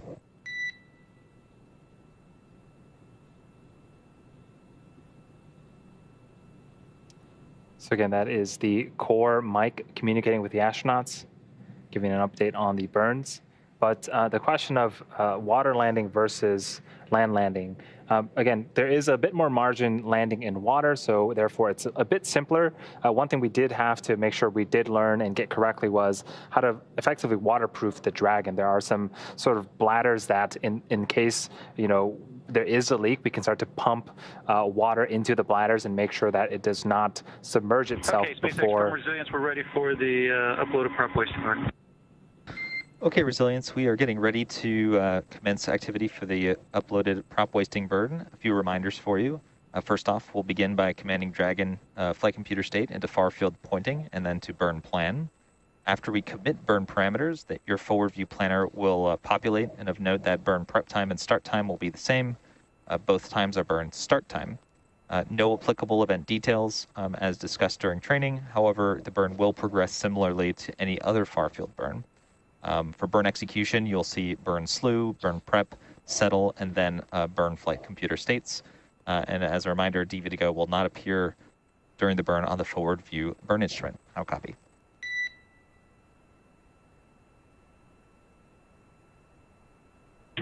Okay, we copy all. We'll first be going into far field in the burn planning. Burn start time and prep are the same, and we copy all of the others in terms of the flight computer states for the burn itself as well. Good readback. Please let me know when you're ready to copy burn start and duration times.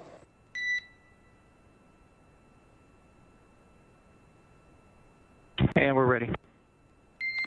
Burn start time is 040706. Burn duration is 3 minutes and 17 seconds. How copy?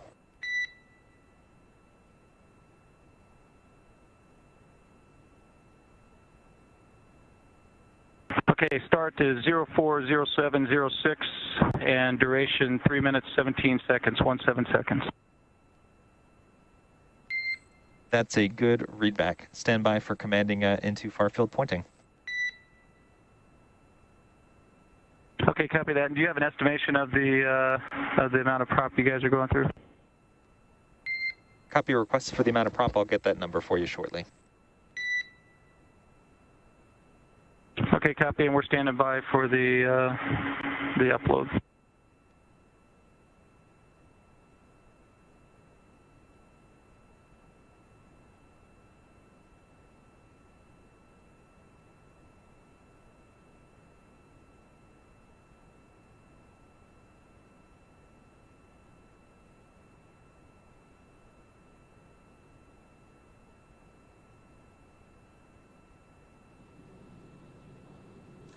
And they were just discussing a burn that's upcoming in about 9:07 p.m. Pacific time, the prop wasting burn.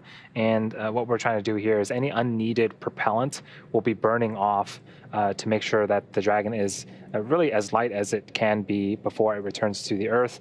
And it sort of lightens the heavy lifting that the parachutes will have to do in order to slow and stabilize the vehicle.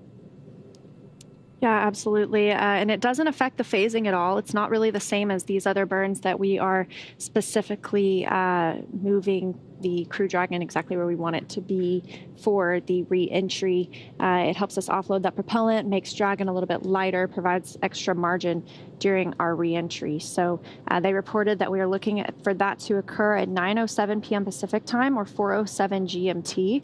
That's a little over an hour from now, and that should last 197 seconds or 3 minutes and 17 seconds. A few hours after the prop burn, we'll also jettison the trunk, further shedding weight.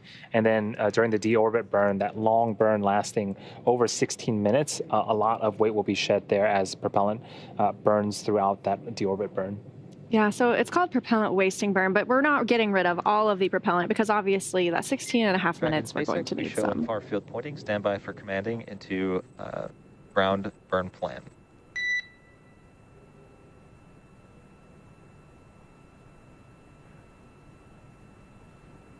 Resilience.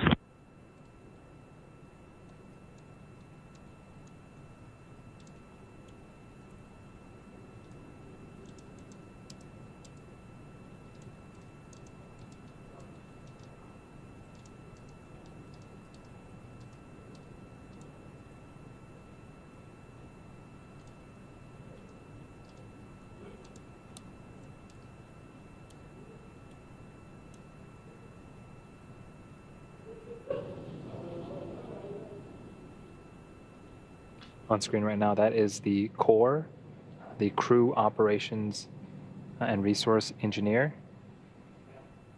He's communicating with the astronauts on board, specifically the commander, Mike Hopkins. And the core has a very similar role, really the same role as the Capcom that we're used to aboard the International Space Station. Capcom stands for Capsule Communicator. Of course, that was more applicable when we were flying the Apollo capsules, and now the Capcom speaks with the crew on the station to relay anything that the flight team needs to discuss or any upcoming actions throughout the day.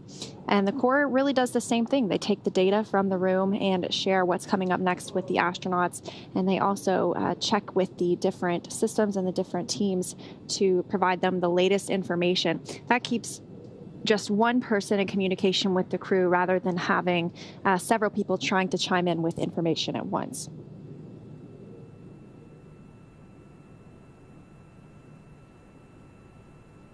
So they've been discussing the prop wasting burn. Again, not really one of those burns that affects our phasing, but it is helping lighten the load on the vehicle. And that comes after the 4 depart burns that we've completed so far today, the 4 final depart burns, I should say. That last one having been at 7:14 p.m. Pacific, 2:14 GMT. The next burn that will really commit Dragon to coming home is the deorbit burn. We'll be looking for that at 11:03 Pacific time, and then within the hour, we should expect to see Crew Dragon splash down.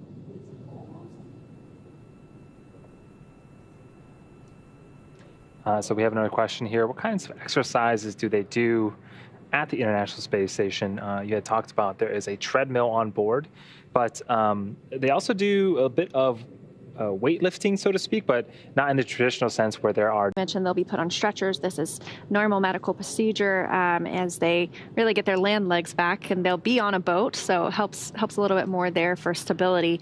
But they'll be able to walk tonight, tomorrow, and that's all attributed to they've not had any bone or muscle atrophy while on the space station because they have stayed, well. They've kept up with their nutrition, and they are also working out about 2 hours a day. Right. This question from Tom: why does the nose cone stay open until the final burn? And that's because we use the forward bulkhead thrusters. There are 4 of them under the nose cone for the deorbit burn. So we can't close the nose cone until that deorbit burn is complete. And then after it is, we close the nose cone. That protects the forward hatch and allows for reusability of the Crew Dragon vehicle. And the nose cone really stays open the entire time that the spacecraft is docked. It exposes, there's a centerline camera sort of in the middle of the, that section after the nose cone is open, and that is what helps dock the Dragon vehicle. And so when we undock, we kind of just keep it open until, again, we use that, we initiate our final burn, and after that's done, we'll close it out, protect all of the contents inside as we go through the Earth's atmosphere. This question from Kristen: can you see shooting stars from the space station? They get an amazing view on the space station of so many things. And we saw a beautiful photo last year of Comet Neowise taken from the International Space Station. So they do see shooting stars. They also see beautiful things like Aurora Borealis. You know, thunderstorms are incredible. If you've ever watched a time lapse from the International Space Station and they happen to be flying over a thunderstorm or a stream of storms, it's really amazing to see the little flashes of lightning from Earth. Yeah, they really get that. I don't even think it's called a bird's eye view because, you know, birds aren't in space, but they get to see the entire storm system. And part of the Earth Day interview of the crew and astronauts, Mike Hopkins and Soichi, they dubbed themselves volcano hunters because part of their job was to not only take pictures of Earth, but they were tasked with, you know, trying to find volcanoes. I think Soichi had snapped some pictures of volcanoes actually in the middle of erupting, which is super cool. So yeah, they really do get the best view that you could possibly think of when it comes to observing the Earth and Mother Nature. And speaking of, you know, we just had Earth Day last week, last Thursday, I believe, and the Earth research that takes place aboard the International Space Station is extensive. As you mentioned, we have these Crew Earth observations that they take photos of the space station. They're able to see how the planet is changing in different areas, be they rural or urban. They get views that we just can't have here on Earth and give us the bigger picture of how the Earth is changing and potentially why. It's amazing as well whenever we have sometimes catastrophic storms, the photos that they're able to provide us from the space station and of the size of the storm. It's terrifying, but you know, amazing as well, just exactly how powerful nature is. There is a lot of Earth science going on aboard the International Space Station. We talked about the Orbiting Carbon Observatory last week and how that monitors the carbon dioxide that's in the Earth's atmosphere, how some of that is absorbed and some of it is not, and we're trying to better understand how that happens. So constantly learning more about Earth, even though we are 250 miles above it. Yeah, that program or that sort of initiative to take photos of Earth, I think since its initiation, the crew and astronauts aboard the International Space Station have taken over 1 million photos of, you know, various geographic locations of the Earth, and, you know, sent them down for scientists to continue to, you know, further analyze and research. But I would be remiss to talk about, you had mentioned science. Science is a huge part of the International Space Station and its effort. I mean, thousands and thousands of scientific experiments going on in the last 20 years. If anyone is interested in learning about more science, you can head to nasa.gov/ISS science. They do a great job of not only categorizing the science, but also telling you why it's important. So, you know, they'll outline the specific experiment, then also say, like, hey, how is this applicable to potentially Earth-based technology? And you can also follow the International Space Station research account on Twitter. They're constantly featuring just different investigations that are happening aboard the International Space Station and sometimes their findings, as well as you can follow the International Space Station on Instagram, Twitter, and Facebook as well. So do a search, go and follow, and it's pretty cool to get a new piece of information every day of just how they are really working for all of us down here. And so we are waiting for the next event is happening in about 15 minutes. The astronauts will don their suits once again. Those are custom suits made for each of the astronauts, designed and created here at SpaceX. They'll don those suits and prepare for not only the prop wasting burn, but the deorbit burn in a few hours here as well. And then again, the prop wasting burn will happen at about 9:07, I believe, 9:07 p.m. Pacific time.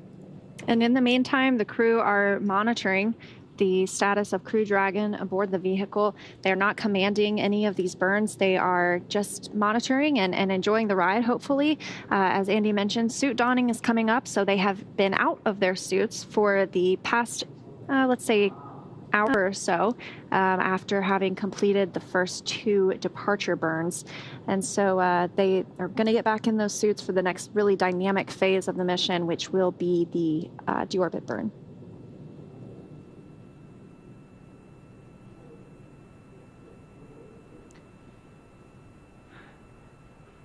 So we mentioned spacesuits. Here's a question. Do the astronauts have different spacesuits or for different scenarios, or is it just one suit? That is a great question. They do have different suits for, depending on what they want to do. The suits that they're currently drying off in the capsule now that they'll don here in about 15 minutes, those are really meant for actions inside the vehicle. They are equipped with an umbilical that will allow them, the astronauts, to communicate, with ground. It also provides them nitrox and other gases to cool them off or provide them with a habitable environment in case there was a depressurization event. But then you also have sort of the classic NASA sort of bulkier suits that you would see in popular media. Those are known as EMUs. Oh, yes, and the EMUs, like you mentioned, they definitely look different. They are essentially mini spacecraft. EMU stands for Extravehicular Mobility Unit, and so as you are exiting the space station, you're really inside another mini vehicle that provides life support as you are working outside the International Space Station. So it's a little bit heavier and a little bit more difficult to move around in, but it's all because it needs to also protect the astronauts from anything outside the International Space Station. They have a cooling garment underneath that keeps them cold, rather than the ability, as we see with these suits, to plug in to the seat and get cool air that way. So it's all about keeping the astronauts comfortable and safe, and it takes a couple of different suits to do that. Yeah, I mean the harsh environment of space is not nothing to joke about. I mean the temperatures going from being exposed to the sunlight to not can fluctuate temperatures in hundreds of degrees in one direction or another. So those suits are bulkier, like Leah mentioned. They really are their own sort of self-contained environment for the astronauts to feel very safe to perform the work and maintenance that they need to do on the International Space Station.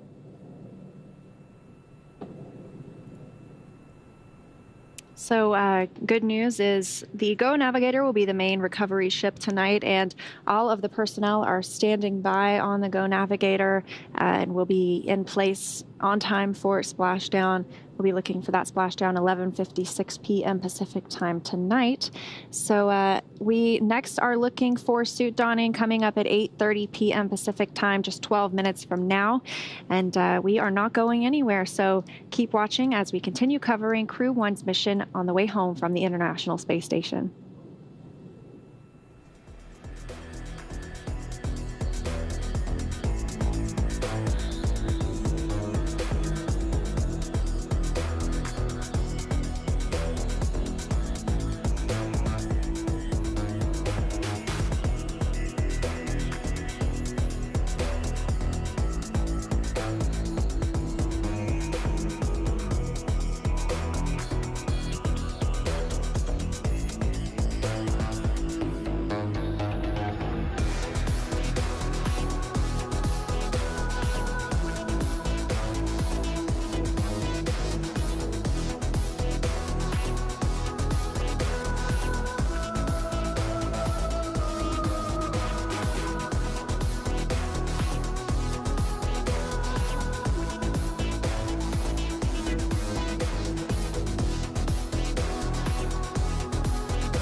Dragon SpaceX for ground uploaded prop hoisting burn.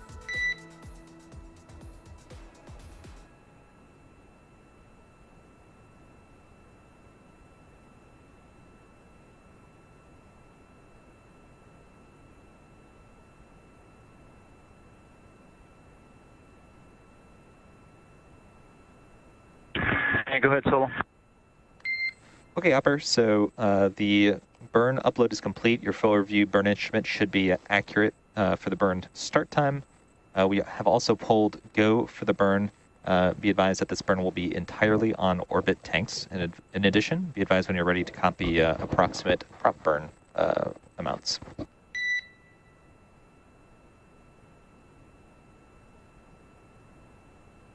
Okay, copy. The burn has been uploaded, and we see the start and stop time. I thought we were going to get a estimated duration. Is that not?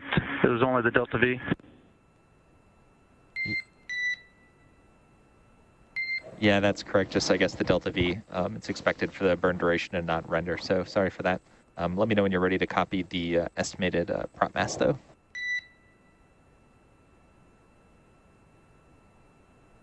And ready to copy. Yeah, we're expecting that mass to be between 81 and 91 kilograms.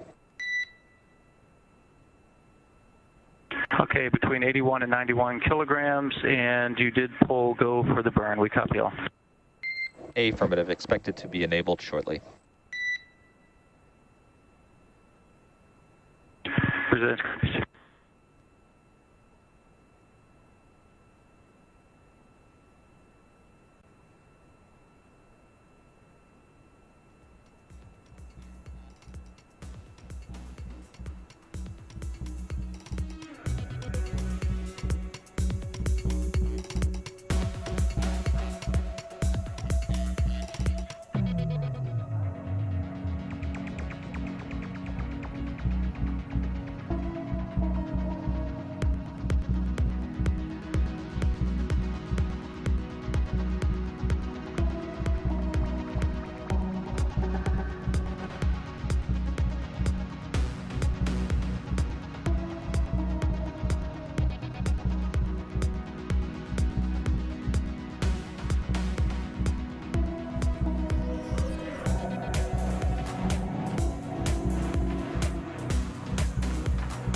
Hi, everyone, and welcome back to our live coverage of Crew-1 Crew Dragon Resilience return to Earth from the International Space Station. And we have been live since undocking earlier today. Undocking came on time at 5:30 p.m. Pacific time, or that command being sent for the hooks to release and for Crew Dragon to depart from the station. Dragon SpaceX for suit donning.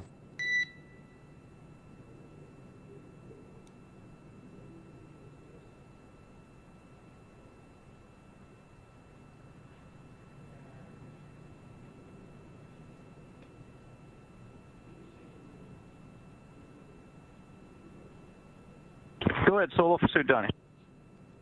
Okay, per your timeline, you are go for suit donning. That's procedure 4.010, corresponding to 4.700, section 5. We will be bringing the cameras to exterior momentarily for you. Okay, we copy all. We are go for suit donning. And that's really the next major milestone in Crew Dragon's trip home tonight. They have completed their 4 main departure burns. And they are preparing to don their suits. They've not been in their suits since after those first couple of depart burns. They're now going to get back in those in advance of their return.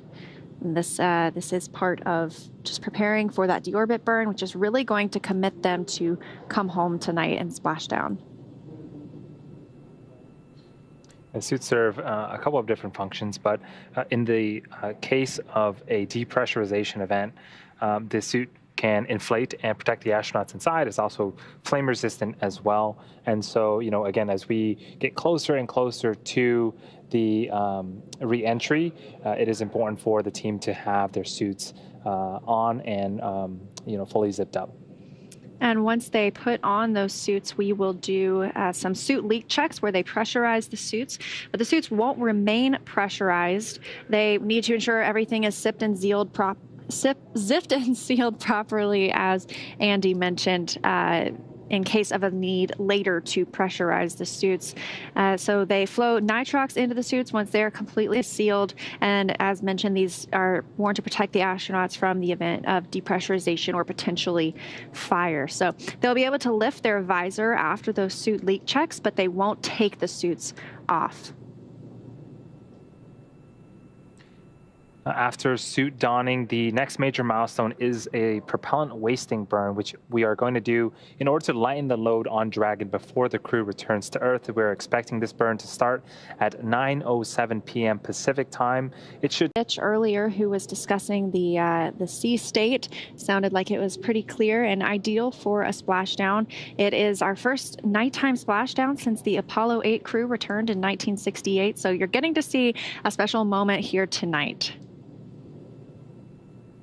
Yeah, this is also the second crew return for the Dragon program. The first was on Demo 2 with Bob and Doug, and now Crew-1 has almost complete their 6 months journey to and from the International Space Station. So, it'll be the first nighttime splashdown for us in quite a while, but also the second recovery of a crewed vessel for the Dragon 2 program.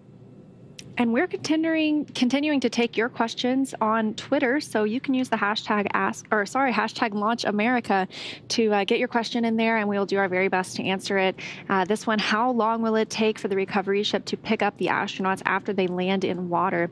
And we have sort of a recovery timeline that we are able to look at, and it can take as little as 1 hour from the time they splash down until the time they actually exit the capsule. But it should take around 30 minutes for the ship Go Navigator to be able to make it to the vehicle.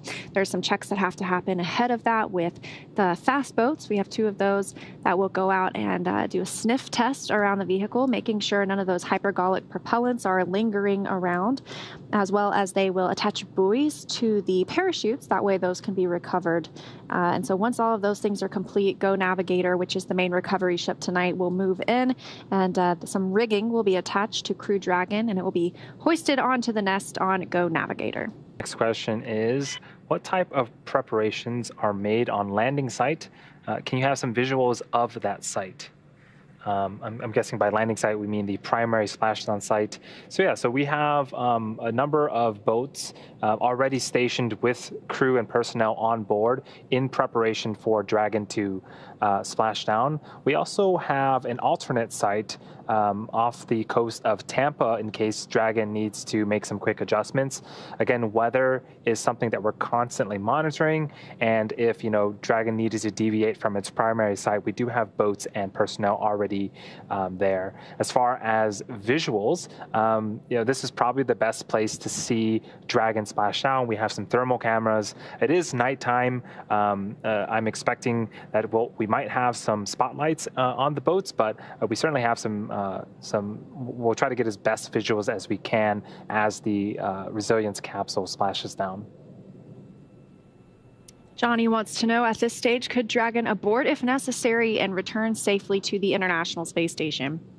So once those hooks retracted that were attaching Crew Dragon to the International Space Station, when that undock command was sent earlier today, that was committing Dragon to undock and committing them to return to Earth. So we would not return to the International Space Station. However, as Andy mentioned, at this point, we could still alter Dragon's trajectory to reach an alternate splashdown site. Right now, as we mentioned, our weather at the off the coast of Panama City, Florida is looking fantastic. But if something were to move through some weather pattern that we need to avoid, we still have the opportunity to do that until the deorbit burn. That deorbit burn is really what sends us home into that exact pre-programmed splashdown location. Yeah, and if prior to the deorbit burn we needed to make some adjustments, Crew Dragon can stay in orbit for up to 60 hours, and they do have supplies and food and water to make sure that that trip is comfortable, while we try to relocate to a different splashdown site. So there are a number of contingent operations that Dragon could potentially move towards, but again, we've been monitoring the weather for the past couple of days now, and today seems pretty ideal in terms of wind speed and wave height for a good splashdown today. This question from Jeremy: how long do astronauts have to stay up in space? Great question, and it can vary. So if you watched DM2 or Demonstration Mission 2 last year with Bob Behnken and Doug Hurley, they stayed in space for about 2 months. They were on Crew Dragon Endeavour, which has returned to the International Space Station with Crew 2, but that was a test flight mission, and so they made sure to test all of the vehicle features and then returned home. And this is the first long-duration commercial crew mission. These astronauts have been on board for almost 6 months, which is typically the amount of time we would see astronauts stay at the International Space Station, especially if they had launched on a Soyuz resupply craft. However, we have had astronauts stay for almost an entire year, and that gives us a really good opportunity to study, how their bodies respond to an extremely extended duration time in microgravity, because that's on the level of us looking at a journey to Mars, and how would people, how would we be able to recover from so much time in microgravity to arriving at a place that it has at least some gravity. So those have keyed us into a lot of how our bodies would respond. Yeah, it is super important that, while the astronauts are doing a tons of, physical science on board the International Space Station, a lot of it is also studying how their own bodies will react to extended durations in microgravity, like Leah said. And, if we want to make sure that we have safe, reliable trips to the moon, Mars, and potentially beyond, we need to make sure that, we know the ins and outs of exactly what happens to everyone if they were staying 6 months, 8 months, 10 months, a year, or perhaps beyond that. Al wants to know, how does weather affect the Crew-1 mission? Well, it really affects it all the way from launch to splashdown. We have to monitor what the weather's going to be like for liftoff. Of course, that was back in November, and we, I think, delayed just 1 day at that time, and we were able to get off the ground. But for splashdown tonight, we are tracking multiple different things to make sure that the crew has a safe splashdown. Things like we don't want any lightning within 10 miles. The cloud ceiling can be no less than 500 feet, so we need all of our clouds to be higher than that. Visibility can be 1 mile for nighttime to make sure that we have clear visibility in the area. Wind speed, no greater than about 10 miles an hour. So these are all things that we have to track and find these perfect moments for the splashdown. And that's why we've had to move off a couple of days this week, because there might have been rain in the area or potentially lightning. Any of those other things can, even if there's just one of them, cause us to have to delay a return. Right, and it's really a team effort to make sure that the Dragon capsule and the astronauts inside are safely egressed and returned back to land safely. So weather plays a role in how the capsule will splash down, but also we have boats and personnel that need to do their job as soon as Dragon splashes down too. So if you have very inclement weather or extremely high waves, it could start to get dangerous for those folks as well. So all of that is really taken into consideration to make sure that this operation and mission goes as smoothly and as safely as possible. And we are taking these questions with the hashtag #LaunchAmerica on Twitter. So if you've got anything you're curious about, feel free to send it in, and we will do our very best to answer it. So the astronauts are donning their suits for one final time before they start to initiate the several sequences to start to deorbit and eventually return back to Earth. We are just about 25 minutes away from the next major burn, which is the prop wasting burn, where we'll shed about 80 to 90 kilograms of unneeded propellant to lighten the load of Dragon before, again, it starts to return back to Earth. And of course, it's not every single drop of propellant we have on board, because we will need quite a lot for that 16.5-minute deorbit burn, as well as the service section thrusters still can fine-tune Crew Dragon as it makes its way back to Earth. So everything continuing to go smoothly here today or tonight. We undocked on time at about 5:30 p.m. Pacific time. We completed all 4 of the departure burns smoothly.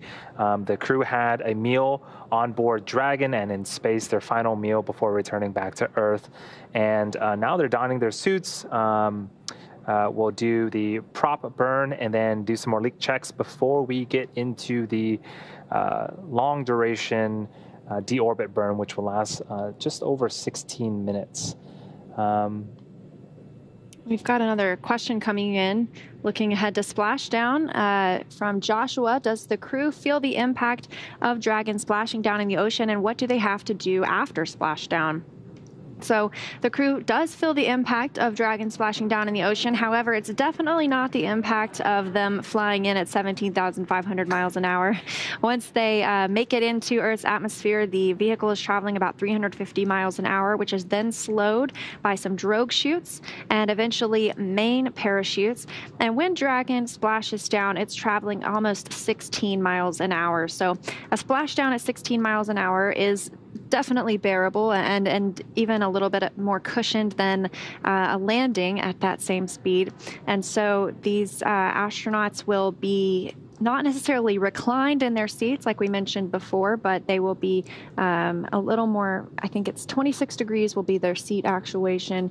They'll be able to still monitor those screens. And then once they splash down, it's kind of just a waiting game for the recovery vessel to get to them, but they'll still be monitoring the state of the vehicle and able to keep checks on anything that is going on with the vehicle. They don't have to do anything when it comes to releasing the parachutes or eventually cutting those parachutes, but they do have the ability if need be. But hopefully, once they splash down tonight, they will remain in their seats until they make it onto the boat, kind of like when you're on an airplane and they ask you to not unbuckle your seatbelt until you make it. Yeah, really the recovery team really takes it over from there once the vehicle splashes down. You typically see the astronauts start to communicate with ground, update them on the status. There are a couple of report outs that they'll give in terms of how Dragon is oriented, whether it's on its upright or on its side. But really, they had the difficult mission of going to space, doing all the experiments and coming back. And so we try to make it as easy as possible for them. The recovery ships will go in there, make sure things are safe. We'll get them on the boat, and then we'll have medical staff evaluate them immediately to make sure everything is okay as they readjust to the gravity of the Earth after being in microgravity for over 6 months now. And we are just under 3 hours and 15 minutes until that main event, Splashdown off the coast of Panama City, Florida. So thank you so much for joining us for our coverage so far today. And we continue to answer your questions with the hashtag #LaunchAmerica, so please send those in. But as we mentioned, the next thing we are looking forward to is that prop wasting burn coming up at 9:07 p.m. Pacific time.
SpaceX Resilience, Dragon to ground, com check. Resilience SpaceX, we have you loud and clear. Okay, we're signaling section 4.5. And now Commander and MS2 are getting suited. SpaceX copies.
Reentry and Splashdown for today. Yeah, and at this point, you know, we are targeting off the coast of Panama City, Florida for tonight's splashdown. We've gotten several good weather reports and great news over there, and all the team members that are necessary on Go Navigator are standing by. So everything continues to move smoothly, not only on the space side of things, but also here on the Earth side as well. But that deorbit burn, as Andy was discussing, that really commits us to coming home, and not just coming home to Earth, but specifically that place off the coast of Panama City, Florida. So if we needed to, if some weather moved in and we needed to reorient ourselves to splash down a different location, that can still happen up until that deorbit burn. So we have a few minutes here. We can take a couple more questions from social media. Again, if you want to ask us a question, use the hashtag #LaunchAmerica. So we have a question here. How long is the flight from deorbiting and splashdown? So the last hour, so from approximately 11 p.m. PST until about midnight, it's going to be exciting. So that's when the deorbit burn will happen, and at the end of that hour, we're expecting to splash down. So about an hour from when we start that deorbit burn, we should be expecting to splash down, and then after that, recovery operations will begin, where we will send out boats, make sure everything is safe, and then we will start to scoop up the Dragon, and then eventually open up the hatch and welcome our astronauts back to Earth after their 6-month journey in space. Speaking of splashdown, we are getting some more good news. The WB-57 spacecraft that is leaving from Ellington Field in Texas has departed, and so that spacecraft is equipped with thermal imaging cameras. Hopefully we will get some infrared views of Crew Dragon, even as it's still re-entering the Earth's atmosphere and as it continues through to splashdown. So that'll give us something to look forward to, and they are en route. Right. It is, we should mention, it is going to be a nighttime splashdown. So we haven't had one of these, especially with a crew member, since Apollo 8, a long time ago, several decades ago. So, the thermal imaging camera is certainly going to be useful to getting us some good views of Dragon, hopefully shoot, deploy, and splashdown as well. And obviously, I feel like I have to say the WB-57 is an aircraft, not a spacecraft. Right. So just a little note there. Let's see, what time is splashdown? We are expecting that to happen at 11:56 p.m. Pacific time, just before midnight. And so if you are on the East Coast, that's 2:56 a.m. or 2:56 a.m. Yep, Eastern time. So yes, it's coming in pretty early. We have another question here from Justin. What will the astronauts be experiencing during re-entry? Do they feel any G's as they slow down? Yes, they do. I think we're expecting around 3 to 5 Gs. That's very similar to what they see on ascent. And so as the spacecraft starts to meet the atmospheric air, we start to get friction and heat being produced. We actually produce plasma at the bottom end of the capsule, which will interfere with communications for an expected period of time. But the way Bob and Doug had described it on their splashdown was Dragon comes to life. And so it'll probably be a bit of vibration, quite loud as, it re-enters through the Earth's atmosphere. Maddie G has a good question. How do the astronauts get back to the Cape? Do they remain on the recovery ship and sail back all the way around, or do they disembark on the Gulf Coast? So the astronauts will board that recovery ship, or essentially they'll be lifted out of the water and placed in the nest. And after they get the go to open the side hatch, they'll be extracted from the vehicle and have some medical checks done still on the ship. But when it comes time for all those to be completed, they will board a helicopter and they will return to Florida aboard that helicopter, where a NASA plane is waiting for them. They will board the NASA plane right after that and head back to Houston. So it's really a pretty speedy return. They will be back in their home city of Houston by tomorrow morning. Yeah, and I do want to emphasize that safety is of the utmost importance. One of the first people that will greet the astronauts once we open the hatch is our medical staff, and they will continue to be monitored throughout their journey all the way back to Houston to make sure that they don't have any residual effects of being in microgravity for so long and then having to come here back to Earth and acclimate to the gravity that we're all so used to. We've got another question here. Does Dragon float on its own, or does it have inflatable pads? That is a great question. It is waterproof. It does essentially float on its own, although sometimes we do attach buoys to it to help support it. Dragon, what we're expecting to have happen is Dragon will splash down, the main chutes will cut off, and essentially it'll be upright and sort of floating. In the event that there is a breach, the Dragon capsule does have the ability to pump some of that fluid into bladders to make sure that it is not going to submerge in time for the recovery vessels to come in on board and make sure everything is nice and safe for the astronauts. And we are just moments away from that prop wasting burn. As we mentioned, this does not affect the phasing or really the trajectory of Crew Dragon, but it helps to lighten the loads on Dragon so that it is more prepared for reentry. And that should last about 3 minutes and 17 seconds and help us offload 81 to 91 kilograms of propellant. So again, this is the Crew-1 return. They launched in November 15th of last year. They originally docked at the forward port, International Docking Adapter 2. And then a few weeks ago, they relocated to the Zenith port to make room for Crew 2 capsule Endeavour that launched last week. And so today, they disembarked from the Zenith port and have gone through several burns and are now really on the last leg of their journey back to Earth. And we just heard that the departure propellant wasting burn has begun.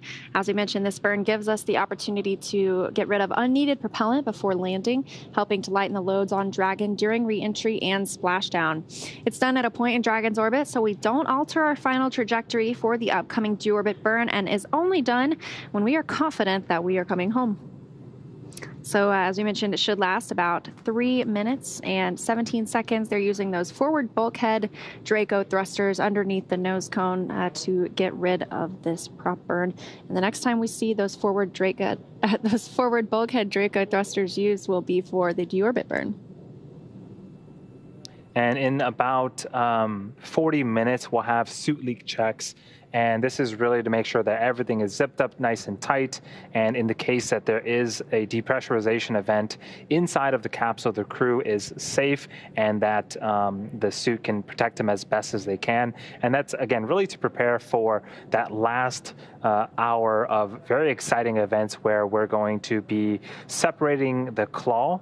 And that is an umbilical from the trunk to the capsule that routes telemetry and power. After that, the trunk will actually separate. That is the sort of bottom section of the vehicle, and that will just expose the heat shield at the bottom of the capsule to the Earth's atmosphere, and then we'll start to begin our deorbit burn.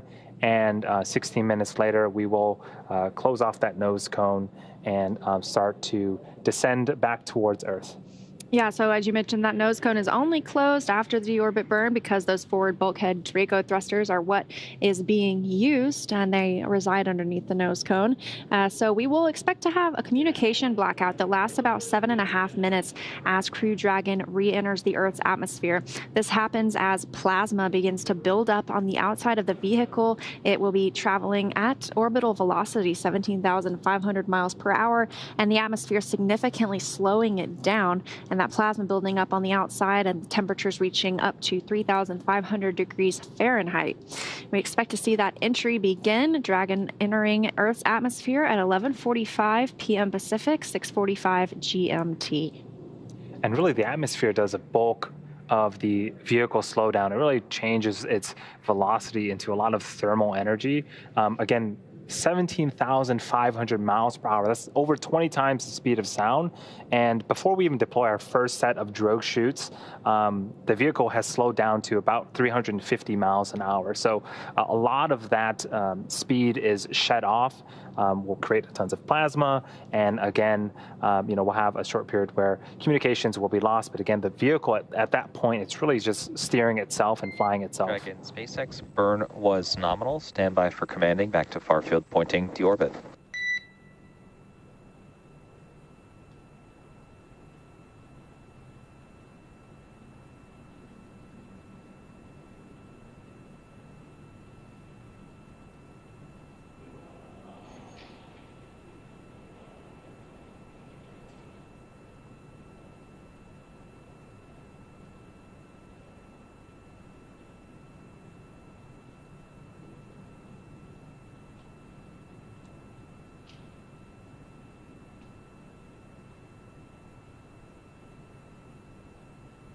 We heard from the Corps, the Crew Operations and Resources Engineer, just letting the crew know that the burn is complete, that prop wasting burn, and that helped us get rid of, we are not sure the exact amount, but 81 to 91 pounds or kilograms. SpaceX repeat call. Burn was nominal. We are commanding back to far field pointing deorbit.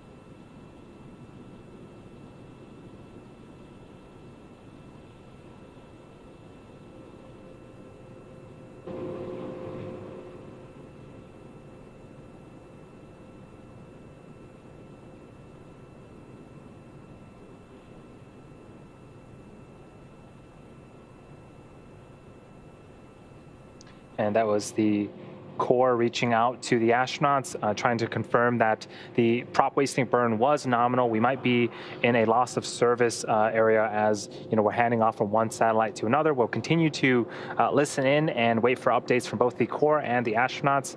The next major event coming up is suit lead check at around 9:50 p.m. Pacific time.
Dragon SpaceX, come check.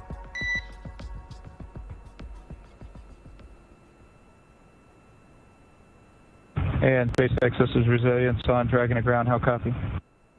We've got you loud and clear, Resilience. The burn was successful with nominal performance. In addition, we've returned to far field pointing deorbit.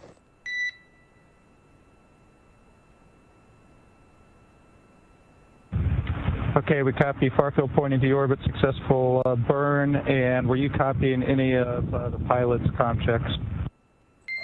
Negative, we were not. We had a bit of an LOS there.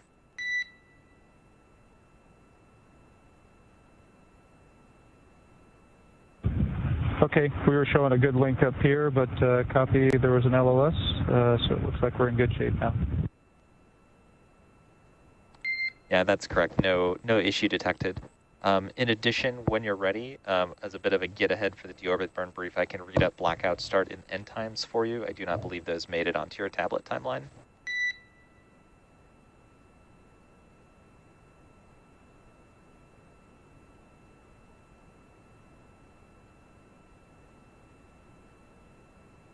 Okay, we're ready to copy. Okay, expect blackout start to be at 0643, blackout end at 0650.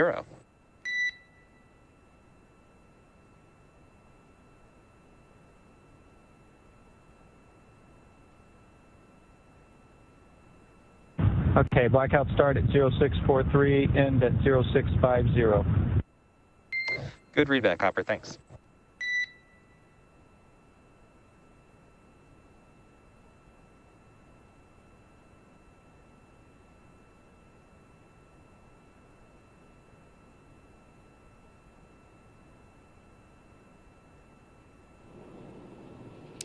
So we have regained communications with the crew during a temporary loss of signal, and just discussing what we can expect to see during that deorbit burn coming up later this evening. They are looking at approximately 7 minutes of blackout time that we won't be able to hear communications or receive telemetry from the vehicle, but that is totally expected, as we know. And Crew Dragon is completely autonomous, so during that time we will just be waiting, as will the crew, for the parachute deploy and for those communications to open back up. And that blackout period will begin once Dragon starts to re-enter the atmosphere, scheduled at 11:43 p.m. Pacific time, and should end around 11:50 p.m. Pacific time. Again, at that point, the Dragon really is steering and flying itself and knows where it wants to go. So even though there might not be communications... Resilience for 4.700 deorbit prep.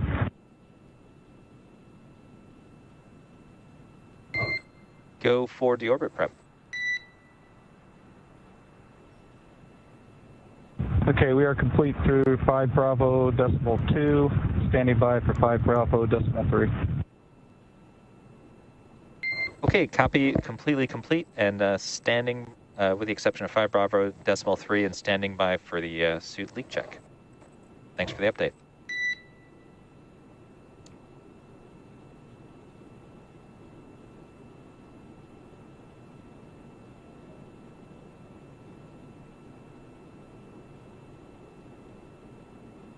So the next major milestone coming up that we'll be looking for is that suit leak check we discussed, and that should be around 9:50 p.m. Pacific time, that would be 4:50 GMT, the time that the astronauts use aboard the International Space Station. And so that will be our next major milestone. We will pressurize the suits. The visors will be down and sealed, making sure that the suits are properly zipped up, just in case they needed to be pressurized afterward or upon reentry, in case there were a depressurization of the vehicle. But those suits will not remain pressurized once that happens. It's just for that leak check. Yeah, it looks like they've started conversations about,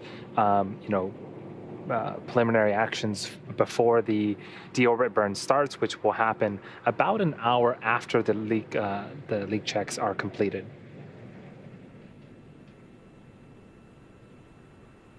Yeah, things are continuing to go smoothly here tonight. All of the departure burns have completed nominally. We just completed the prop wasting burn, and we're heading into the next milestones in the next couple of hours, and we're expecting splashdown at 11:56 p.m. Pacific time off the coast of Panama City, Florida.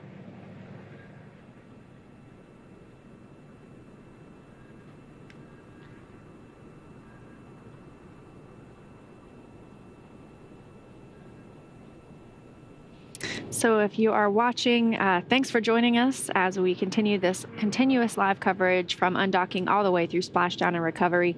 Don't go anywhere, and we will be right here with you all the way.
Dragon SpaceX for interior cameras. Go ahead for interior cameras. Yep. When you're ready, request a go to come back aboard with interior cameras. Do you have a go? SpaceX copies.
And Dragon SpaceX, one more item for deorbit prep cleanup.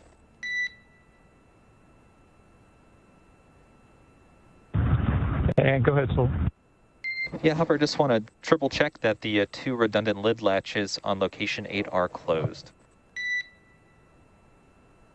And they are closed.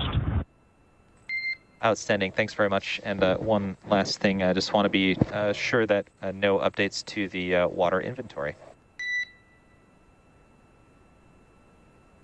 That's affirmative. No updates to the inventory as reported earlier. Outstanding. Thank you very much.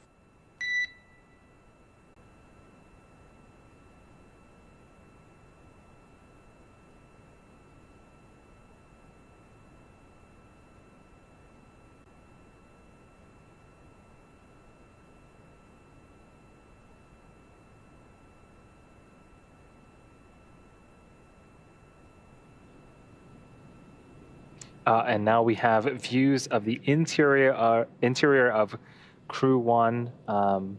We just saw Mike Hopkins, the commander, and to his side is Victor Glover, to his right-hand side. In front of them, those are those 3 touchscreen displays that allow them to monitor the status of the vehicle, where they are in orbit, and the next steps coming up during this process of their return to Earth. And then on the left, you can see Shannon Walker there relaxing in her seat. And the far right is Soichi Noguchi, JAXA astronaut. These 4 crew members scheduled to splash down in just about 2.5 hours. Looking forward to welcoming them home after 6 months aboard the International Space Station. And the team recently donned those suits. In about 15 minutes here, they're going to perform suit leak checks. They will close their visors and make sure that there are no leaks in the suits. In case of a depressurization event, the suits do inflate and provide some level of protection and a habitable environment for the astronauts. Again, these suits are custom made for each of the astronauts and designed in-house here at SpaceX. They are a one-piece suit. Everything is integrated. The helmets, the gloves, the boots are all part of that one-piece suit, and the astronauts really just climb in and start zipping things up. The helmet itself is made of 3D printed nylon, and that white material on the exterior is bleached Teflon, and there are also some gray pads as well, and that is Nomex, which is related to nylon, but it has a couple of different properties, some chemical resistance as well as temperature resistance. And while the Crew Dragon vehicle is just 10 kilometers lower in orbit than the International Space Station, it is 176 kilometers away. So it has really put some distance between those vehicles through the 4 departure burns we saw earlier. And then that final major deorbit burn coming up here in about an hour and a half, we will be looking for that. It's really a braking maneuver. The vehicle will be slewed or oriented so that the thrusters are pointing into the direction that the vehicle is traveling. We'll fire those thrusters for about 16.5 minutes, and that will slow Dragon enough to help it drop out of orbit and re-enter Earth's atmosphere.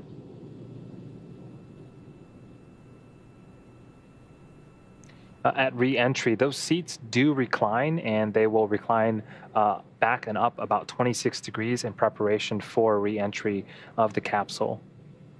In this view right now, you can see this is, I believe, the 40-degree incline or actuation. They are facing really that upper hatch, the hatch that they use to enter and exit the International Space Station. And then at their feet and to the right of that window, you can see the side hatch. That's what they use to ingress or enter Crew Dragon almost 6 months ago, November 15th, when they launched from Kennedy Space Center in Florida.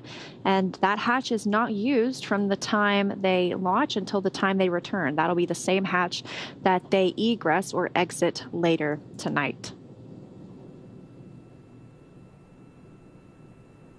A good view of Mike Hopkins and Victor Glover, commander and pilot of this mission.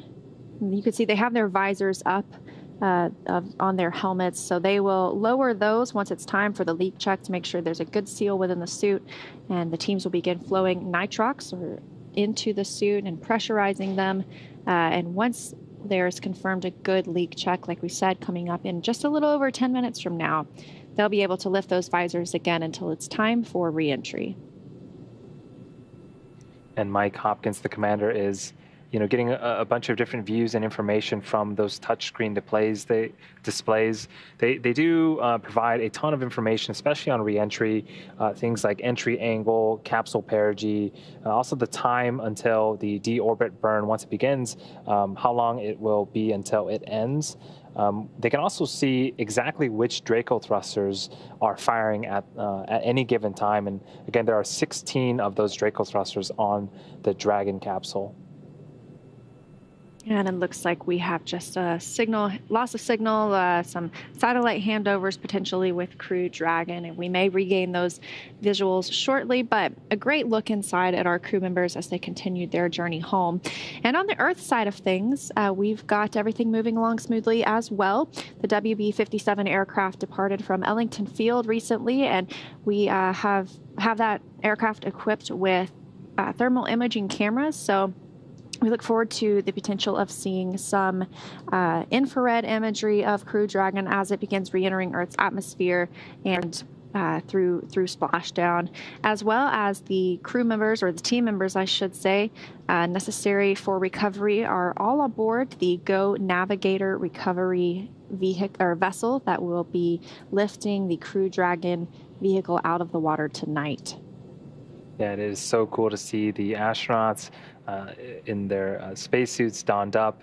It's been a while since we've seen them inside. We've mainly been hearing the audio chatter back and forth between them and the core, but we're at a period now where the suits are up and we've turned back on our interior cameras, and they've sort of invited us back on board with them as they continue their journey back to Splashdown later on this evening.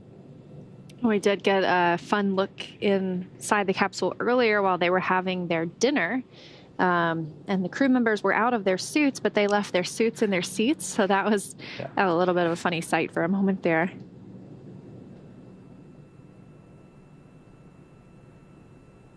And you can see them maneuvering the displays and taking a look at exactly where they are on the map. If you look, there's some luggage and cargo stowed right behind them. This view is sort of from the top of the Dragon capsule looking down. So where the cargo is stored, that's sort of the base of the Dragon capsule. And if you were to go all the way through the Dragon capsule, on the other side would be the trunk, which in a few hours here, we're actually going to be jettisoning to expose the heat shield and preparing for re-entry. It also makes the vehicle about 6,000 pounds lighter, I believe. So that trunk will burn up upon reentry into the Earth's atmosphere, but for now remains attached. Half of that trunk being a radiator to dispel heat from the vehicle, and the other half being solar arrays to help gather power for the vehicle. And yet again, another one of those satellite handovers, which we track, and the teams on the ground are able to track for when they will have video or audio communication with the crew members. But this view on the right-hand side of your screen is Mission Control Hawthorne here at SpaceX in California. All of the team members are monitoring the systems aboard Crew Dragon, but Crew Dragon is an autonomous vehicle, and so hopefully they remain in a monitoring mode tonight, as well as that's our hope for the astronauts too, that they can hopefully enjoy that ride home and not have to take too much action, but rather just watch the spacecraft operate as it is programmed. And speaking of autonomy, we do have a question. We have a couple minutes here before we begin those suit leak checks. Is the returning process all controlled and handled on Earth, not on Crew-1 side?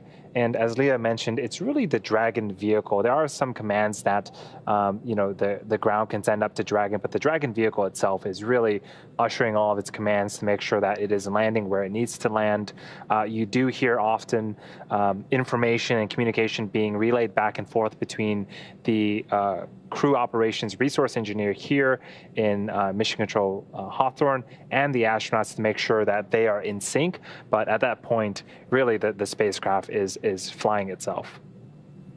We've got another question, and these are coming in from Twitter. If you're online, you can use the hashtag LaunchAmerica. Yeah. We'll do our best to answer your question, but this one is Baby Yoda returning with the crew. Question. Yes, Baby Yoda is returning with the crew. That is their zero-G indicator. If you happen to be wondering just who Baby Yoda is, Baby Yoda launched with the crew members last fall on November 15th. And the zero-G indicator serves a purpose of kind of showing the crew, giving them a visual reference of when they reach microgravity. So instead of being in a seat or attached to something, he would begin floating. And that's exactly what we saw, and he became a fan favorite. Yeah, it sort of broke the internet for a little bit. I think at that time, Baby Yoda, or the child, was a very, very popular character. We've had a couple of other zero-G indicators on Demo 2. Bob and Doug brought up a dinosaur. And most recently on Crew 2, we saw Gwyn Gwyn. Gwyn Gwyn, the penguin. We saw a very short glimpse of Gwyn Gwyn. Usually it's some sort of sentimental value to one or all of the astronaut members. And so I think Gwyn Gwyn was selected by some of the sons of the astronauts. So very, very cool to see that, there is some connection between, even though they're in space, you still have that sentimental connection to the folks back on Earth.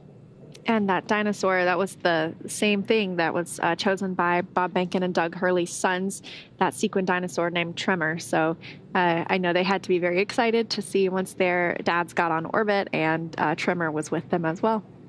Yeah, we don't see Baby Yoda quite flying around, even though they are in zero-G right now. So maybe he's stowed away. Maybe he's buckled into one of the seats. But he is certainly a stowaway and a fifth crew member, if you will, on the Crew-1 returning. We have another question here. This is an excellent question for this time. What material is used on the outer surface of the capsule to resist extreme levels of heat? That is an excellent question, especially as we are approaching the deorbit burn and reentry. So we use a material called PICA 3.0, and that stands for phenolic impregnated carbon ablator. And it is a material that was designed in joint teamwork from NASA and SpaceX, but it is not very dense. It's about the density of balsa wood, so very lightweight material, and it is sort of created in tiles and adhered to the bottom of the capsule of the Dragon spacecraft capsule, and that is really what will serve as the main sort of material to resist that extremely high temperature, as high as 3,000 degrees Fahrenheit upon reentry. And speaking of that temperature, we have a question from Chris Anthony. Do the astronauts feel heat inside the capsule during reentry? And the hope is no. We will experience, or the external of the vehicle can get up to 3,500 degrees, but the interior of the vehicle shouldn't get much more than 85 degrees. And of course, that's a little warmer than it is being kept at the moment, but in comparison to the 3,500 outside, it's only a slight increase. Just a slight increase. We should also mention that the suits, there's an umbilical on the right thigh that will feed nitrox, and it has the ability to effectively purge the suit with cool nitrox or air for the astronauts. So in the event that the suits it does get warm in the cabin and the suits get warm, the suit itself will actually detect automatically and start to purge to purge that air to make sure that the astronauts are nice and comfortable, even if they are deorbiting and the outside temperatures can reach 3,000 plus degrees Fahrenheit. This question from Sherry: who makes the spacesuits that the astronauts wear? And those were all made here in-house at SpaceX headquarters in Hawthorne, California. They are designed to work seamlessly with the Crew Dragon vehicle themselves, as we've talked about, that umbilical that plugs into the seat, providing communications and air to the astronauts. So yes, those were made here in-house. They are one-piece spacesuits. Even the boots and the gloves, they're all connected. And so the astronauts are able to ingress those, zip them up, and it's one and done, very easy. Yeah, and they're all custom made for each of the astronauts. The helmet is made up of 3D printed nylon, and the exterior is made up of a combination of bleached Teflon and Nomex. And so the suits themselves serve a number of functions. They provide communications, they provide electronics, avionics, as well as protection against, in the event of a depressurization event. Another thing that is custom fitted are the seats themselves. Dragon SpaceX, you are go to begin procedure 4.011 suit leak check.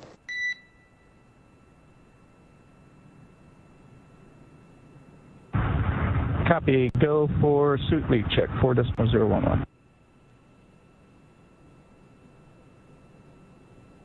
And that is right on time. Those suit leak checks being performed, the astronaut suits will be pressurized. They will not remain that way, but we want to make sure that they have a good seal in those suits in case they need to be pressurized later in the mission. But as I was mentioning, the suits are custom fitted, as well as are the inserts in the seats. They are formed to each astronaut so that there is maximum comfort as well as weight distribution whenever we splash down. So pretty cool. We have another question here from Rich. How long does it take to acclimate to Earth's gravity? Is there physical therapy required? That is a great question. It really stems from generally their time in microgravity as well, when you're on the ship. But, it certainly does depend. But, they've been in microgravity for so long that sometimes the gravity on Earth can be quite harsh when you're just returning for the first time. And they do have those medical checks upon splashdown, as Andy mentioned. And once they return to Houston, they will have flight doctors checking in with them as well. But thanks to those workouts that they do for about 2 hours a day on the space station, typically they do recover very quickly. They probably could walk tonight or tomorrow if they wanted to once they egress the vehicle. But once you are getting back and your body's readjusting to gravity and that equilibrium, it's safer and just to put them on the stretcher. And it's very similar if you've ever watched a landing in a Soyuz capsule on the steppe of Kazakhstan. You'll see people being carried in these chairs from one location over to the medical tent for their checkup. So it's very similar, and it's pretty much standard procedure for us. So continue to send us questions using the hashtag LaunchAmerica. We are well underway with the suit leak checks. From now until the next major event, it's about an hour. At around 10:57 p.m. Pacific time, we'll have call separation, which is an umbilical that is attached from the trunk to Dragon that will route power and telemetry. After that, we'll jettison the trunk and start to prepare for deorbit burn. And once we begin this deorbit burn, we are committed to making sure that the astronauts splash down safely. So we continue to monitor the weather. The latest reports still show that we pretty much have ideal conditions. And SpaceX from Resilience, we show 4 good suits. Good news. SpaceX shows the same.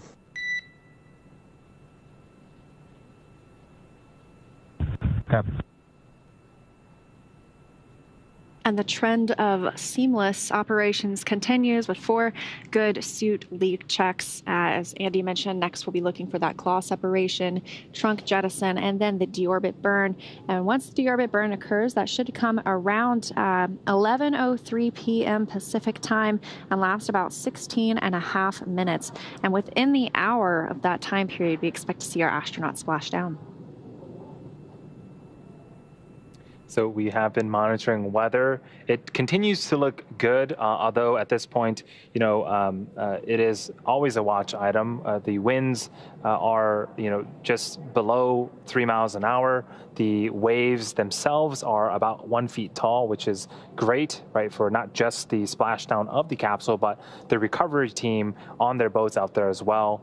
They're not going to have to fight the seas in order to get to the astronauts, which is always a good thing. Yeah, and I have a weather update. Still go at our recovery zone, our primary splash. Dragon SpaceX for deorbit burn brief.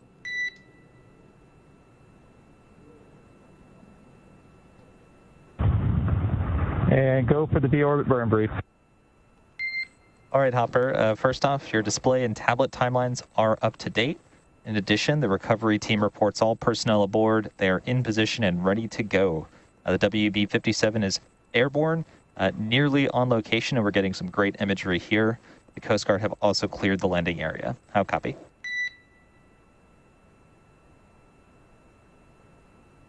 Okay, display timeline. Everything's up to date.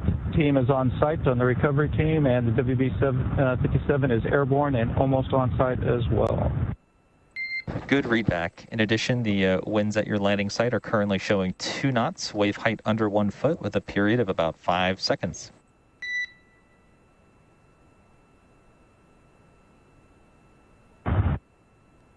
Two knots, less than 1 foot, period of 5 seconds, and we like the sound of that. And copy all, the period is just 5 seconds, so a little bit faster, so 5-second period. 5-second period, copy. In addition, we do have a bit of a system update for you. The LOS we experienced before, turns out there was an issue. In particular, we had a delayed return link AOS due to a suspected interference issue with the East 275 TDRS satellite. It is possible to repeat this issue when we use the satellite again from 0537 to 0556. That's about 19 minutes prior to claw set prep through just prior to trunk jettison. How copy? Okay, so there was an issue with one of the TDRS satellites. We'll see it again, 0537 or 0556, or we potentially could see it again during that time frame. Yeah, that's a good readback. We do suspect that this affects return link only, so expect calls in the blind from us if the issue repeats. In addition, even if the issue does repeat, we are still go for deorbit entry and landing. How copy? Okay, impact return link only, so we would hear you, but you wouldn't hear us, and we'd still be go for deorbit burn and reentry. That is a good readback.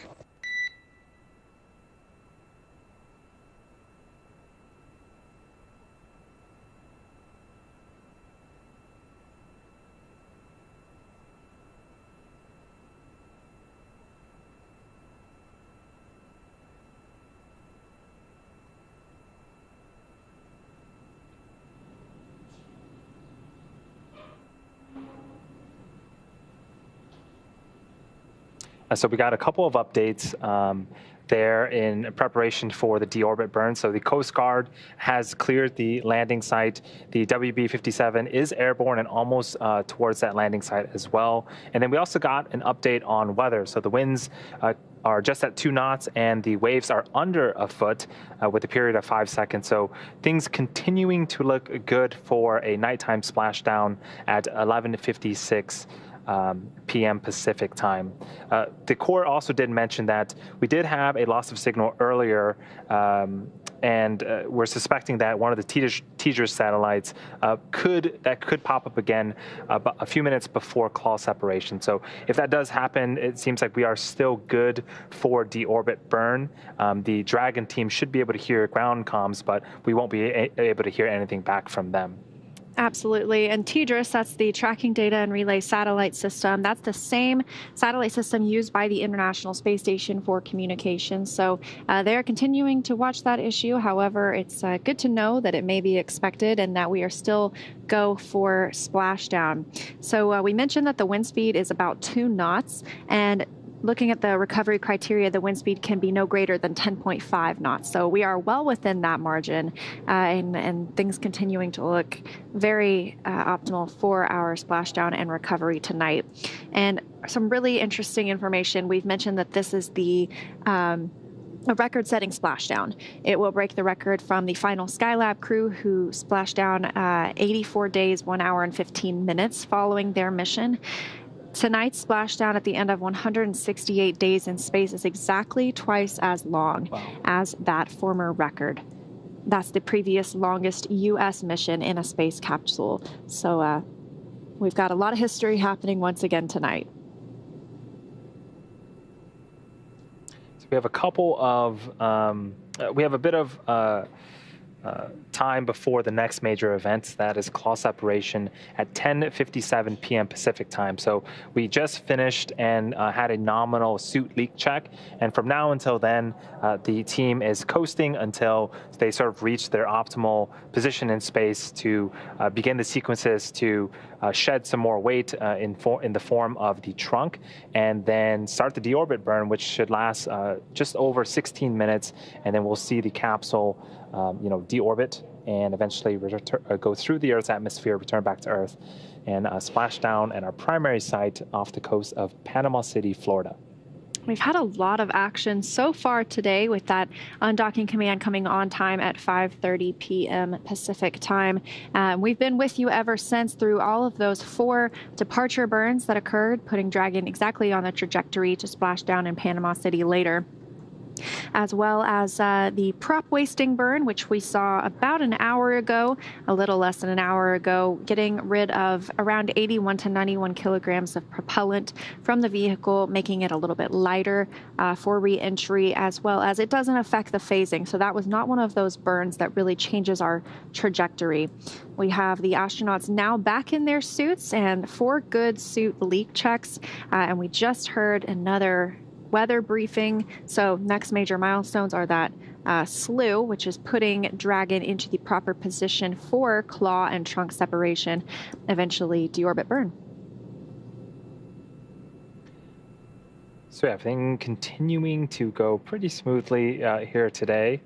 Pretty excited for the crew to return back to Earth after their 6-month journey and duration in space. They must be pretty excited as well. Yeah, we were, I don't want to say lucky, but the trip duration from undocking to splashdown was only 6.5 hours. So that it could take as long as 39 hours. So I'm sure the crew is pretty stoked that, they get the sort of the lower extreme of that scale. And that's dependent on a lot of things. It depends on the splashdown location. It also depends on crew sleep schedules. So we want our crew to be well rested. Obviously, we expect this to be a fully autonomous mission, and not that they would need to make any actions in the vehicle themselves. But we do want them to be able to monitor the vehicle as they continue on their journey back home. And so we sometimes need to work in a sleep shift in there for them, and that can significantly change the length of undocking to splashdown time. But it worked well today that we have about a 6.5 hour undocking to splashdown time, which is probably about the lowest that we will see with these crew missions. So we have a couple minutes here. Let's take some more questions from social media. We have one from Christian. How is the splashdown location chosen for each flight? Well, typically we have a number of potential locations to choose from. We have 4 on the west coast of Florida in the Gulf of Mexico, and then we have an additional 3 on the east coast. A lot goes into choosing where exactly Dragon will splash down. Weather is certainly a huge part of that as well, but also the geographic location in which the boats and personnel can be there to support. We have a lot of support staff outside of Houston and near the Cape in Florida, so we try to strategize, splashing the capsule down there. That way, we have all the expertise, the medical attention in case we do need that. This question, do the astronauts eat and drink while returning in Dragon or not until they splash down? Well, we got a little glimpse of that earlier. If you rewind a few hours, you'll get to see the crew was having a meal in the Crew Dragon capsule, and they're only scheduled to have 1 meal this time because, as we mentioned, it's a 6.5-hour undocking to splashdown timeline. When Crew 2 launched a couple of weeks ago, we saw them have a couple of meals. They had a dinner and a breakfast, but there are also a lot of snacks on board. And if the crew, for some reason, needed to stay in orbit for a couple of days, they each have enough food for 3 days worth of meals. Yeah, so continue to send us your questions using the hashtag #LaunchAmerica, and we'll try our best to answer them here on air as we continue to be live, and we'll continue to be live all the way until crew recovery later on tonight. So this question here, how does Dragon get its power supply? That is a great question. So if you've been following the Dragon program, the original Dragon 1 capsule had these solar arrays, sort of wings that would unfurl after it separated from the second stage of Falcon 9. And on that wing was basically a bunch of solar panels that it would convert the energy from the sun into usable energy for the Dragon. Dragon 2 uses a similar energy, but it's physically a bit different. The solar panels are built into the trunk itself. So if you do see a picture of the Dragon 2 vehicle, you'll notice that its trunk section, the bottom half of it is white. The other half is this black, sort of glossy color. Those are the solar panels themselves. So right now, that trunk is still attached onto the capsule, and Dragon is still getting energy and telemetry from that trunk. But here shortly, in about an hour, we're actually going to be removing that trunk. It'll burn up upon reentry, and will expose the heat shield on the Dragon capsule, and the Dragon capsule itself will just be running on battery power until it returns back to Earth. Speaking of returning back to Earth, this question from Ahmed. How long does the communication blackout last when the Dragon crew re-enter the Earth's atmosphere? So as we've mentioned, once Crew Dragon begins re-entry, a lot of plasma builds up on the outside of the vehicle, and that causes a communications and telemetry blackout. So we won't be able to see or receive that telemetry from the vehicle, and we expect that to last about 7 minutes. However, Crew Dragon is totally autonomous at this time, and so it should be performing any necessary maneuvers, and we will regain communications with the astronauts once the capsule slows down significantly and that temperature on the outside isn't so great and we lose that plasma.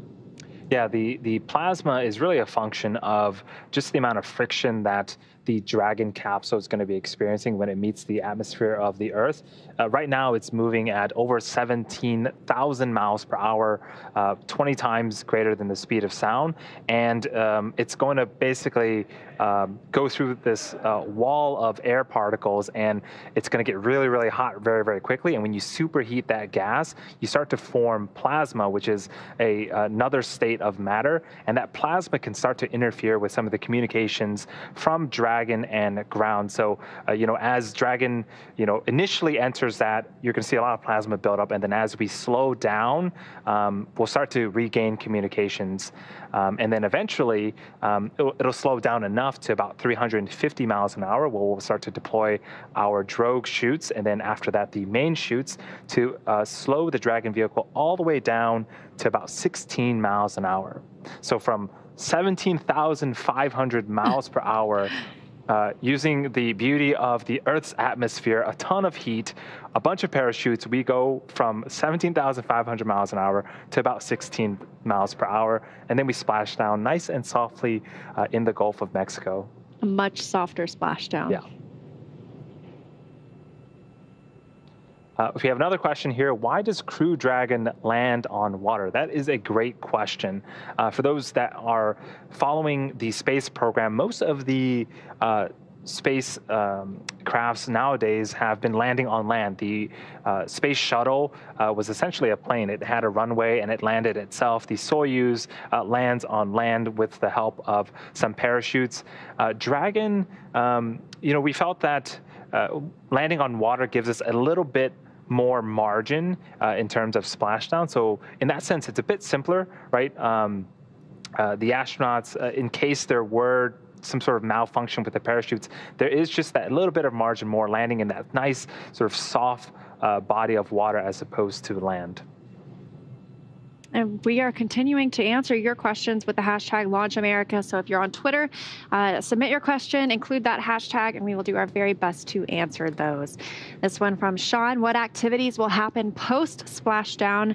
And there are quite a few. It's going to be very busy for the crews that are already awaiting the spacecraft. So the crews inside the crew members inside Crew Dragon Resilience really won't have many actions. They'll continue monitoring the vehicle and as well as the performance of the teams outside. But we'll be looking for several things. We'll have 2 fast boats that approach the vehicle. They'll begin sniffing, essentially, seeking out these fuels, or these fumes, I should say, from hypergolic fuels.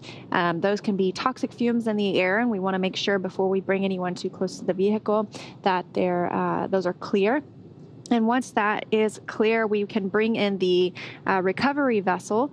The capsule will be rigged by a crew member and prepared to be picked up by the recovery vessel. And once that occurs, it will be lifted into the nest on the recovery vessel, which tonight is Go Navigator. It will be pulled toward the Egress platform, which is a platform built right up to the hatch.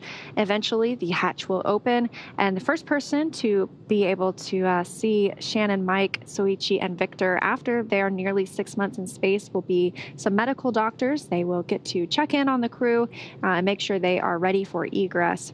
We'll have those crew members egressed and continue with some medical checks. And shortly thereafter, they will board a helicopter that will be on top of the boat.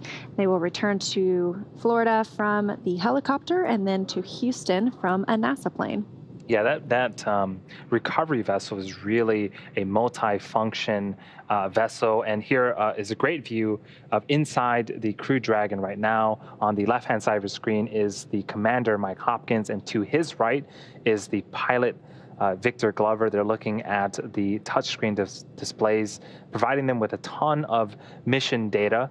But as I was mentioning, the boat itself, right, it has a crane that can lift the Dragon. It has a medical bay to tend to the needs of the astronauts, and also has a helicopter pad to depart from as well. And we are now less than an hour from that deorbit burn. We still have a couple of milestones that need to occur before that, including the claw separation. That's located on Dragon's trunk and connects the thermal control, power, telemetry, and fluid and avionics system components. Once that separates, we will be able to separate the trunk from Crew Dragon itself. That exposes the heat shield. And then we will have the Crew Dragon conduct that deorbit burn lasting about 16.5 minutes. So all 3 of those major milestones coming up now in less than an hour. And the hands that you see closest to your screen, that was Shannon Walker. Here's a great view of Mike Hopkins, who is closer to your screen, and then Victor Glover, who is next to him. It has to be very interesting and hopefully a little bit fun for them to get to monitor this mission and check out all of that telemetry and data and just how the spacecraft is operating. As you can see, though, those visors are lifted. They had the 4 successful suit leak checks, and they are go to lift those visors. The suits are not pressurized right now. They will not be pressurized for splashdown, but those leak checks that we had earlier ensure us that if we needed to repressurize the suits, we do have a good seal there. So while they will lower their visors for that re-entry, they will not be needing to pressurize those suits. And these touchscreen displays really provide a ton of information for the astronauts. They know they can let them know where Dragon is at in relative position to the Earth, which Draco thrusters are firing at any given time, as well as provide Dragon entry angle, its perigee. Dragon, SpaceX is go for deorbit entry and landing.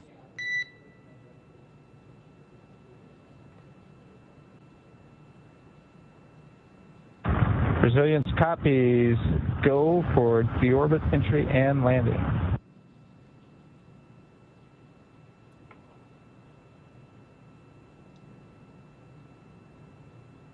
And we just saw the thumbs up across all of the crew members. Must be excited to get the final go for deorbit burn and then eventually landing.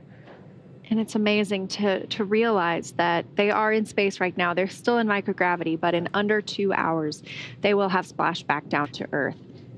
That fast, a 6-month mission, and it's able to return to Earth and their families and friends in just 6.5 hours today. Yeah.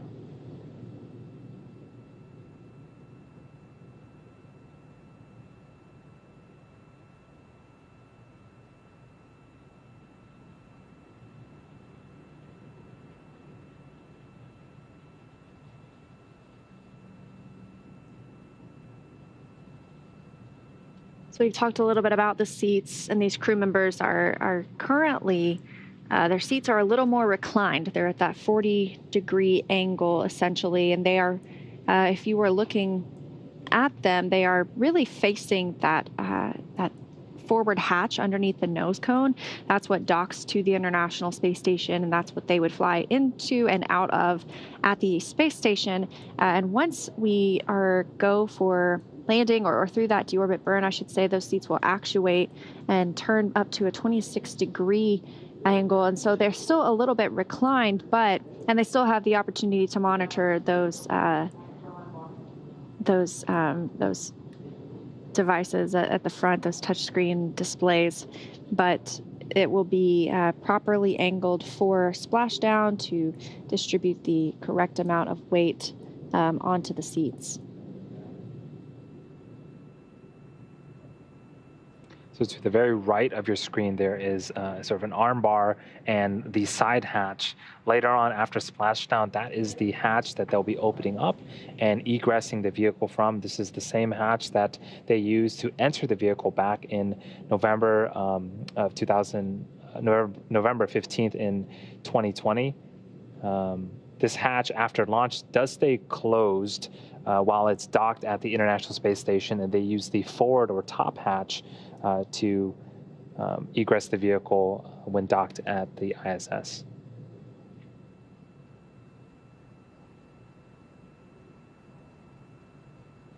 You can see a mirror on Mike Hopkins' left wrist, and that is actually one of the features that is shared with an extravehicular mobility unit. That mirror gives him an opportunity to look at what he cannot turn his head around at and see. And on an extravehicular mobility unit, that is used for the astronauts to control the dials on the front of their spacesuits. So that's how they control volume of comms as well as the temperature inside their spacesuit. So they use that wrist mirror, and the instructions on the front of their spacesuit are written backwards so that when they're viewed through the mirror, they are read correctly. So that's a neat little, I haven't noticed that before. It's a neat little thing they share. And that is tricky. I mean, if anyone's ever tried to do something in the mirror, I'm sure it takes quite a bit of training to make sure that, they are coordinated right, especially when they're doing something as important as the spacewalks. So next major event is claw separation. That's coming up at 10:57 p.m. Pacific time. And then shortly after that, we'll have trunk separation. And then at 11:03 p.m. Pacific time, we'll begin the deorbit burn, which lasts about 16 minutes. Earlier today, we had the prop wasting burn where we shed about 80 to 90 kilograms of unneeded fuel. After claw separation, trunk separation, and finishing the deorbit burn, we will have shed a total of 6,000 pounds off of the Dragon. So departing the International Space Station, the Dragon vehicle was about 27,000 pounds. And again, after the deorbit burn is done and before they re-enter the Earth, we're down to 21,000 pounds. And it is important that we try to shed as much weight as possible. The drogue chutes have a tremendous job to stabilize and slow the vehicle down, as well as the main chute. So any unnecessary weight that we can shed will help sort of bolster the functions of both of those parachutes. One interesting thing I learned about parachutes back in DM2's return last year is how they open slowly. So it's called disreefing. The drogue chutes and the main parachutes, you'll see them, they don't pop out to their full expanded size right away. They open rather slowly and allow that air to come in gradually. And it's really only over a few seconds, but that keeps us from really shocking the parachute system and jolting the vehicle too much, as it's really slowing them down from 350 miles per hour for those drogue chutes, and then from 119 miles per hour for those main chutes. Yeah, and parachutes are an extremely difficult thing to get right. We've had an extensive amount of testing. I mean, dozens and dozens and dozens of drops and testing to make sure that we have these parachutes and the design right. The CRS missions using the Dragon 1 vehicle also had very similar parachutes. But, this is another function of their design to make sure that, again, they're not, at risk of detaching or shocking our crew members inside or the vehicles. And so that slow, gradual opening is critical to make sure that the spacecraft lands softly in the water. And once the spacecraft does land, the parachutes will be cut away from the spacecraft. That's another autonomous function. But that keeps the vehicle from being pulled potentially by the wind. And as we mentioned, that should happen autonomously, but the crew does have a button inside the spacecraft that would allow them to do so if necessary.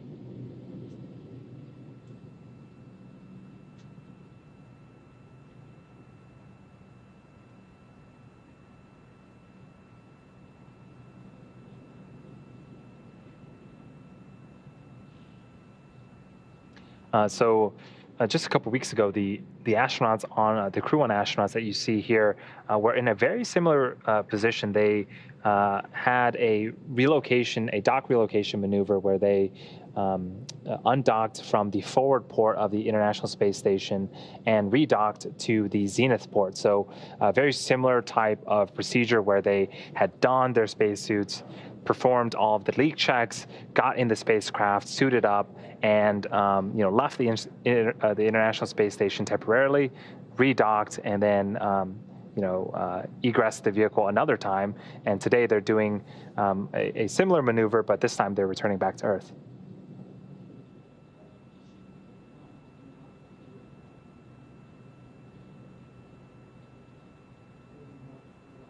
And we are continuing to monitor the mission, bring you live coverage all the way from undocking through splashdown and recovery. So we are looking for those next major milestones to happen very shortly, including the claw separation, trunk separation, and eventually the deorbit burn, which commits us to splashing down off the coast of Panama City, Florida. Weather continues to look good. The WB-57 with those thermal imaging cameras, it has arrived on the station and is positioning itself, preparing for the re-entry of Crew Dragon. as well as all the personnel on Go Navigator, the main recovery ship tonight, are in place, standing by. Everything continues to really move smoothly on the space side of this process, as well as everything here on Earth. So we're looking forward to welcoming back our 4 Crew-1 astronauts.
Dragon SpaceX for some additional words on TDRS communication. Go ahead, Solo. Hopper, we're showing a slightly elevated probability that we're going to lose the return link at the end of the window we discussed earlier, and that's from 0551 to 0556. If that happens, we will be doing a standard comm check once on the other side. Please plan to give us a verbal report on general sensations regarding trunk sep. That'll help us assess dynamics of trunk separation.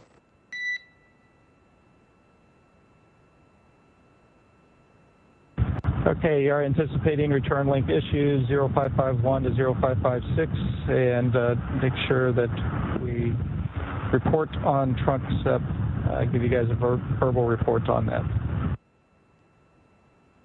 Yeah, that's a good readback, and especially the sensations y'all feel, the pyros and such are latching values that we'll be able to assess afterwards.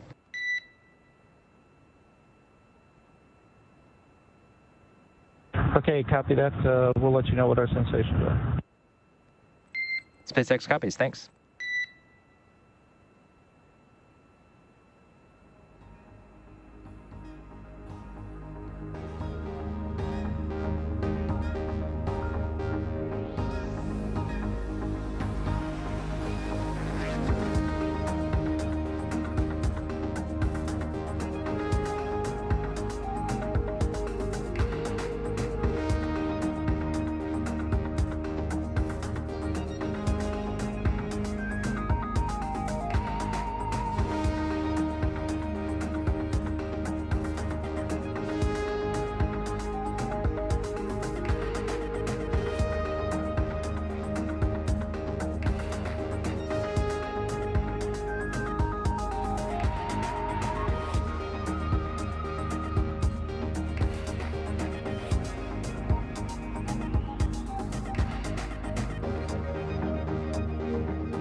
If you're just joining us, Dragon has performed its final departure burns from the International Space Station with Crew-1 NASA astronauts Mike Hopkins, Victor Glover, Shannon Walker, and Japan Aerospace Exploration Agency astronaut Soichi Noguchi all on board and heading home. Right now we have a view inside the cabin of the Crew-1 capsule. Today's mission actually began back on Sunday, November 15th, when Falcon 9 launched Dragon from historic launch pad 39A at Kennedy Space Center in Florida. Following the successful liftoff, Mike, Victor, Shannon, and Soichi arrived at the space station about 27 hours later and have been there ever since. While on board the station for the last 6 months, Mike, Victor, Shannon, and Soichi have supported hundreds of experiments and took part in day-to-day operations during the Expedition 64 and 65 crew. Hopkins and Glover and Noguchi completed several spacewalks to upgrade station and prepared for new solar arrays set to arrive later on this summer. Dragon's return to Earth will mark the completion of NASA and SpaceX's first official long-duration mission for our commercial crew program. Earlier today, we saw the crew members board the Crew Dragon Resilience capsule for one final time while in space. They said farewell to the other 7 people who are still aboard the International Space Station. There have been 11 people living on the International Space Station for the last week since the arrival of Crew 2, but as I mentioned, that number back down to 7 with the departure of Crew 1. With Mike, Victor, Shannon, and Soichi on board, the spacecraft autonomously undocked from the International Space Station at 5:35 p.m. Pacific time this evening, and then began a series of departure burns to move away from the station. We are bringing you live coverage of the rest of the mission, including the moment we jettison Dragon's trunk to its deorbit burn, all the way to splashdown, which is set for 11:57 p.m. Pacific time, 6:57 GMT off the coast of Panama City, Florida in the Gulf of Mexico. Unfortunately, due to a tracked and planned communications blackout, we won't be able to show you every step of Dragon's journey home, but we will bring you live status updates as they come in. And let's walk through all of the dynamic activities ahead of us this evening. We will be looking for claw separation coming up at 10:57, so less than 10 minutes from now. And that is the detachment of the claw, which provides telemetry, power, and data from the trunk. Dragon SpaceX, we show deorbit sequence start in just over 5 minutes.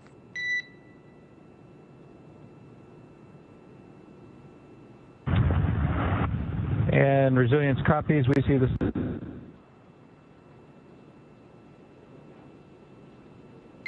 And Dragon SpaceX, be advised, we're showing some ready return link down here. We will continue as pre-briefed.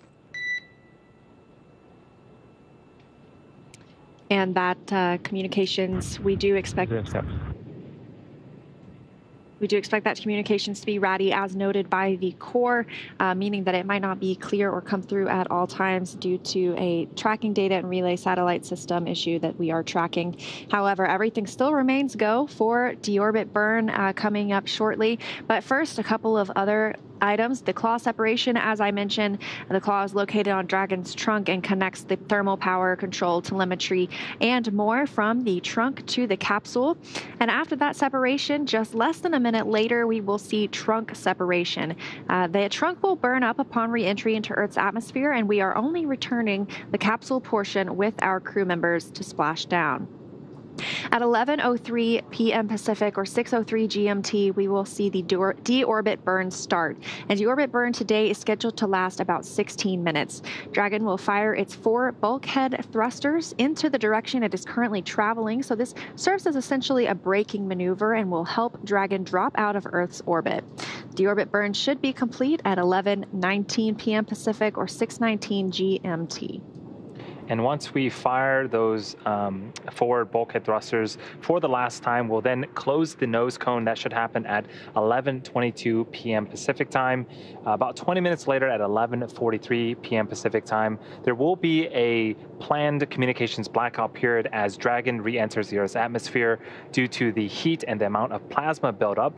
It'll interfere with the communications, but at that point, Dragon really is steering itself to the targeted landing site. And then at 11:45, we'll begin that entry again, starting to build up that plasma around the base of the Dragon capsule. At 11:52 Pacific, 6:52 GMT, we expect to see the drogue parachutes deploy.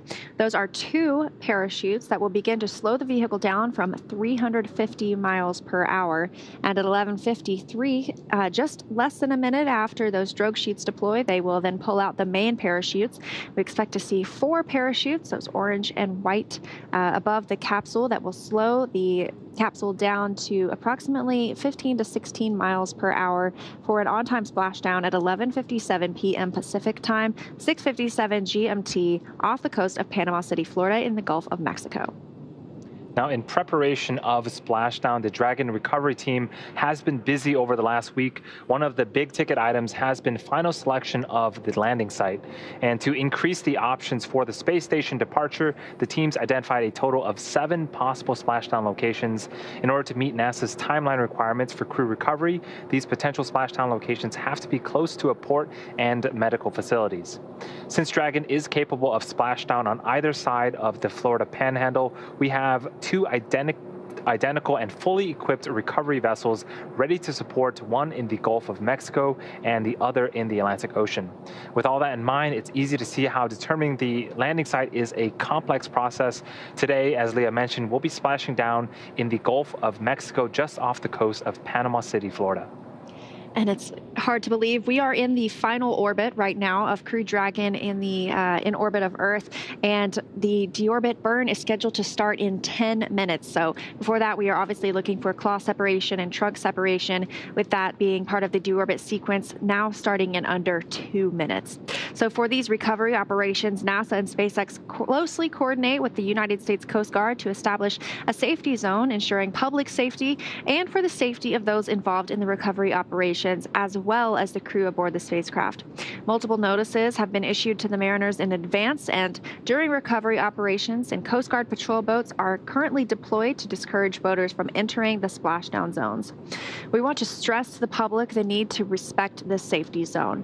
Recovering a spacecraft from the water is a hazardous operation, and any other boats interfering increases risks to the astronauts in the capsule, the teams working to recover them from the water, and the safety of those that come too close. So for the safety of the crew and your personal safety, we recommend you sit back and watch as we will be bringing you the very best possible views of our astronauts' homecoming.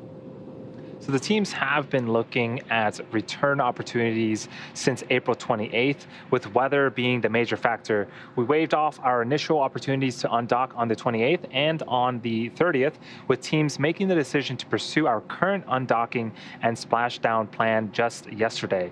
The weather conditions for the Gulf for tonight's attempt are ideal for splashdown and recovery, with very low wind speeds and almost... Dragon SpaceX, deorbit sequence start.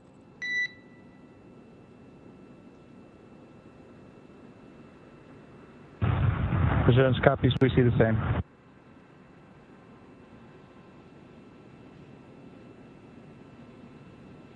So we just got the call that deorbit sequence has begun, which is great. So we're expecting to hear a call out that the call separation will happen in just a few minutes here. But this will be the first time that we'll be bringing the crew back in a nighttime splashdown, but we are well prepared. SpaceX was able to practice for this very scenario with the return of the CRS-21 cargo mission, returning a similar Dragon capsule with a nighttime splashdown off the Florida coast. As well as all of our recovery teams, they've practiced for recovery conditions at night, giving us confidence to carry out this operation and bring the crew home safely. SpaceX also has additional personnel on the recovery ship to recover Dragon's parachutes and our standard set of medical professionals and Dragon technicians to secure the capsule and get the crew out quickly and safely. And our fun history fact for this return, this will be the first night splashdown of a U.S. crewed spacecraft since Apollo 8's pre-dawn return in the Pacific Ocean on December 27, 1968, with NASA astronauts Frank Borman, Jem Lovell, and Bill Anders. So in the next phase of the mission, Dragon has a series of steps to complete before returning Mike, Victor, Shannon, and Soichi home. First, Dragon will maneuver to the correct attitude and then start to separate its claw, then the jettison its trunk, which is the cylindrical, unpressurized part of the spacecraft. The trunk is currently connected to the aft or bottom section of the Dragon capsule, where the heat shield is located. So in order to expose the heat shield and get the vehicle ready for for atmospheric re-entry, will jettison the trunk. From there, the spacecraft will use its forward thrusters to perform a deorbit burn, which will put Dragon on a trajectory to return to Earth. The burn will last more than 16 minutes once it starts. And to prepare for these upcoming events, right now the Dragon capsule is doing a number of things autonomously. It's isolating the thermal control system fluid loops from the radiator. This system is what will help keep the internal temperature of Dragon for Mike, Victor, Shannon, and Soichi nice and cool during re-entry. Dragon is also initiating separation of the claw mechanism, which will terminate data, power, and fluid connections between the capsule and the trunk. And I'm receiving information that claw separation is currently occurring right on time, and that was scheduled for 10:57 Pacific. So right on time for that claw separation. Coming up next will be trunk separation very shortly after.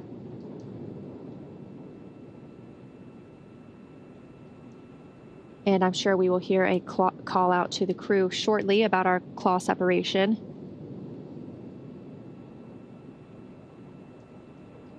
Yeah, over the next hour, there's going to be a lot of events happening in order to get the Dragon spacecraft. Dragon SpaceX, we show nominal trunk jettison. And SpaceX, from Resilience, we see the same, and you could definitely feel the claw sep as well as hear it, and the same for trunk jettison was very obvious. And through the centerline cameras, you could definitely see a lot of the debris from the separation. Okay, thanks, Resilience, for that thorough report. We copy all. Cool. So there were some report outs from the crew about what they felt when the claw had separated, as well as the trunk as it was jettisoned. And we did get confirmation that both occurred nominally, meaning that telemetry is looking good. The nitrox system is primed for cabin and suit cooling, and the heat shield is exposed, ready for atmospheric re-entry. Up next, we have the final steps that Dragon will perform prior to re-entry: the slew or maneuver to deorbit burn attitude and the deorbit burn itself. This is, again, the last time that the four Dracos, which are the four thrusters located at the top of the vehicle, the last time that they will ignite. The deorbit burn will place Dragon on a precise trajectory to return to the splashdown zone off the coast of Panama City, Florida, and will last a bit more than 16 SpaceX minutes. Looks like we're onto nominal comms for the rest of the mission at this point. That's good news. Thanks for that update, Sol.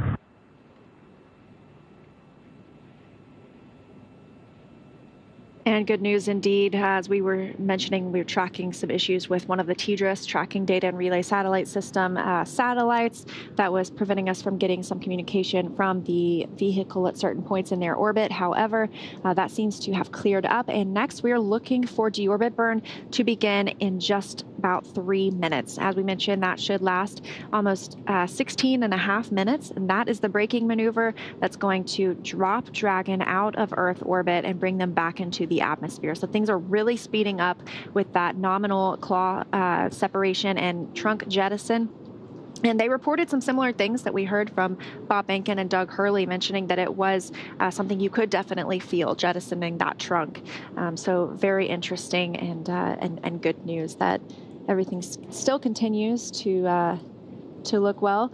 And things look pretty good on Earth here, too. This is a view from the Go Navigator recovery ship. And off to the left, that is indeed a dolphin who is checking out the operations as Go Navigator begins to move into place to recover Crew Dragon once they splash down tonight. So beautiful things in space and on Earth. Yeah, it seems like we're not the only ones interested in the astronauts' return.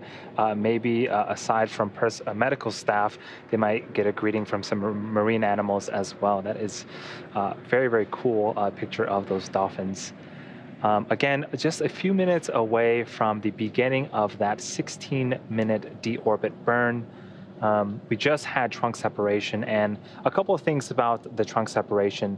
Earlier in the night, we performed a prop wasting burn to get rid of unneeded propellants. We shed about 80 to 90 kilograms worth of propellant, and to lighten the load that Dragon will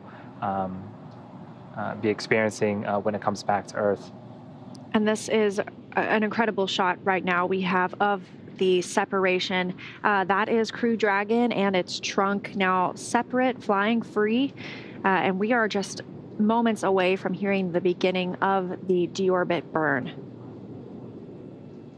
And as I was talking, the trunk itself, and as well as the propellant used in this deorbit burn, once all is said and done, we'll be shedding about 6,000 pounds of mass from the Dragon spacecraft. So starting off at around 27,000 pounds, all going down to about 21,000 pounds. So those help to, again, lessen the load that the parachutes will have to sort of carry when they deploy and eventually slow down the spacecraft. This is just absolutely an incredible view, and this is coming to us from the International Space Station, so they do still have a little bit of an eye on Dragon. Once Crew Dragon begins that re-entry period following the deorbit burn completion, we hope to have infrared imagery thanks to the WV-57 aircraft that has departed from Ellington and is in the proper location, and they have thermal imagery systems aboard, and fingers crossed we get some visuals of Crew Dragon re-entering the Earth's atmosphere. And right on time, we also have the start of the deorbit burn. As we mentioned, this should last 16 minutes, 26 seconds. So this has fully committed Crew Dragon to coming home. So just within the last 10 minutes, Crew Dragon jettisoned its trunk and initiated this deorbit burn just a minute ago. And like we mentioned earlier, this deorbit burn is the last time those 4 forward Draco thrusters will fire. Dragon's resilience has not yet entered the Earth's atmosphere. This deorbit burn is what will line the vehicle up and put it on a final trajectory to the landing site in the Gulf of Mexico, just off the coast of Panama City, Florida. There is a beautiful shot of the crew inside. That is Commander Mike Hopkins, closest to your screen, and next to him is Victor Glover, the pilot. And on the screens, those are the thrusters firing. As we mentioned, we are in the midst of the deorbit burn right now, and they are monitoring. So this is an amazing opportunity to get to see the inside of the cabin at this point. We just had that view from the International Space Station of Crew Dragon and the trunk having recently separated. And this is these are the 4 crew members who are currently inside, and they're committed to coming home.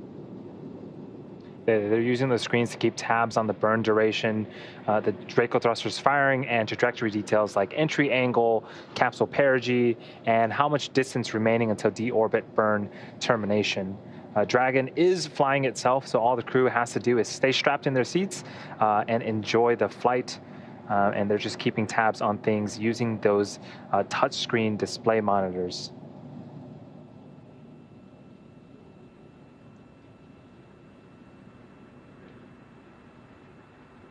So it's been about 2 minutes since the burn began. We are in the entry, descent, and landing phase of the mission.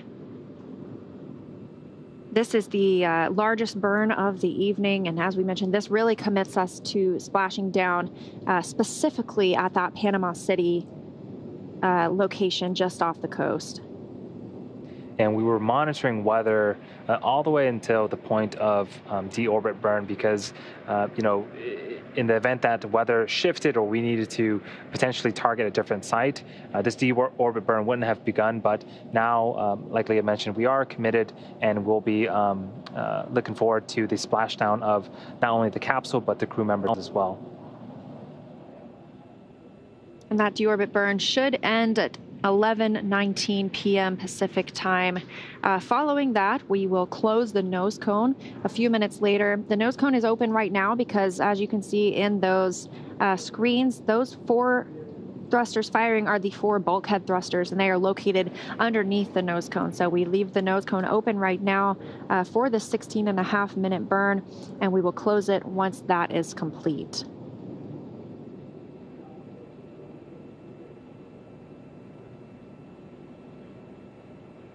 3.5 minutes into the burn, continuing to monitor the data and continuing to get these great views from inside the cabin. We won't keep these views for the entire return home. As we mentioned, once Crew Dragon really begins its entry into the Earth's atmosphere, we anticipate a loss of signal for about 7 minutes, where we won't be able to receive telemetry or data or video or audio from the Crew Dragon vehicle. However, Crew Dragon is entirely autonomous, flying itself, knows exactly what it needs and where it needs to go. And so hopefully at that point, the astronauts are just monitoring as well. And the reason for that comms blackout is because plasma builds up on the outside of the capsule due to the speed at which the vehicle is re-entering the Earth's atmosphere and building up that heat to around 3,500 degrees Fahrenheit outside the capsule. So a very, very cool view right now. On the left, you've got from the International Space Station, Crew Dragon and its trunk. And on the right-hand side, the 4 astronauts who are inside that small white dot preparing to return to Earth. Yeah, the distance from the trunk and distance between the trunk and the Crew Dragon vehicle is continuing to get larger and larger, and the deep orbit burn does effectively what his name says. We're taking the vehicle out of orbit and lowering its altitude until eventually, we make its way back to Earth.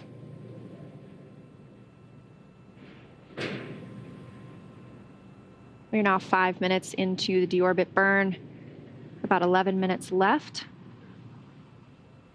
Crew still monitoring, and teams here in Mission Control Hawthorne still monitoring as well.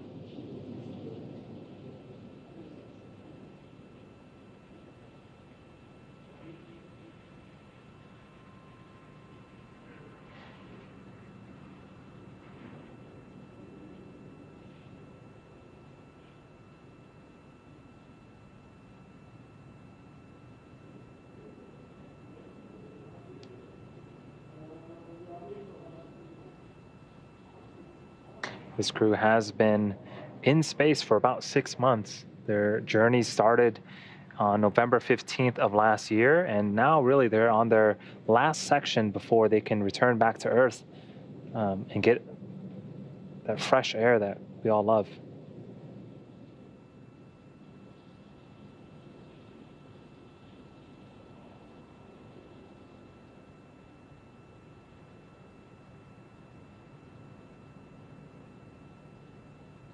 Now that the deorbit burn has started, we really are less than an hour away from splashing down. We are expecting splashdown to occur at 11:57 p.m. Pacific time, 6:57 GMT, so really less than 50 minutes away.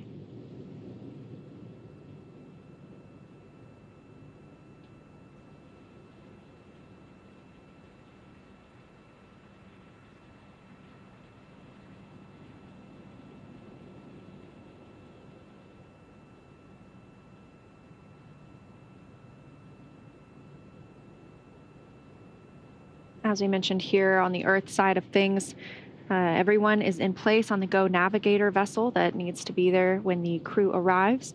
2 fast boats will approach the vehicle and ensure there are no toxic vapors from those hypergolic fumes that may be present after splashing down.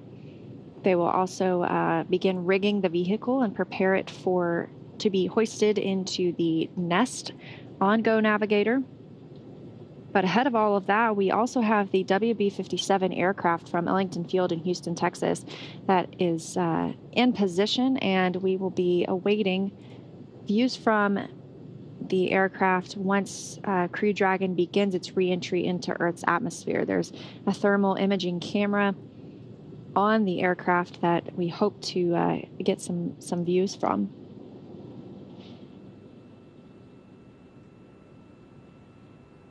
And at the bottom of those touchscreen displays, you'll notice some buttons, really important functions like chute deploy or cutting the main chutes.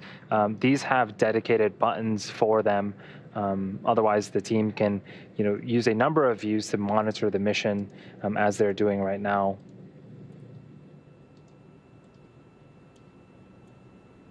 hypergolic fuels or hypergolic propellants are pretty common for space propellants. They are, one of their properties is they don't require an ignition source. So once two components are combined, typically a fuel and oxidizer, they will ignite just by being in contact with one another.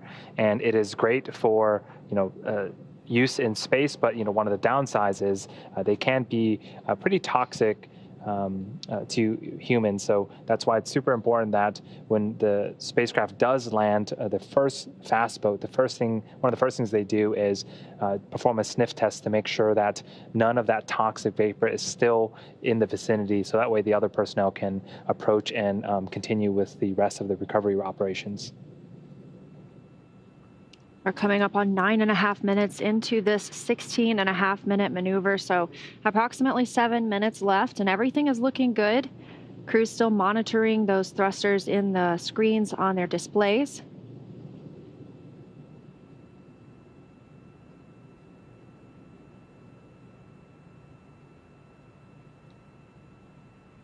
And this is the final burn of the day. Crew Dragon, as we said, is now committed to splashing down off the coast of Panama City, Florida tonight.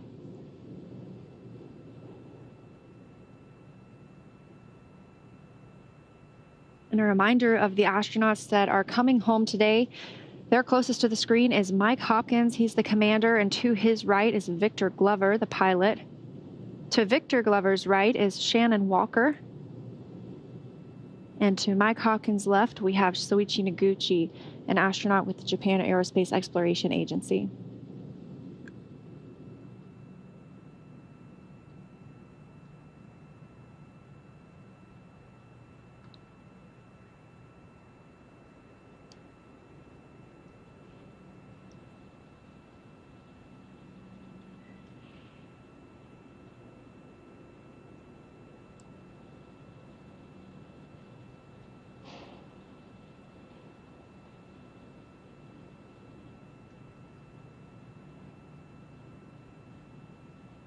So closest to your screen is Crew Dragon Commander Mike Hopkins. A little bit about him. He was born in Lebanon, Missouri, but grew up outside of Richland, Missouri. He was selected as an astronaut by NASA in 2009. Hopkins is a colonel in the United States Air Force and holds degrees in aerospace engineering. He also flew on the Russian Soyuz as a member of the Expedition 37 and 38 crew, logging at the time 166 days in space. He performed 2 spacewalks, totaling almost 13 hours to change out a degraded pump module on the space station. He also has military experience, including testing the C-17 and C-130 aircraft. And those 2 spacewalks were from his previous mission. He added to those while he was on the International Space Station during this flight, added a couple more actually.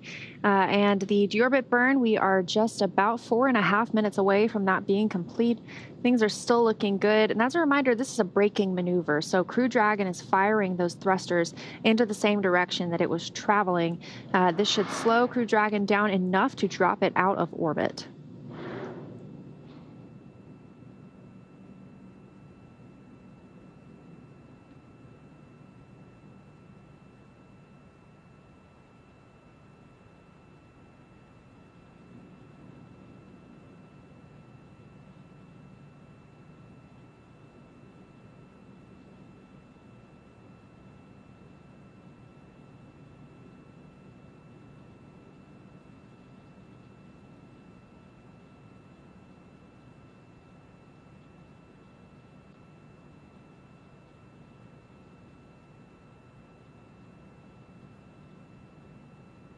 So we are waiting on the deorbit burn to end, and that should happen at approximately 11:19 p.m. Pacific time, just a few minutes from now.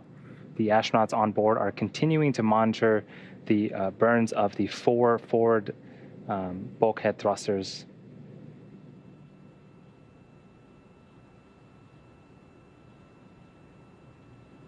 Things have really picked up in the last 15 minutes or so. The crew, we had claw separation from the trunk and the capsule itself. The claw connecting those thermal control, or the thermal and avionics and data and telemetry information between the crew capsule and the trunk. And we had trunk jettison and some amazing shots there for a moment from the International Space Station of both the trunk and Crew Dragon flying separately of one another. And now we are in this deorbit burn, now 14 minutes in, meaning we only have about 2.5 minutes left. And this deorbit burn, committing them to coming home to Panama City or off the coast of Panama City, Florida. And we are looking at splashdown at about 11:57 p.m. Pacific time. So 40 minutes from now, we will have these Crew-1 astronauts back on planet Earth. And since that claw separation and jettison of the trunk, the Dragon spacecraft is running on internal battery power. So everything that you see on screen is powered by batteries on the capsule itself, and it's no longer drawing power from the trunk. Now, as you can see, the astronauts still have their visors up on their suits. That is fine for right now, and they will need to lower those visors once it comes time for the re-entry of the capsule into the atmosphere. So this deorbit burn is not the re-entry itself. We don't have those extreme temperatures building up on the outside of the vehicle right now. That's why we still have telemetry and communications with the spacecraft. But once we begin that re-entry, they will close their visors. We're still tracking this deorbit burn, getting reports that the flight path angle is valid. Everything looking nominal for this burn. And we should have about 1 minute left.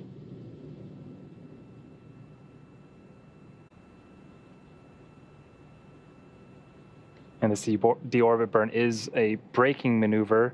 After this, we're sort of done with any major burns. The majority of speed reduction will be done by the atmosphere of the Earth, and then after that, the parachutes that will deploy on the Dragon spacecraft. So again, just a few seconds away from completing this, long duration 16-minute burn, and then we'll be entering the Earth's atmosphere very shortly after that. And we are seconds away from that call out. As you saw, we lost video with the crew. That was one of those tracked loss of signals. Dragon SpaceX, we show deorbit burn is complete with nominal performance. Nose cone closure initiated. And SpaceX from Resilience, we copy all. That's great news. And we're following the nose cone closure.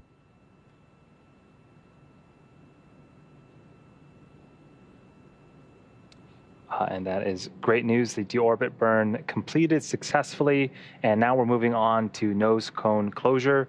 In the background right now, Dragon is currently inhibiting those forward bulkhead thrusters that we just used to complete the deorbit burn, ensuring it's safe to latch the nose cone shut for re-entry. Also, the vehicle has initiated the nitrox suit purge. This will help keep Mike, Victor, Shannon, and Soichi cool and comfortable during the re-entry, which is coming up in about 20 minutes. And at this point, the nose cone is closing and protecting the forward hatch for re-entry.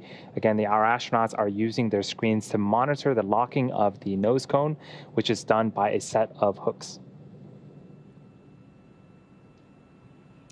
So we are standing by for confirmation of nose cone closure. We needed to wait until this point because we were using those forward bulkhead Draco thrusters underneath the nose cone to complete that deorbit burn. We did hear nominal deorbit burn, so things continue to move very smoothly for Crew Dragon Resilience on its way home from the International Space Station. So anticipated nose cone closure should come in about 1 minute.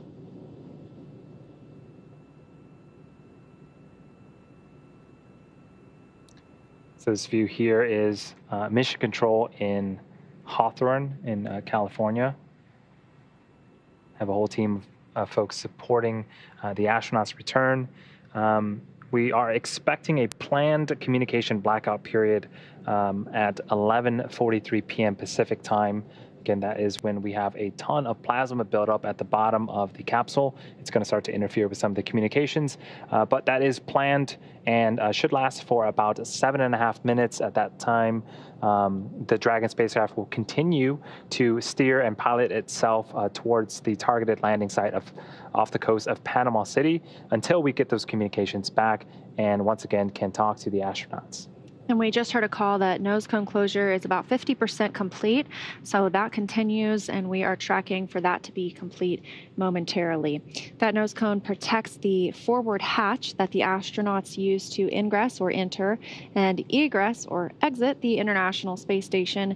And so it's important that we are able to protect that area for potential future reuse of this capsule. So we are standing by for confirmation that the nose cone has fully closed. The next major milestone we'll be looking for is the entry of the vehicle and that anticipated loss of signal with the spacecraft. Entry of the vehicle should begin around 11:45, so about 23 minutes from now. And we will be tracking the vehicle its entire way back, even though we don't necessarily have telemetry with it. And as those vehicles, the vehicle starts to make its way back to Earth, the astronauts on board should experience a peak of 3 to 5 Gs, similar to what they would experience on ascent with the Falcon 9. And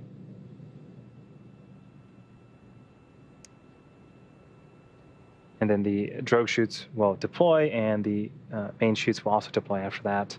And then we can start to begin recovery operations in this nighttime splashdown.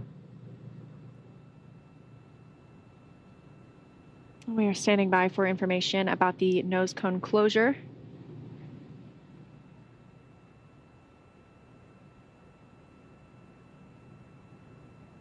And the nose cone is closed. The forward hatch now being protected, and those 4 forward bulkhead Draco thrusters underneath.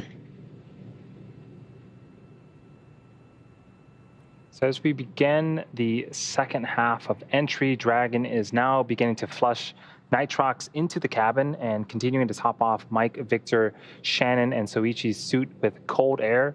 Again, this is what will allow the cabin temperature to remain comfortable while external temperatures reach over 3,500 degrees Fahrenheit. The heat shield is pointing forward, the bottom, so to speak, of the capsule, leading the capsule into the landing site. And the suits themselves can detect if they start to get too warm and will automatically start drawing in that nitrox, again, to keep the astronauts nice and cool all the way down until splashdown. So we have some time until that next major milestone, as we discussed. With the nose cone closed, we'll be looking for that loss of signal. That could come as early as 11:43 with our re-entry into Earth's atmosphere at about 11:45, so 20 minutes from now. Mike, Victor, Shannon, and Soichi, as we've noticed, they are monitoring the actions throughout this this procedure, and they should be able to continue to do so throughout the splashdown of Crew Dragon. They shouldn't have to take any action. Dragon is a fully autonomous vehicle, and so it can fly itself. The crew can step in if necessary and command some movements of the vehicle and some other actions, but things have moved very smoothly throughout the day so far, so we are looking at an on-time splashdown at 11:57 p.m. GM, or 11:57 p.m. Pacific time off the coast of Panama City, Florida, and hopefully along the way the astronauts will simply be able to monitor. And we did get a weather report just a few minutes ago, and weather continues to look great, excellent, if I may say. Wind speeds are very low, and the height of the waves are also very low. There's no rain in the area, so really ideal conditions for splashdown and recovery of the crew. Once they splash down, there are a couple of boats that will step in to make sure that the area is safe. They'll collect the chutes, and then there is a larger recovery vessel, the same vessel that sort of took the picture of the dolphin earlier, that will come up and scoop Dragon out of the water, hoist it using a crane on the back of the boat onto the deck, and then we have a couple of checkout procedures to get through before we open up the hatch, and medical staff can start to attend and evaluate how the astronauts are doing before they, eventually get into the helicopter and start to make their way back towards land. And as we've mentioned, we were initially looking at returning these astronauts on the Wednesday, the 28th, having them undock from the International Space Station. And then we looked at Friday, April 30th, so just yesterday, and we were really waiting on perfect weather conditions, which is what we're seeing tonight. And so just a little bit more about exactly what that means and what those parameters are like for us when we're considering splashdown locations. We want the wind to be no greater than 10.5 knots, which is about 17.7 feet per second. And the latest report that we have, the wind is around 2 knots, so very much within that range. We'll need no lightning within, or no less than 10 miles away, or no more. Dragon SpaceX, we show nose cone secure for entry. And SpaceX from Resilience, we see the same.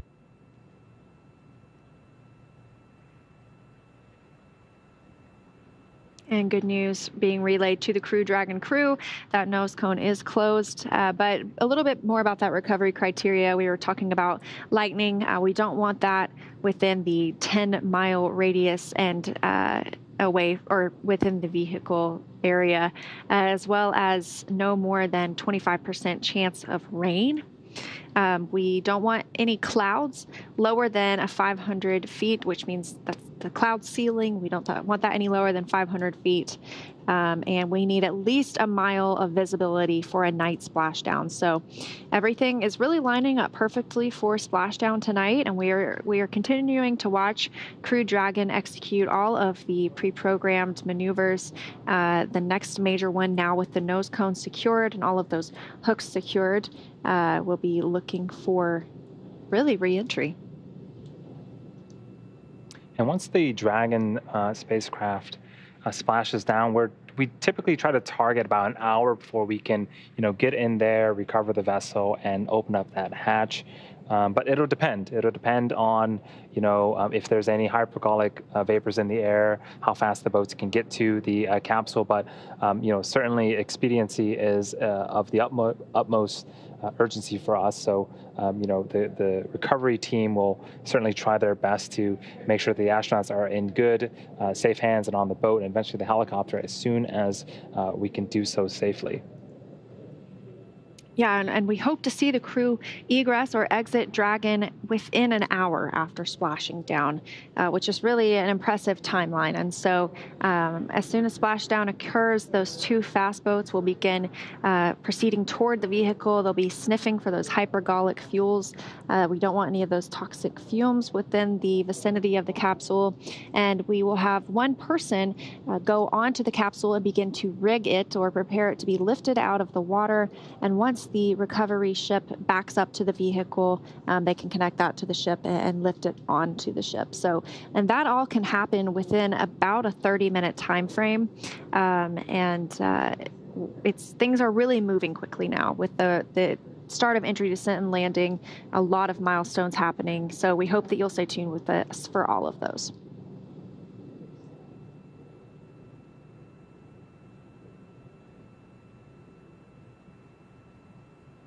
So the Dragon spacecraft itself is, now that it's completed its deorbit burn, its altitude is starting to decrease and decrease and decrease, where eventually it'll start to meet the Earth's atmosphere.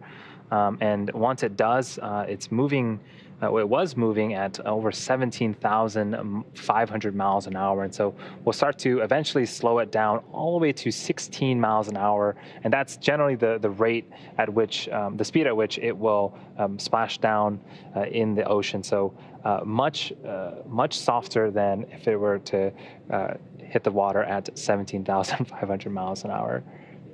Now, if you look closely in this picture, that is still Crew Dragon, that view from the International Space Station. As we mentioned, Crew Dragon has just completed its deorbit burn, but that doesn't mean that it's out of space yet. So Crew Dragon is still in a microgravity environment and continues to slow and drop into Earth's atmosphere.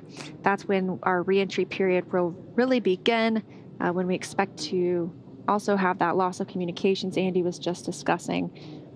But right now, still very exciting to be able to have this view from the International Space Station of Crew Dragon, which just departed, that command being sent 6 hours ago for those hooks to open on the nose cone, and those 2 short bursts to separate it from the International Space Station. So a lot can happen in 6 hours, as we've seen, and a lot can also happen in 30 minutes, because in that amount of time, Crew Dragon will be back on Earth.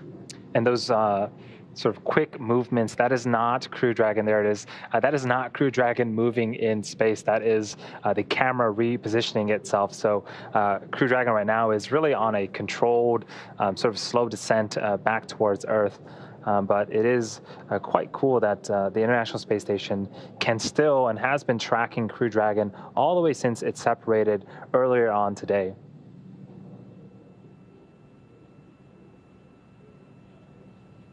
And taking a look at what the crew aboard the International Space Station is doing. Some of them are actually in their sleep period, so they may be asleep right now, and they also may be, who knows, up in the middle of the night. And I'm sure some of them are very eager to make sure that they're, Dragon SpaceX for entry brief.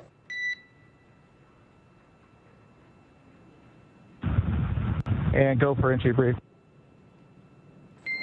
Everything continues to look awesome. So no updates to timing, no updates for systems. Weather is winds at 3 knots. Wave height remains less than 1 foot. Wave period still at 5 seconds.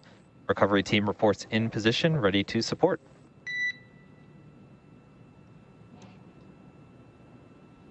Okay, no changes to timeline. Everything is looking good.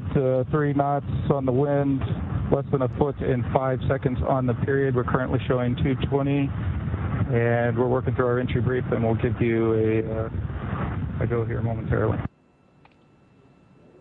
Okay, SpaceX copies. Thank you. You know, as the folks on the crew capsule itself, when your core calls you and says, everything continues to look awesome, that is probably the greatest of great news, as the capsule is gearing up for re-entry into the Earth's atmosphere and eventual splashdown here within the hour. As I was mentioning earlier, the crew on the International Space Station, they might be up right now. I'm sure they're very eager to see that, to make sure that their fellow crew members are safely back home on Earth. So, they might be tuning in to make sure that, everything goes smoothly before they, head off to bed. And meanwhile, on Earth, this is the view that we had earlier from Go Navigator, the recovery vessel that we'll see lift Crew Dragon out of the water later on. They had another visitor. Outer space is a pretty amazing place to explore, and I think the ocean is as well. And so this is one of the local residents in the area of Go Navigator at the time. Go Navigator has now moved closer to the location of Splashdown, and they will then move in once the vehicle has made contact with the water to then retrieve it. Maybe that's a foreshadowing of the future zero-G indicator. We haven't had a marine animal find space yet, so maybe the next one will be a dolphin. That's not a bad idea. This view right now is, again, from the International Space Station. That white dot in the center of your screen is the Dragon capsule, and the crew is inside there, and we're continuing to adjust the cameras, but it continues to make its way back towards Earth. And those cameras can be adjusted by teams on the ground in Mission Control Houston. So as you mentioned, the astronauts still on the International Space Station have the opportunity to be getting some sleep now. They very well might be watching the coverage, and we thank them as well for tuning in. But yes, just an amazing view for us to get to see this image of Crew Dragon still in space, counting down to that beginning of re-entry. It all happens very fast once that begins. And we are looking for re-entry to begin at 11:45, so less than 10 minutes from now. And SpaceX from Resilience, tablets are secured on the satchels, restraints are tightened, and visors are down. SpaceX copies on tablets, restraints, and visors. Thank you.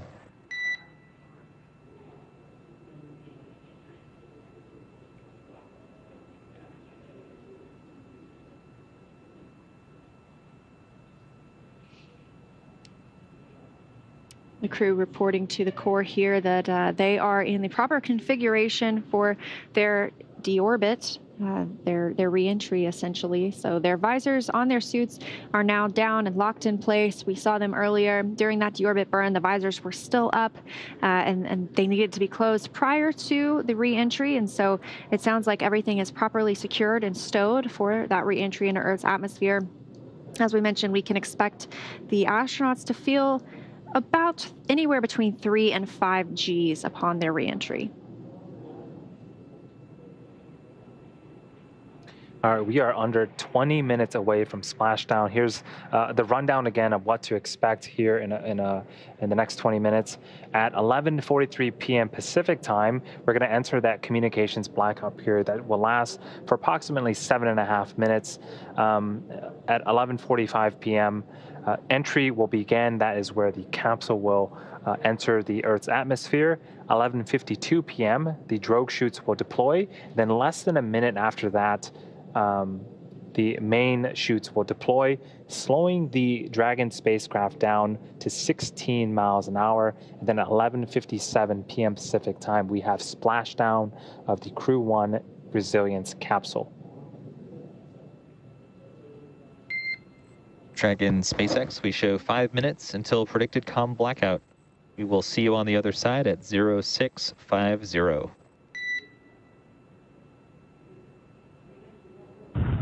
And SpaceX Resilience copies. We'll talk to you on the other side. And there was that blackout period that I had mentioned earlier. That is the core. Just confirming again the time and the expectation that there will be a blackout period at approximately 11:43 p.m. Pacific time for 7.5 minutes. Again, the Dragon vehicle is autonomous and really steering itself at this point. So even though communications can't be sent back and forth between Dragon and ground, the vehicle is really doing its own thing and making sure that it reaches the targeted landing site as intended. We are 4 minutes away from that predicted loss of signal. And this is something that occurs whenever we bring home crewed spacecraft, whether it be a Crew Dragon or a Soyuz spacecraft. Their re-entry into the Earth's atmosphere looks very similar. They both have a deorbit burn, and they both slow down significantly upon re-entry into Earth's atmosphere. And that plasma buildup outside of the vehicle, along with that heat, that prevents us from having communications with the vehicle for several minutes. This time we're looking at about 7 minutes. So it's something that we're very aware of and experienced with. And something else we are just learning is Crew Dragon is about 140 kilometers in altitude. So we continue to track its journey back to Earth. We are now, what it looks like, 3 minutes away from that anticipated LOS.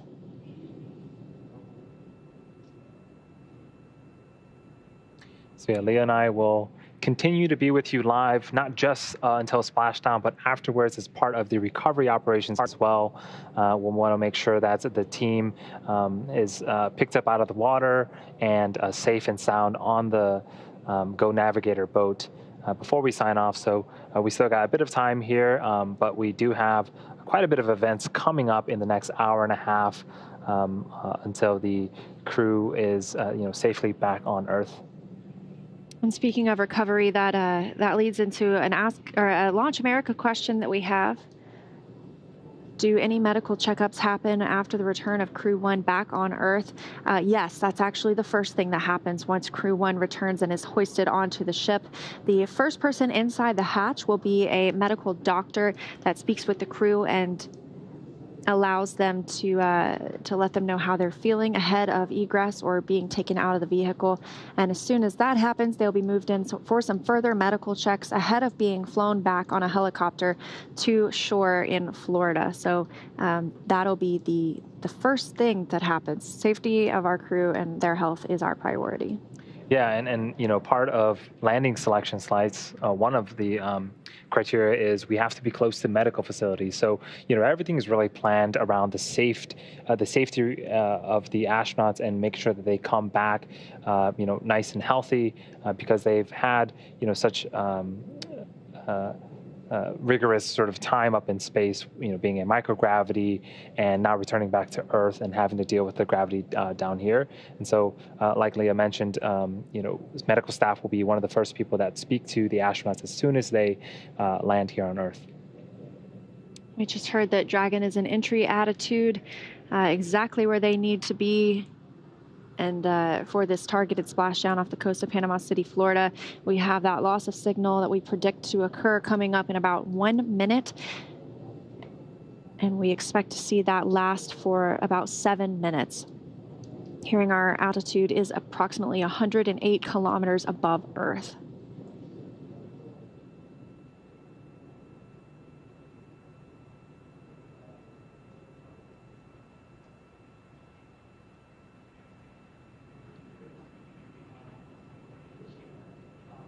And as a reminder, our 4 crew members, Mike Hopkins, Victor Glover, Shannon Walker, and Soichi Noguchi, all on board Crew Dragon, returning home today. They are monitoring this process, and so they are well aware that we may lose communications with them as soon as within 30 seconds, and we will speak with them once we are out of that comms blackout period, again, lasting about 7 minutes today.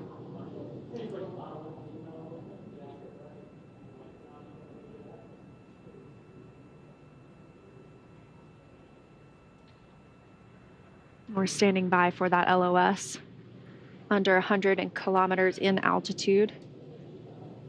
And shortly after we begin that communications blackout period, at 11:45 p.m. Pacific time, that is when the spacecraft will enter the Earth's atmosphere and begin, sort of its final descent back to a splashdown.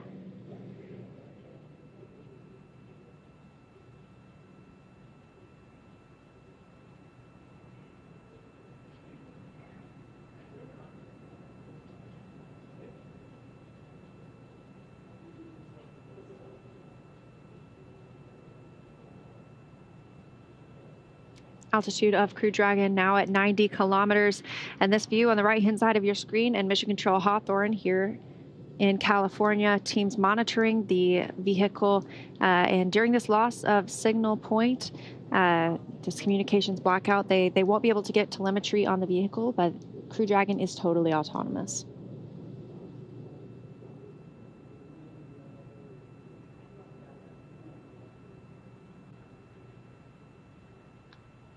So at this point, we are entering that communications blackout period. This will last approximately 7.5 minutes due to plasma formation around the spacecraft. During this time, no vehicle telemetry is received by Mission Control or the recovery team, and no external commanding of the vehicle or voice communication is possible. And just as a reminder, Dragon is designed to fly itself and continues to autonomously use Draco thrusters to orient itself during re-entry.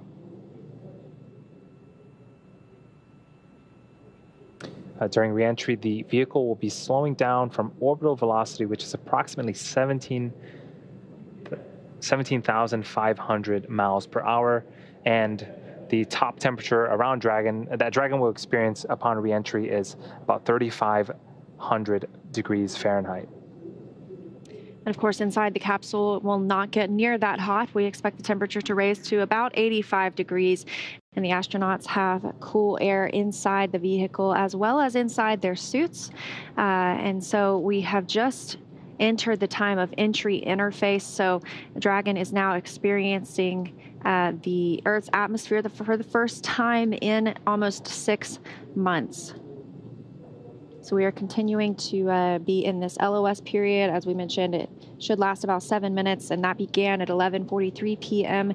Pacific time. So we have about 4 minutes left of that LOS period, and the crew knows that we will be in communication with them on the other side. And this has got to be the period where if you followed Bob and Doug's re-entry, they had described Dragon as sort of coming back to life when it re-enters the atmosphere. So again, those temperatures are caused by friction. So the spacecraft itself is moving at such a high rate of speed that it's hitting all these air particles, and so it's got to be the vibration levels and the sound has got to be sort of elevated at this point as it continues to go through the Earth's atmosphere. Yeah, and as we mentioned, this is the first time that the vehicle has felt this lift and this drag since launch. The atmosphere in space that doesn't exist, and so it's a vacuum, and haven't been feeling this and been able to hear those sounds that you were discussing. So it's quite a different moment after having 6 months in microgravity. They will begin to start feeling some Gs, as we mentioned, between 3 and 5 Gs upon their reentry. And we are standing by. It's been about 4 minutes now since that loss of signal began. That's an estimated 7 minutes. The plasma is building up on the outside of the capsule as it continues entering the Earth's atmosphere. The temperatures around the capsule building up to 3,500 degrees Fahrenheit. And this view from our WB-57 aircraft with its thermal imaging cameras, we will be looking for the Crew Dragon to come into view, and there you can see it in the entry of Earth's atmosphere. Crew Dragon continuing its journey home. So there's a material on the bottom of the capsule. PICA 3.0 stands for phenolic impregnated carbon ablator. That is the material that is really shielding the capsule from all of that extreme temperature. And so the capsule itself goes in sort of bottom first, and that lightweight material, and that is just a fantastic shot. That is the Dragon re-entering the Earth's atmosphere as it leaves that trail behind. And then again, that illuminations from all of that heat that is building up due to friction of just the re-entry speeds of Dragon when it meets the Earth's atmosphere. And that view coming from the boat, Go Navigator. Crew Dragon continuing, as you said, to enter Earth's atmosphere. So having these two views right now, with it being a nighttime splashdown, pretty exciting that we're getting two good views upon reentry into Earth's atmosphere. So again, a lot of things are happening pretty rapidly here. In about 3 minutes, the first set of parachutes will deploy. They are drogue chutes. They are conical in nature, and their job is to stabilize and begin sort of the initial deceleration of the vehicle, followed very shortly after by the main parachutes. There are 4 of them. Dragon, SpaceX, comcheck.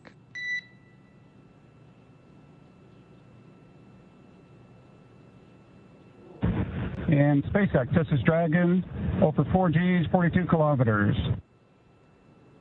SpaceX, we have you loud and clear. Expect automated chute deployment. And Resilience copies. We are at 40 kilometers, 4.34 on the Gs.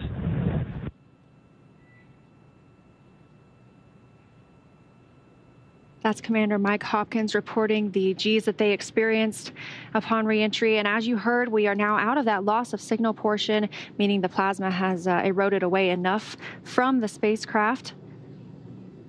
I think my heart skipped a beat as soon as I heard the crew responding back. And, you know, one thing I did note, as soon as Mike turned on his comms, there was a lot of background noise. And that is sort of, you know, the after effects of Dragon's re-entry. So this view again from the WB-57 aircraft. Dragon, SpaceX, a GPS is converged. Expect nominal altitude for drogue chute deploy. Resilience copies. Nominal altitude for drogue deploy.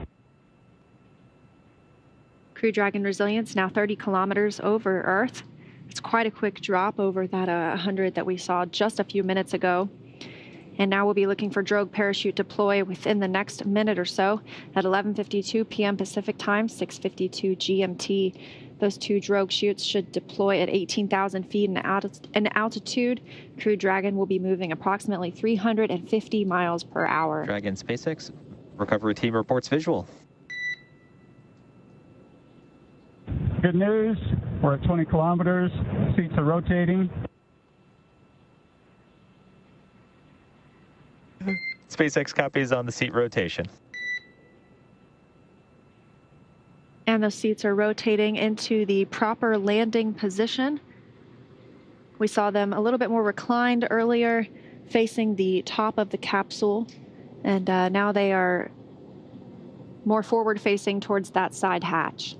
We also got confirmation that the recovery teams can also now see Dragon coming back. Brace for drogues. Copy, braced for drogues.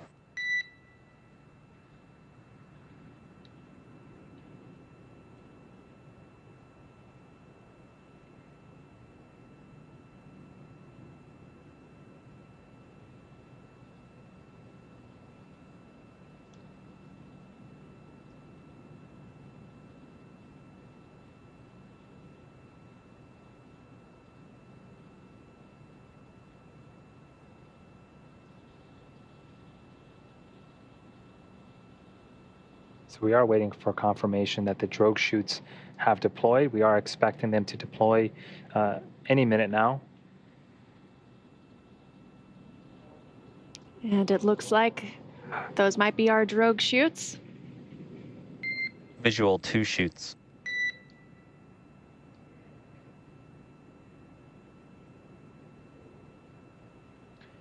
SpaceX from Resilience, we show good drogues.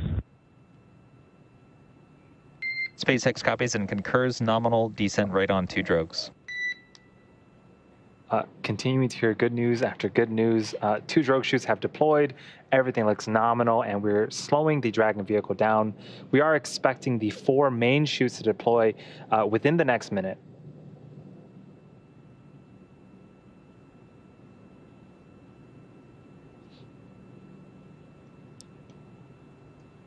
And those 4 drogue chutes. Oh, you can see them being pulled out now. Visual on 4 mains.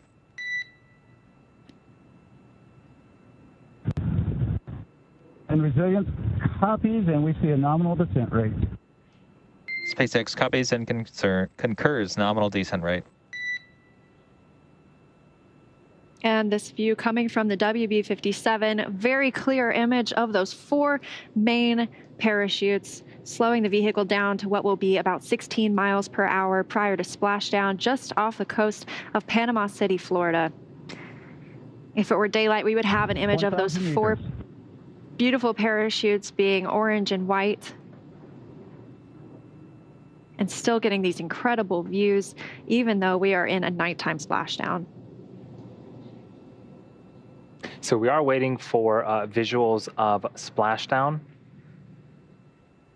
The Dragon 1 program had great success with water landing, with 20 successful splashdowns over the course of that program, 9 of which were carried out by flight-proven Dragon spacecrafts. In space height, you've broken, but we show you just under 800 meters. Still good descent rate. Just under 800 meters from the Earth. That's about half of a mile. And we are tracking splashdown. And 600 meters, and we're showing 10 meters per second on the descent rate, a little higher than nominal. SpaceX copies. And what a view we have here. Even though it's nighttime, we have some great visuals of Dragon there with its 4 main chutes deployed, slowly coming back to Earth. Splashdown is scheduled for just a few minutes from now. 400 meters. Now just a quarter a mile away from splashdown. And that splashdown time is scheduled for 11:57 p.m. Pacific time.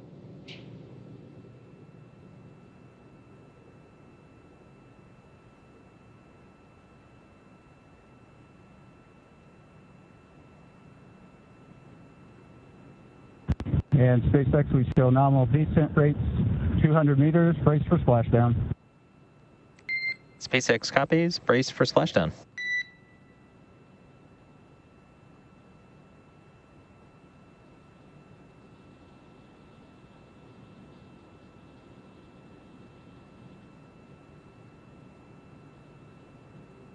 Seconds away from splashdown, everything nominal aboard Crew Dragon Resilience returning to Earth. And there are the boats starting to chase after Dragon. It's to begin their recovery operations as soon as Dragon lands.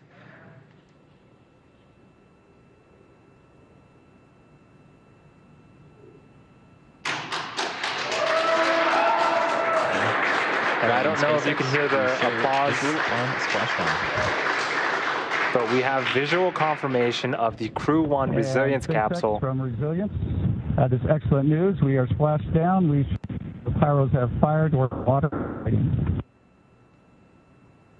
SpaceX copies and concurs. We do see mains cut as well.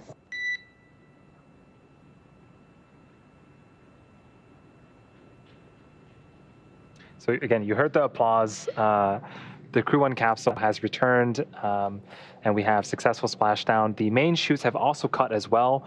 The fast boats are now making their way towards the capsule to begin the recovery operations. Again, that first boat is going to start to inspect the capsule and make sure that there isn't any residual toxic fumes in the air. Dragon, on behalf of NASA and the SpaceX teams, we welcome you back to planet Earth, and thanks for flying SpaceX. For those of you enrolled in our frequent flyer program, you have earned 68 million miles on this voyage.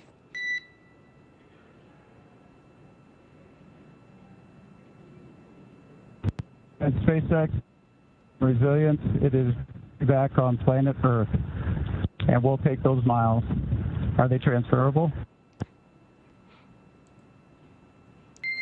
And Dragon will have to refer you to our marketing department for that policy.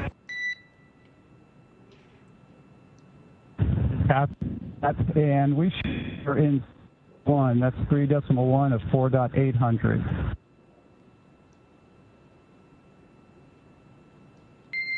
And Resilience, please repeat last about 4.800.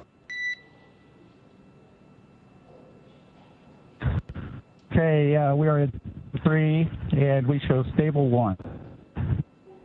SpaceX copies stable 1. Good news. So a bit of levity from the crew and the core about the transferable mileage. And that splashdown coming at 11:56 p.m. Pacific time, 6:56 GMT. We're hearing reports that the capsule is in stable 1 position, meaning it is upright. As we heard, those 4 main parachutes were cut, and those 2 fast boats will soon approach the vehicle. They will be able to, as we mentioned, sniff for those hypergol fuels, as well as attach buoys to the parachutes and make sure they are recovered.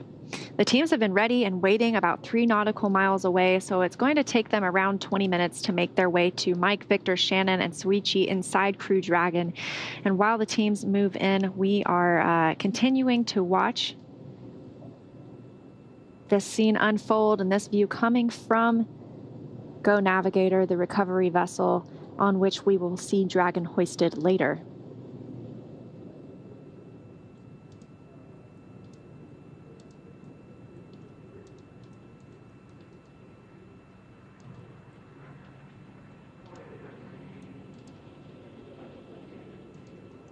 And that was just so cool to see. The teams had visual of Dragon with his chutes deployed, coming back down to Earth, and then you saw the fast boats sort of just as fast as they could, heading over to Dragon, just to make sure that everything can happen as quickly as possible and make sure that the astronauts are safe.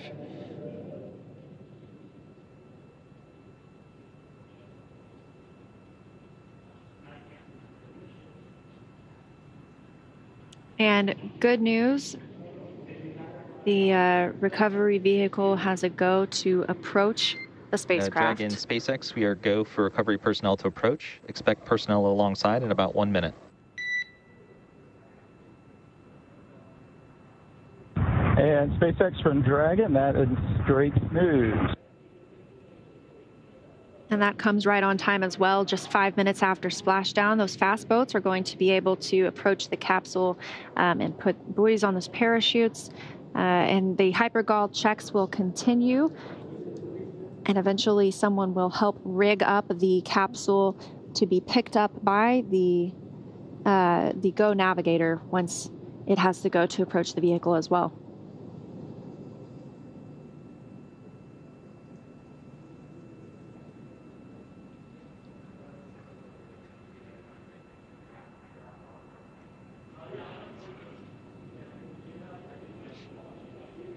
And all of this action coming after undocking from the International Space Station at 5:35 p.m. Pacific time today, just 6.5 hours from them to board the Crew Dragon, or to depart on Crew Dragon and splash down back on Earth after almost 6 months in space.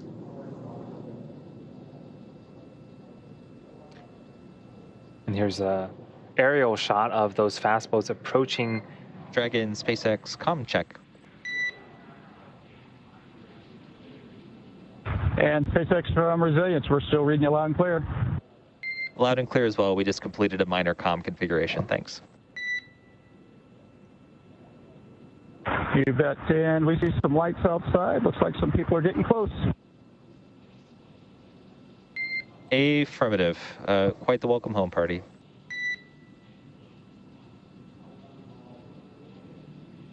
So it looks like that first boat has already made it to the capsule. There are a number of other boats and recovery vessels standing by. And once we clear the area of, from any hypergolic vapors, they'll, move on to the next phases of recovery. And some of those darker spaces you see there in the water are the parachutes that will be collected later on. But this view, yes, from the WB-57 aircraft that provided us with those infrared images as Dragon was still re-entering the Earth's atmosphere, and then all the way through splashdown as well.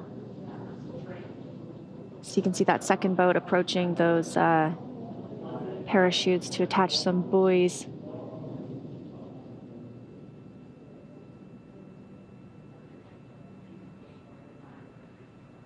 It really could not have been a more flawless journey home for Crew Dragon Resilience.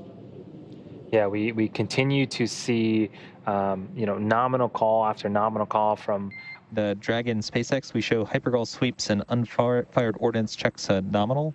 Rigger should come aboard momentarily. Expect about 2-5 minutes until capsule lift. Stand by for PMC with SpaceX flight surgeon. Okay, Resilience copies all. We're standing by. The Corps there just said we are clear of any hypergols in the area, so we are starting to send the recovery vessel, and we'll start to hoist up Dragon in about 25 minutes. And then shortly after that, he mentioned PMC, which is the private medical conference. Again, the medical staff are one of the first people to talk to the folks inside the Dragon capsule. So, in about 30 minutes here, we should be seeing the hopefully the astronauts egress from the side hatch of the Dragon capsule. We also heard them mention the rigger will be online, or will be on the capsule shortly. That's the one crew member we were discussing earlier, or one team member, I should say, that will climb on the capsule and begin rigging it for to be hoisted by the Go Navigator vessel. It will help place Crew Dragon into the Dragon nest aboard Go Navigator. Everything's still moving on timeline with this recovery tonight. The first splashdown of a NASA and SpaceX Crew capsule, and the first splashdown for NASA since 1968 with the return of the Apollo 8 astronauts. And one thing to note, you can see the sheen of the ocean with those lights there, and the sea itself. That could have been mistaken for a beach, but we are in the middle of the ocean, and the seas are just as calm as they can be. Again, weather was something we were tracking, and we waved off splashdown a couple times this past week, but today's conditions seemed absolutely serene. There it is for landing and recovery operations. So it's just a great thing to see that they don't have to combat any type of inclement weather while they're already doing such important work here in the Gulf of Mexico.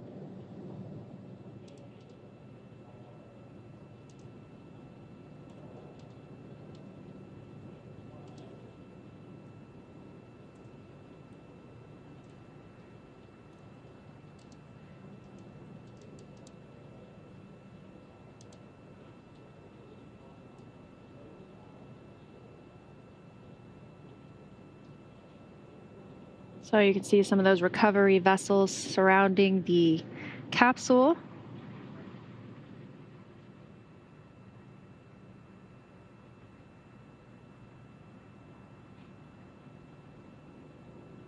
And the crew members on board still just monitoring the status of the recovery. And as Andy mentioned, will participate in a private medical conference to report back on how they are feeling.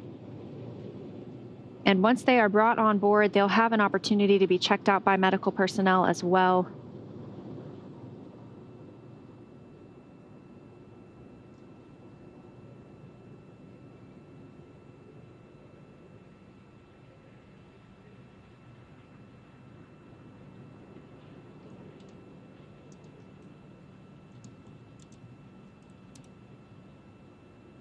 Seeing some activity of that fast boat around Crew Dragon. That's what's in the middle of the screen right now. There is a much larger recovery vessel nearby that will hoist up Dragon onto the back end of the ship. We're expecting that to happen in approximately 25 minutes.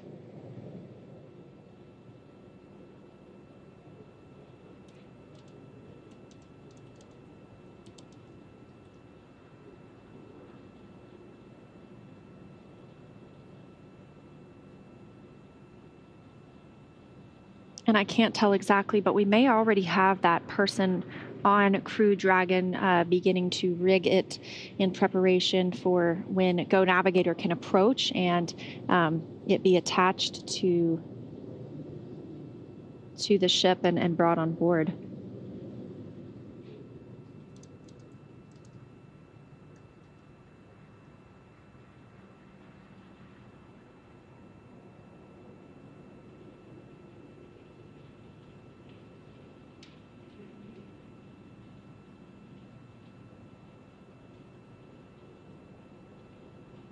So this was the primary site that we landed on off the coast of Panama City in Florida. We did have an alternate site off the coast of Tampa.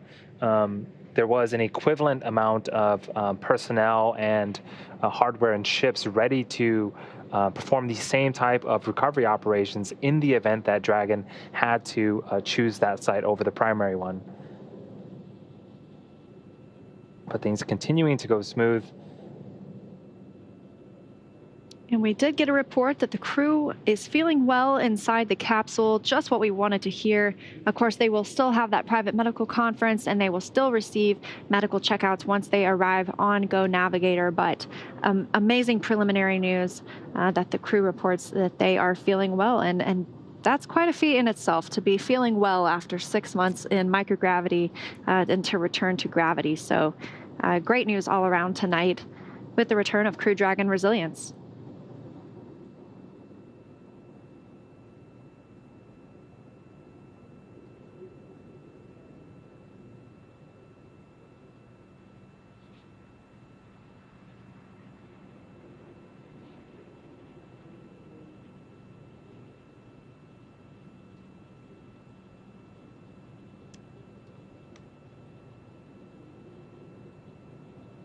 Coming up on just about 15 minutes since we had Splashdown today.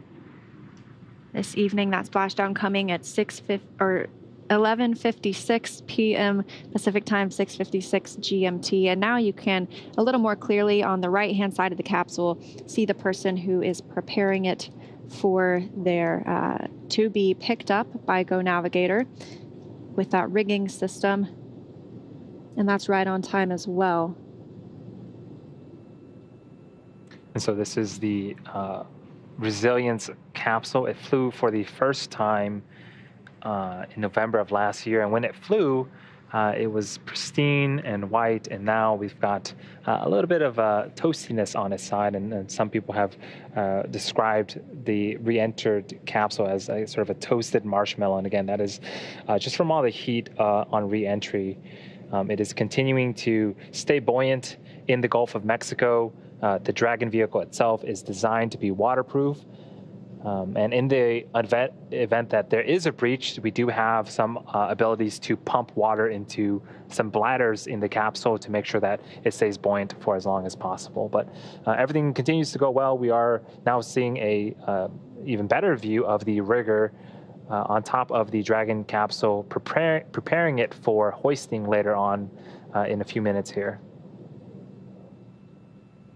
And that's a great picture. You can see just how calm the sea really is. That is the Gulf of Mexico. Yeah. It's pretty amazing that it's that truly glassy, as we heard described earlier.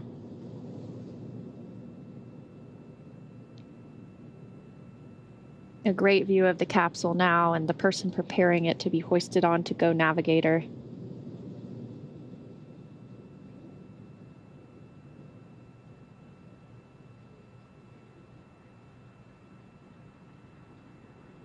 And as a reminder, we're going to remain live with you throughout this coverage up until the crew has been extracted from the vehicle. And this another view from Go Navigator. You can see the nest right there. That's where Crew Dragon will be placed once it has been hoisted onto the vessel.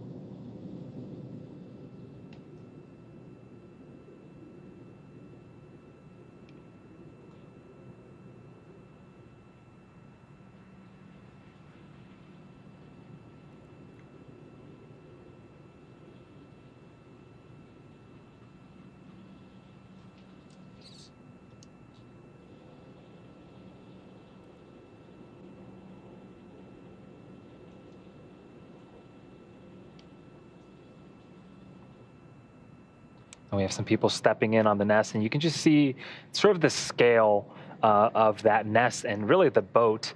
The Dragon capsule is, you know, throughout today we've seen it from a distance. Resilient SpaceX recovery is proceeding nominally at this time. The recovery vessel is backing up towards the spacecraft and proceeding nominally.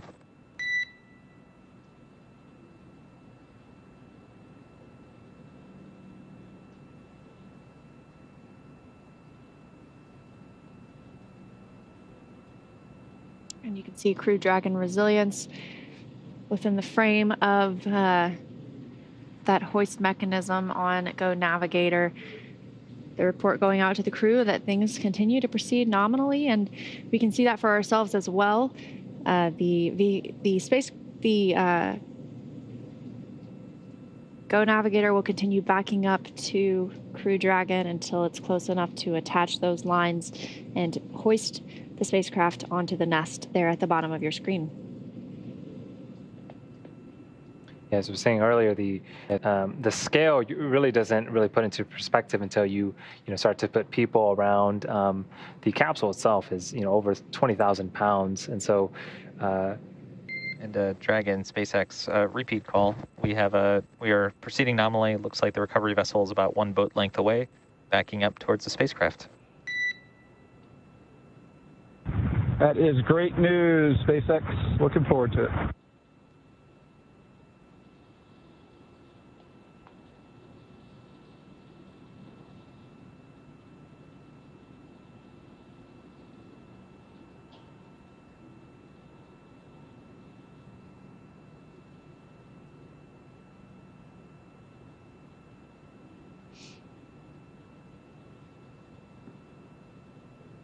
Continuing to proceed nominally, Go Navigator is backing up towards the Resilience capsule as the team of recovery personnel continue to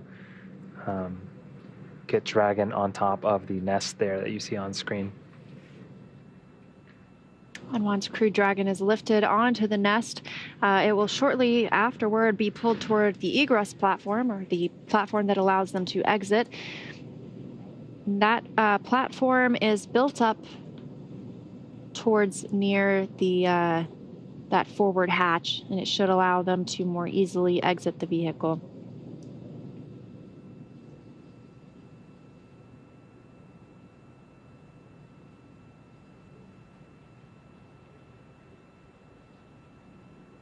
Now been 20 minutes since tonight's splashdown.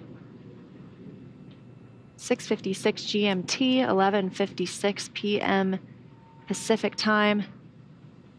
Mike Hopkins, Victor Glover, Shannon Walker, and Soichi Noguchi, all inside Crew Dragon, and recovery operations proceed nominally.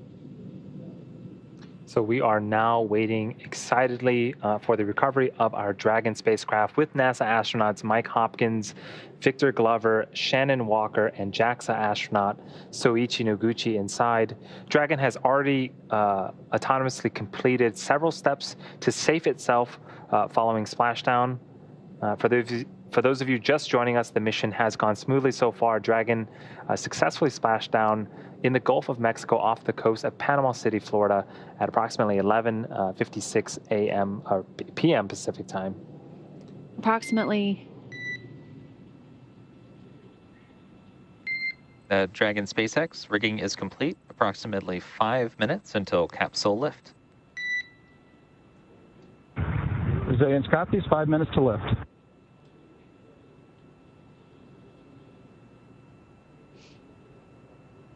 And that's good news. They will continue to get closer to the spacecraft with rigging complete, meaning it will be able to be hoisted in 5 minutes from now. But approximately 6.5 hours ago, Dragon autonomously undocked from the International Space Station, completed a series of departure burns, jettisoned its trunk section, and performed its final burn, the deorbit burn, to place itself on a trajectory toward the Gulf of Mexico. Dragon successfully re-entered the Earth's atmosphere, followed by deployment of its parachutes to slow the spacecraft down to a gentle splashdown at just about 16 miles per hour.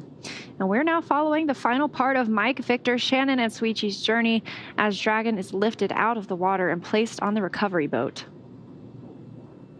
Upon detection of landing, Dragon automatically releases the main parachutes to prevent wind from pulling the spacecraft. Dragon then automatically safes any pyrotechnics still present on the vehicle and may automatically perform additional minor system reconfigurations.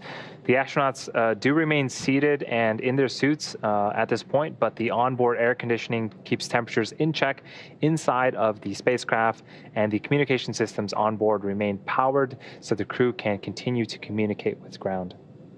SpaceX has 2 fast boats in the recovery fleet, which moved quickly to the splashdown point, and they have been joined by Go Navigator, which is the main recovery vessel in your screen now, and that has moved into position near the spacecraft. Those 2 fast boats have very specific roles.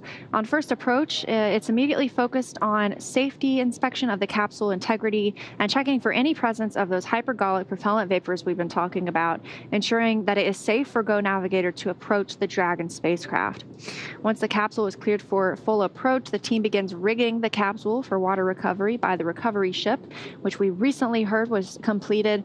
And the second fast boat is responsible for parachute recovery and also serves as a redundant boat to the first. And we saw that team member or on a jet ski helping to gather up the detached parachutes as well.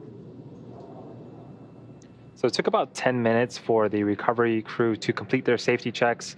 Once complete, the team will begin preparing Dragon to be lifted into the recovery vessel. And as part of this preparation, one member of the recovery team will climb up on top of the capsule and rig the Dragon spacecraft as they just did a few moments ago. And then from there, it will take less than an hour to raise Dragon to the recovery boat and remove the crew from the spacecraft. And then after that, after medical checkouts, the crew will return to land within 4 hours, either by boat or helicopter, depending on the landing site. So if no medical assistance is needed, the crew will depart for Houston.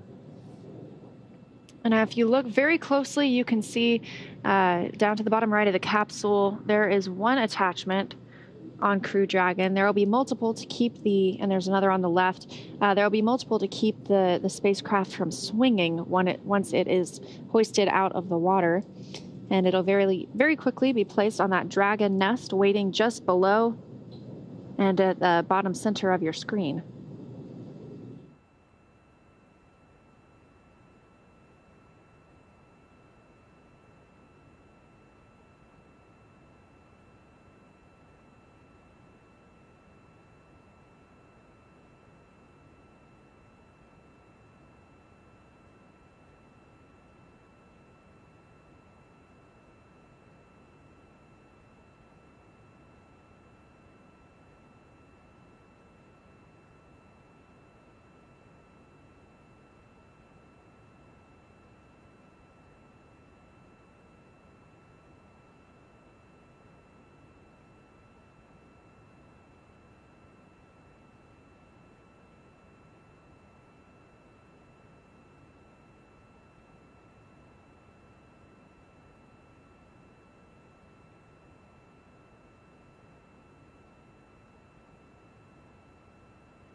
And as you can see, Crew Dragon now at multiple attachment points to that system on Go Navigator. Dragon SpaceX, expect lift in 90 seconds.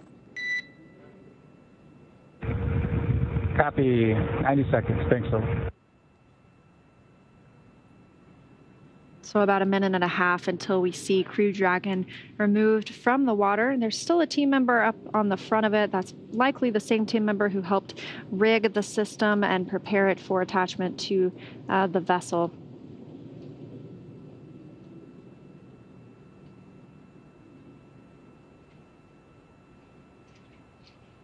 And as we mentioned earlier, this splashdown, a new record, breaking the old record for the longest crewed capsule in orbit from America, previously held by the final Skylab crew at 84 days, 1 hour and 15 minutes. And this crew returning with 168 days in space and doubling that previous record.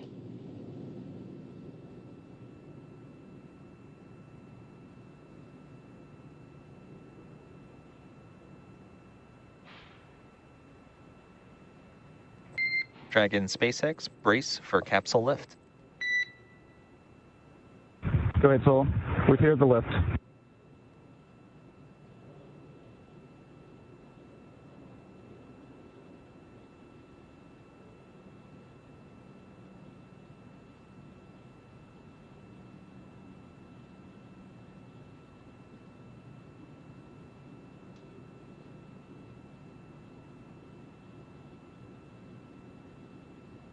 Crew Dragon Resilience now out of the water and being prepared to be placed on that Dragon nest in the center of your screen at the bottom.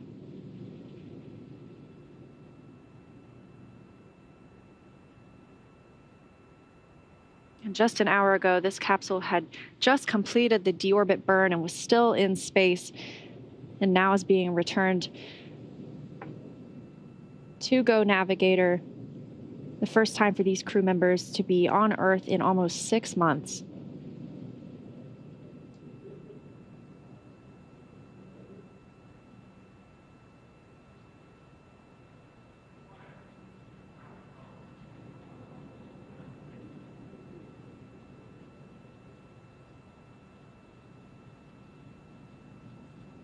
Pretty much on the center of the screen, you can see the side hatch of the Dragon capsule. Later on today, that's where the astronauts will be egressing from. When they were attached to the International Space Station, they exited from the top hatch where the nose cone opens up.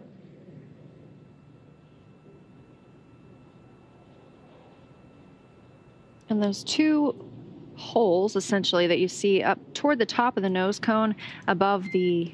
Resilience, welcome aboard the recovery vessel. Recovery personnel are completing final checks. Stand by for translation of the egress platform in a couple minutes. Resilience copies. Those two holes aboard the Crew Dragon above the hatch and close to the nose cone, those are where the drogue parachutes were stored in that upper bulkhead. And there's near a deployable panel, so they're deployed by 2 drogue mortars, which are pyrotechnics fired to deploy the chutes. And those 4 main parachutes are also stored under deployable panels, but those are near the base of the spacecraft, so below that side hatch panel, and those were drawn out by the drogue chutes. Everything just absolutely flawless tonight with the recovery of Crew Dragon Resilience. So before opening the hatch, the spacecraft's cabin pressure must be equalized with the outside environment. So once the hatch is open, that will be Mike, Victor, Shannon, and Soichi's first breath of fresh air since boarding Falcon 9 at the start of their mission back in November of last year. And the next visual we are looking for is for Dragon to be pulled toward the egress platform on the Dragon nest. So they will move toward the platform that is up toward the side hatch. That'll allow for easier extraction, removal of the crew members.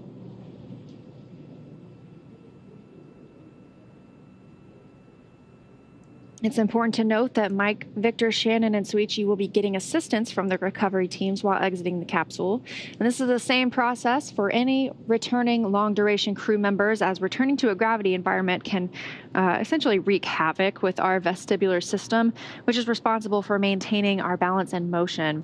And safety is our #1 priority with this operation, as you've seen throughout not just today, but this entire mission.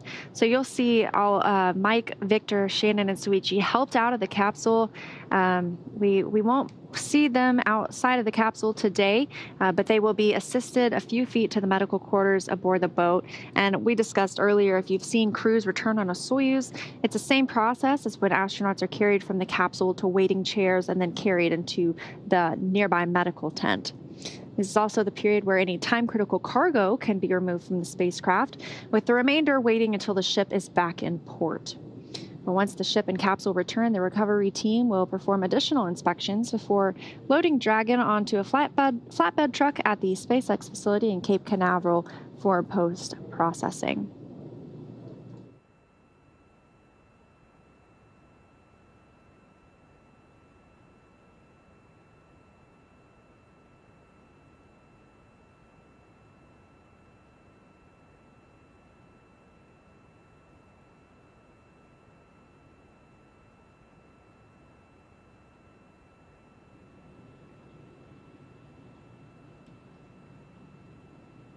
So the crew just secured Dragon onto the recovery vessel, and now it's moving towards the platform where eventually the hatch will open up.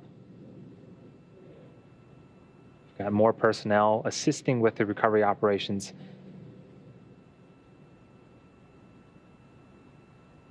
And that platform coming right below the side hatch, making it much easier for teams to help the crew egress or exit the vehicle.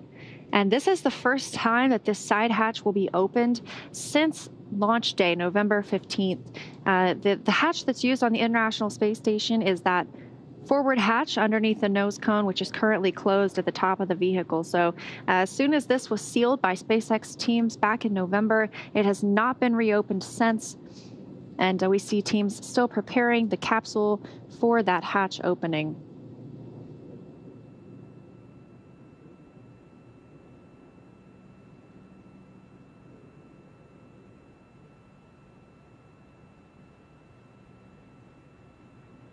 So it'll still be a few minutes before we have hatch opening. Again, we need to make sure that the cabin pressure is equalized to the ambient pressure outside. The team also performs a few checks to make sure that everything is a go before we open up that side hatch. It's been about 35 minutes since Crew-1 splashed down, so you can see just how exponent this process already is, having the capsule on board and preparing to open up that side hatch.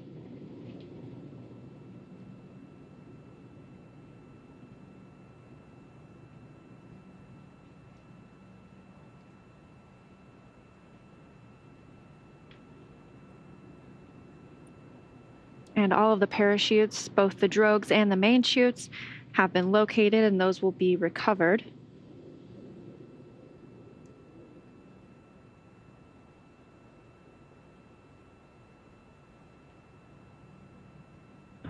SpaceX resilience. Go for SpaceX. Hey, Solo, you guys are welcome to come on board with the cameras if you'd like. SpaceX copies and work. And Solo, you got one more call before we wrap things up, is that correct?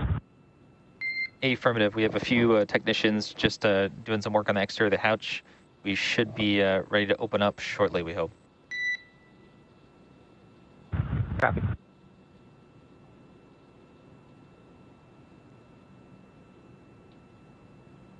Now the crew members will not ride this boat all the way back to shore. They will board a helicopter, and that helicopter will take them back to Pensacola, and waiting there will be a NASA plane to bring them back to Houston.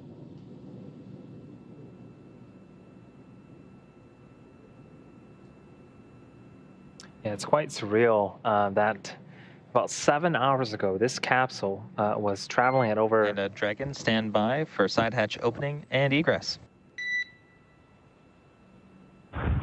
Okay, Solo, we are standing by. And while I'm thinking about it, Solo, for SpaceX and the NASA teams, on behalf of Crew-1 and our families, we just want to say thank you. We want to say thank you for this amazing vehicle resilience. We said it before the mission, and I'm going to say it again here afterwards. It's amazing what can be accomplished when people come together. So finally, I'd just like to say, quite frankly, you all are changing the world. Congratulations. It's great to be back.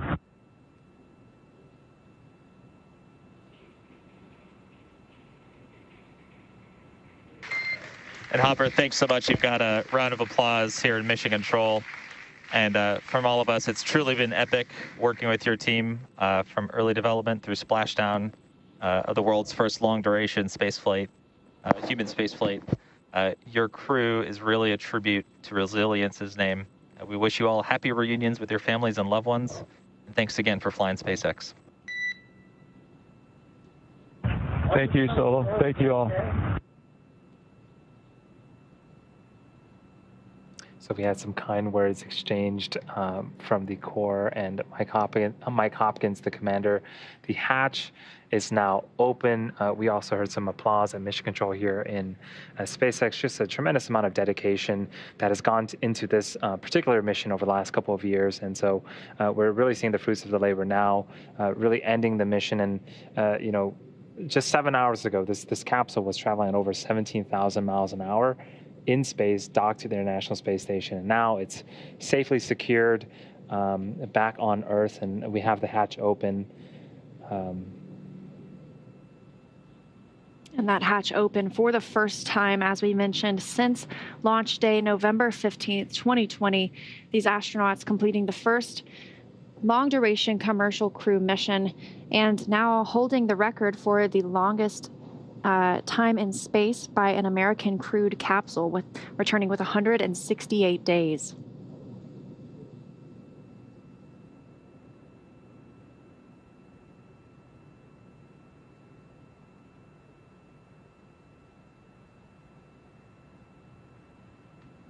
And with that side hatch being open, as we discussed, the first people to speak with Mike, Victor, Shannon, and Soichi are the medical team. And as we heard earlier, the crew did report that they were feeling well, but still important to get checked out after spending 6 months in space. They will eventually be removed from the capsule and put on stretchers to taken to some additional medical checks.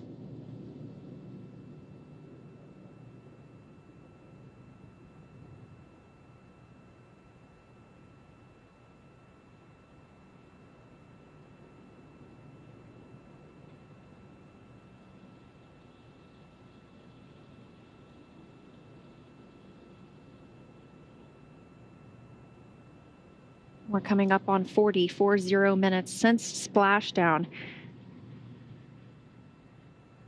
That capsule splashing down at 6:56 GMT, 11:56 p.m. Pacific time.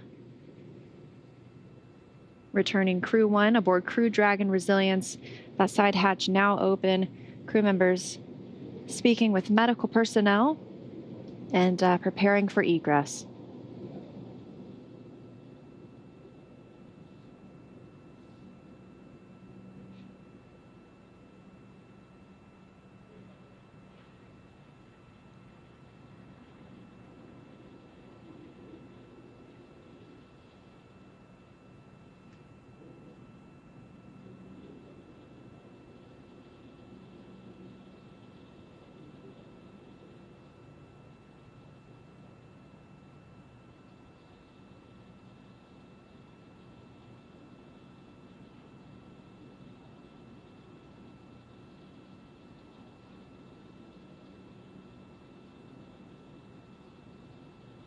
Everything was on the timeline for Crew Dragon today, undocking at 5:35 p.m. Pacific time, completing those 4 departure burns, as well as nose cone, or as claw separation and trunk jettison. We had some amazing views from the International Space Station along the way.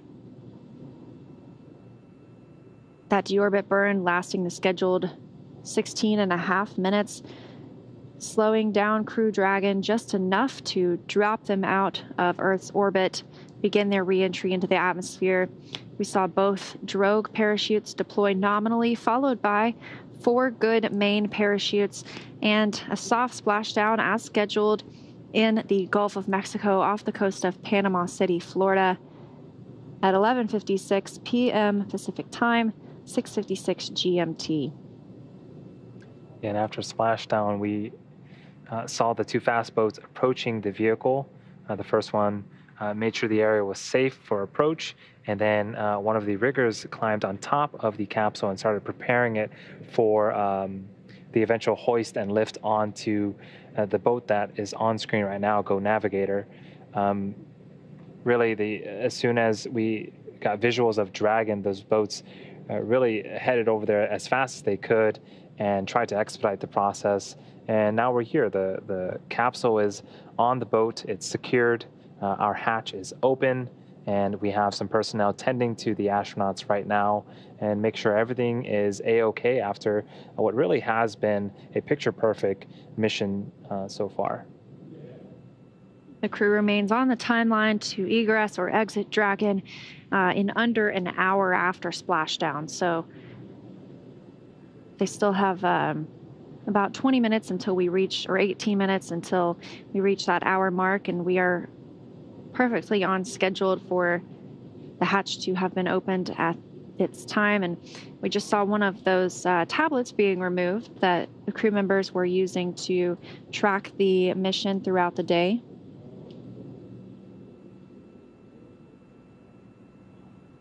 Just as it takes a little while to get crew members strapped in properly from preparing for launch, we see the same thing whenever they come home. We want to make sure that everything is done in an orderly fashion and safely for our 4 astronauts.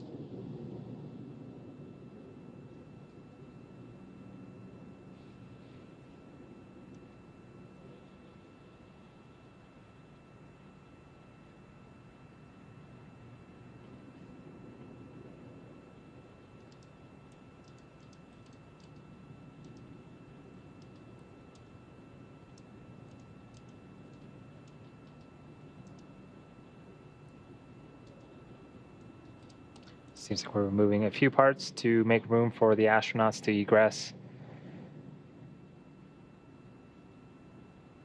And that looked like those footrests, essentially. I'm not sure the best thing to call them. I can't think of it right now.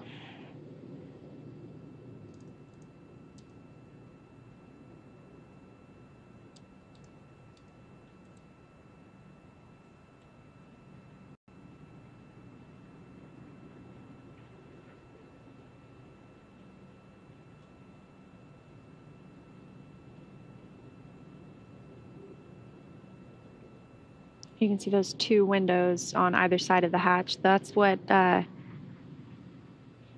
gave the astronauts a view. Earlier, they said they had a great view of the International Space Station, and even upon launch day, they gave us some views as they were heading to the space station. So those are their 2 windows that they've been able to look out during their journey aboard this spacecraft.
For those just joining us, on screen right now is the Crew-1 capsule Resilience. It has returned from space.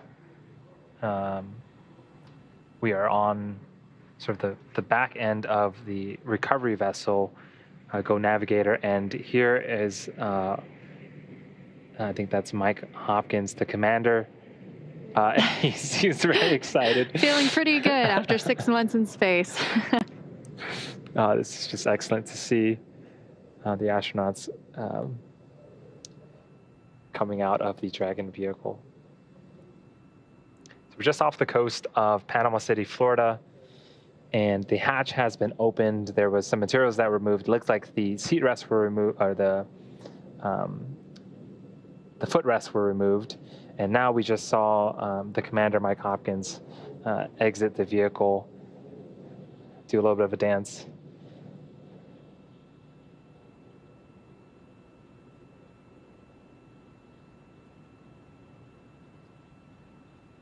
As we mentioned, these crew members will be making their way over to some medical checks. Standard procedure for us when we have crew members returning from long-duration spaceflight, or any spaceflight really, when we are having crew members return on a Soyuz spacecraft in Kazakhstan. There is a medical tent nearby, and we carry those crew members from the spacecraft to the medical tent for their checkouts. So even though the crew has reported they're feeling good, and it certainly looked like Mike Hopkins was feeling good, they will still get those standard medical checks before boarding a helicopter later this evening to take them back to shore. And once they are on land in Florida, they will board a NASA plane to bring them back to Ellington Field in Houston, Texas, where they can be reunited with friends and family for the first time in almost 6 months.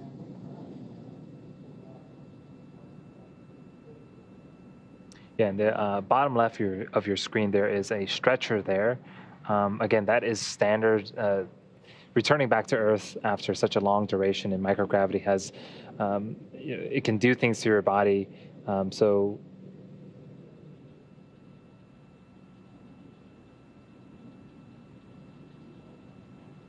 those two SpaceX team members preparing to help out the next crew member. And that is NASA astronaut Victor Glover.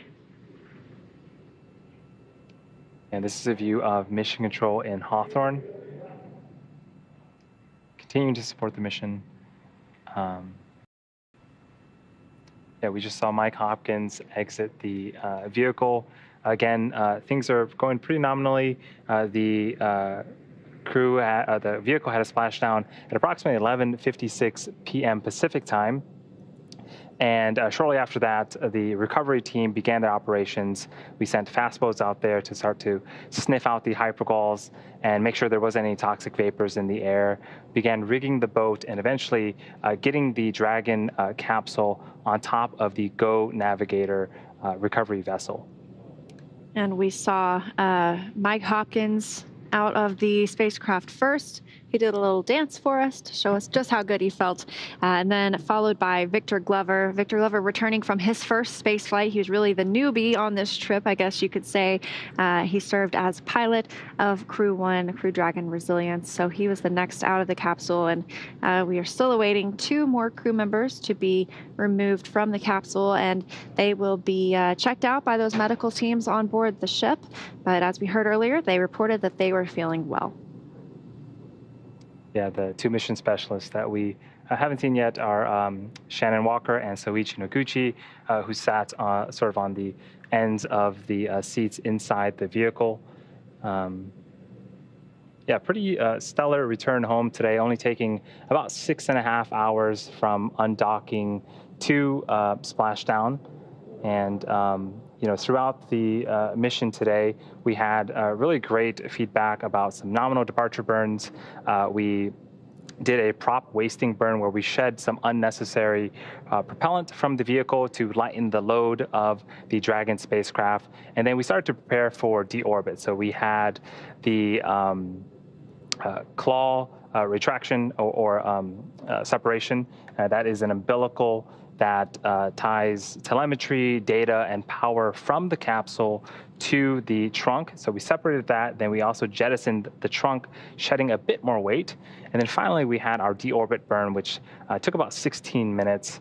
And then we got some fantastic footage of Dragon returning back through the atmosphere. And then eventually when it deployed its chutes, it was definitely a sight to see.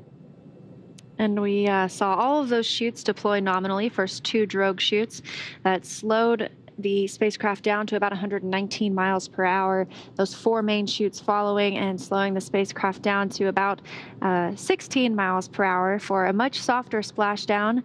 And that splashdown coming right on time at 11:56 p.m.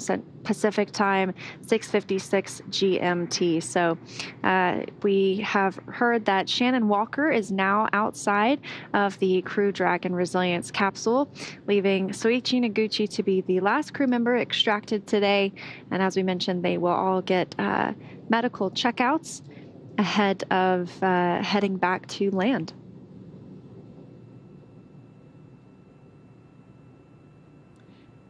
Yeah, so quite a speedy operations to, get the capsule back onto the boat and open up the hatch. So again, Mike, Victor, and Shannon have exited the vehicle, and we are waiting on Soichi, confirmation that Soichi is also going to exit. And again, they are, going to be checked out to make sure everything's okay, and then eventually make their way back towards Houston, where hopefully they can reunite with their families soon. And we expect them to be back in Houston by the early hours of tomorrow morning, hopefully. Let's see here. They should return to Houston. I can't find the exact timeline just at this moment, but they will board a NASA jet once they return to land in Florida, that helicopter taking them from Go Navigator to Florida, and then the NASA plane taking them back to Ellington Field. So it's quite a speedy recovery process. When we land crew members in Kazakhstan, we are able to get them out of the vehicle very quickly as well, because it is on land, so it's easier to approach and to maneuver around. They get medical checks as well, and then they board a NASA plane or the NASA astronauts, I should say, board a NASA plane and return to Houston. But that flight time is just so much longer, simply because it's on the other side of the world. So quite different for these astronauts to be reunited with their families just very shortly after landing.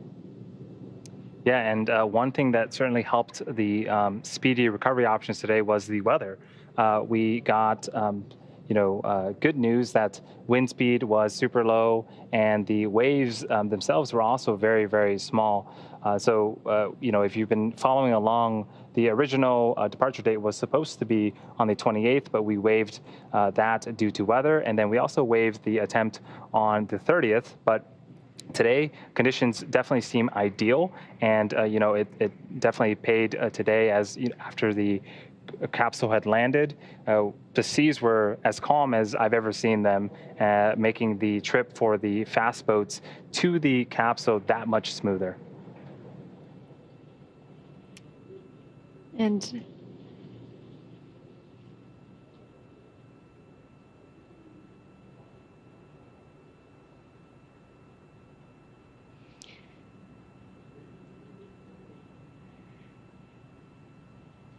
good news, Soichi Noguchi has egressed the vehicle as well. So now that Mike, Victor, Shannon, and Soichi are safely back home on Earth and getting checked out by the NASA medical team, we are going to wrap up our live coverage of their historic return. This all kicked off on November 15th, 2020 from historic launch pad 39A at the Kennedy Space Center in Florida. After a successful liftoff and separation from Falcon 9, Mike, Victor, Shannon, and Soichi made a 27-hour flight on board Dragon to the International Space Station. Since arriving at the space station, they spent almost 6 months as members of Expedition 6465, executing science experiments, spacewalks, and repairs while aboard the orbiting laboratory. Their journey home today began just hours ago, Saturday, May 1st, when they closed the hatch to Dragon and undocked hours later at 5:35 p.m. Pacific time. We then jettisoned Dragon's trunk and performed our final on-orbit maneuver, the deorbit burn, at approximately 11:03 p.m. Pacific time to send Dragon on the path home. The spacecraft re-entered the Earth's atmosphere and slowed its descent with successful deployments of the 2 drogue parachutes and 4 main chutes, with the final splashdown occurring off the coast of Panama City, Florida at 11:57 p.m. Pacific time. Following that successful splashdown, we saw SpaceX recovery experts move in and prepare Dragon Resilience for its lift onto the recovery vessel. And just a little less than an hour following splashdown, we saw Mike, Victor, Shannon, and Soichi, safely exit the Dragon capsule. Next up, they will catch a helicopter flight back to shore, where they will transfer to the waiting NASA plane for the short flight back to Houston, where they will be reunited with families to bring an end to this flight. We can't express what an honor and a privilege it has been to share their journey with all of you as we continue this new era in human spaceflight. In just the last week, we saw 4 astronauts fly to station to begin their mission, and now 4 more return to Earth to successfully complete another. So SpaceX and NASA are already looking forward to the next rotation when Crew 2 comes home and Crew 3 launches, all of which is currently targeted for October of this year. And at that time, we'll once again have a direct handover with 11 people on board the station for a short duration as we continue this regular cadence of flying astronauts on SpaceX rockets from Pad 39A at Kennedy Space Center. Again, thank you for tuning in for the culmination of Crew 1, a 6-month mission that has been years in the making. All of us here at SpaceX and NASA are excited to reunite these 4 astronauts with their families. We'll continue to work hard to ensure future astronauts' safety and mission success. So be sure to follow SpaceX and NASA online, as well as the social media for updates on crew and cargo flights to and from the International Space Station. And we'll continue to share the progress of Mike, Victor, Shannon, and Soichi's trip back to Houston on social media. We are also awaiting a briefing including NASA, SpaceX, and JAXA leadership. That's coming up at 2 a.m. Pacific time, 5 a.m. Eastern time. So we have to say thank you one more time again for tuning in and cheering on Mike, Victor, Shannon, and Soichi as they return home. And we'll see you next time when we once again are sending astronauts on American rockets in American spacecraft from American soil. See you next time.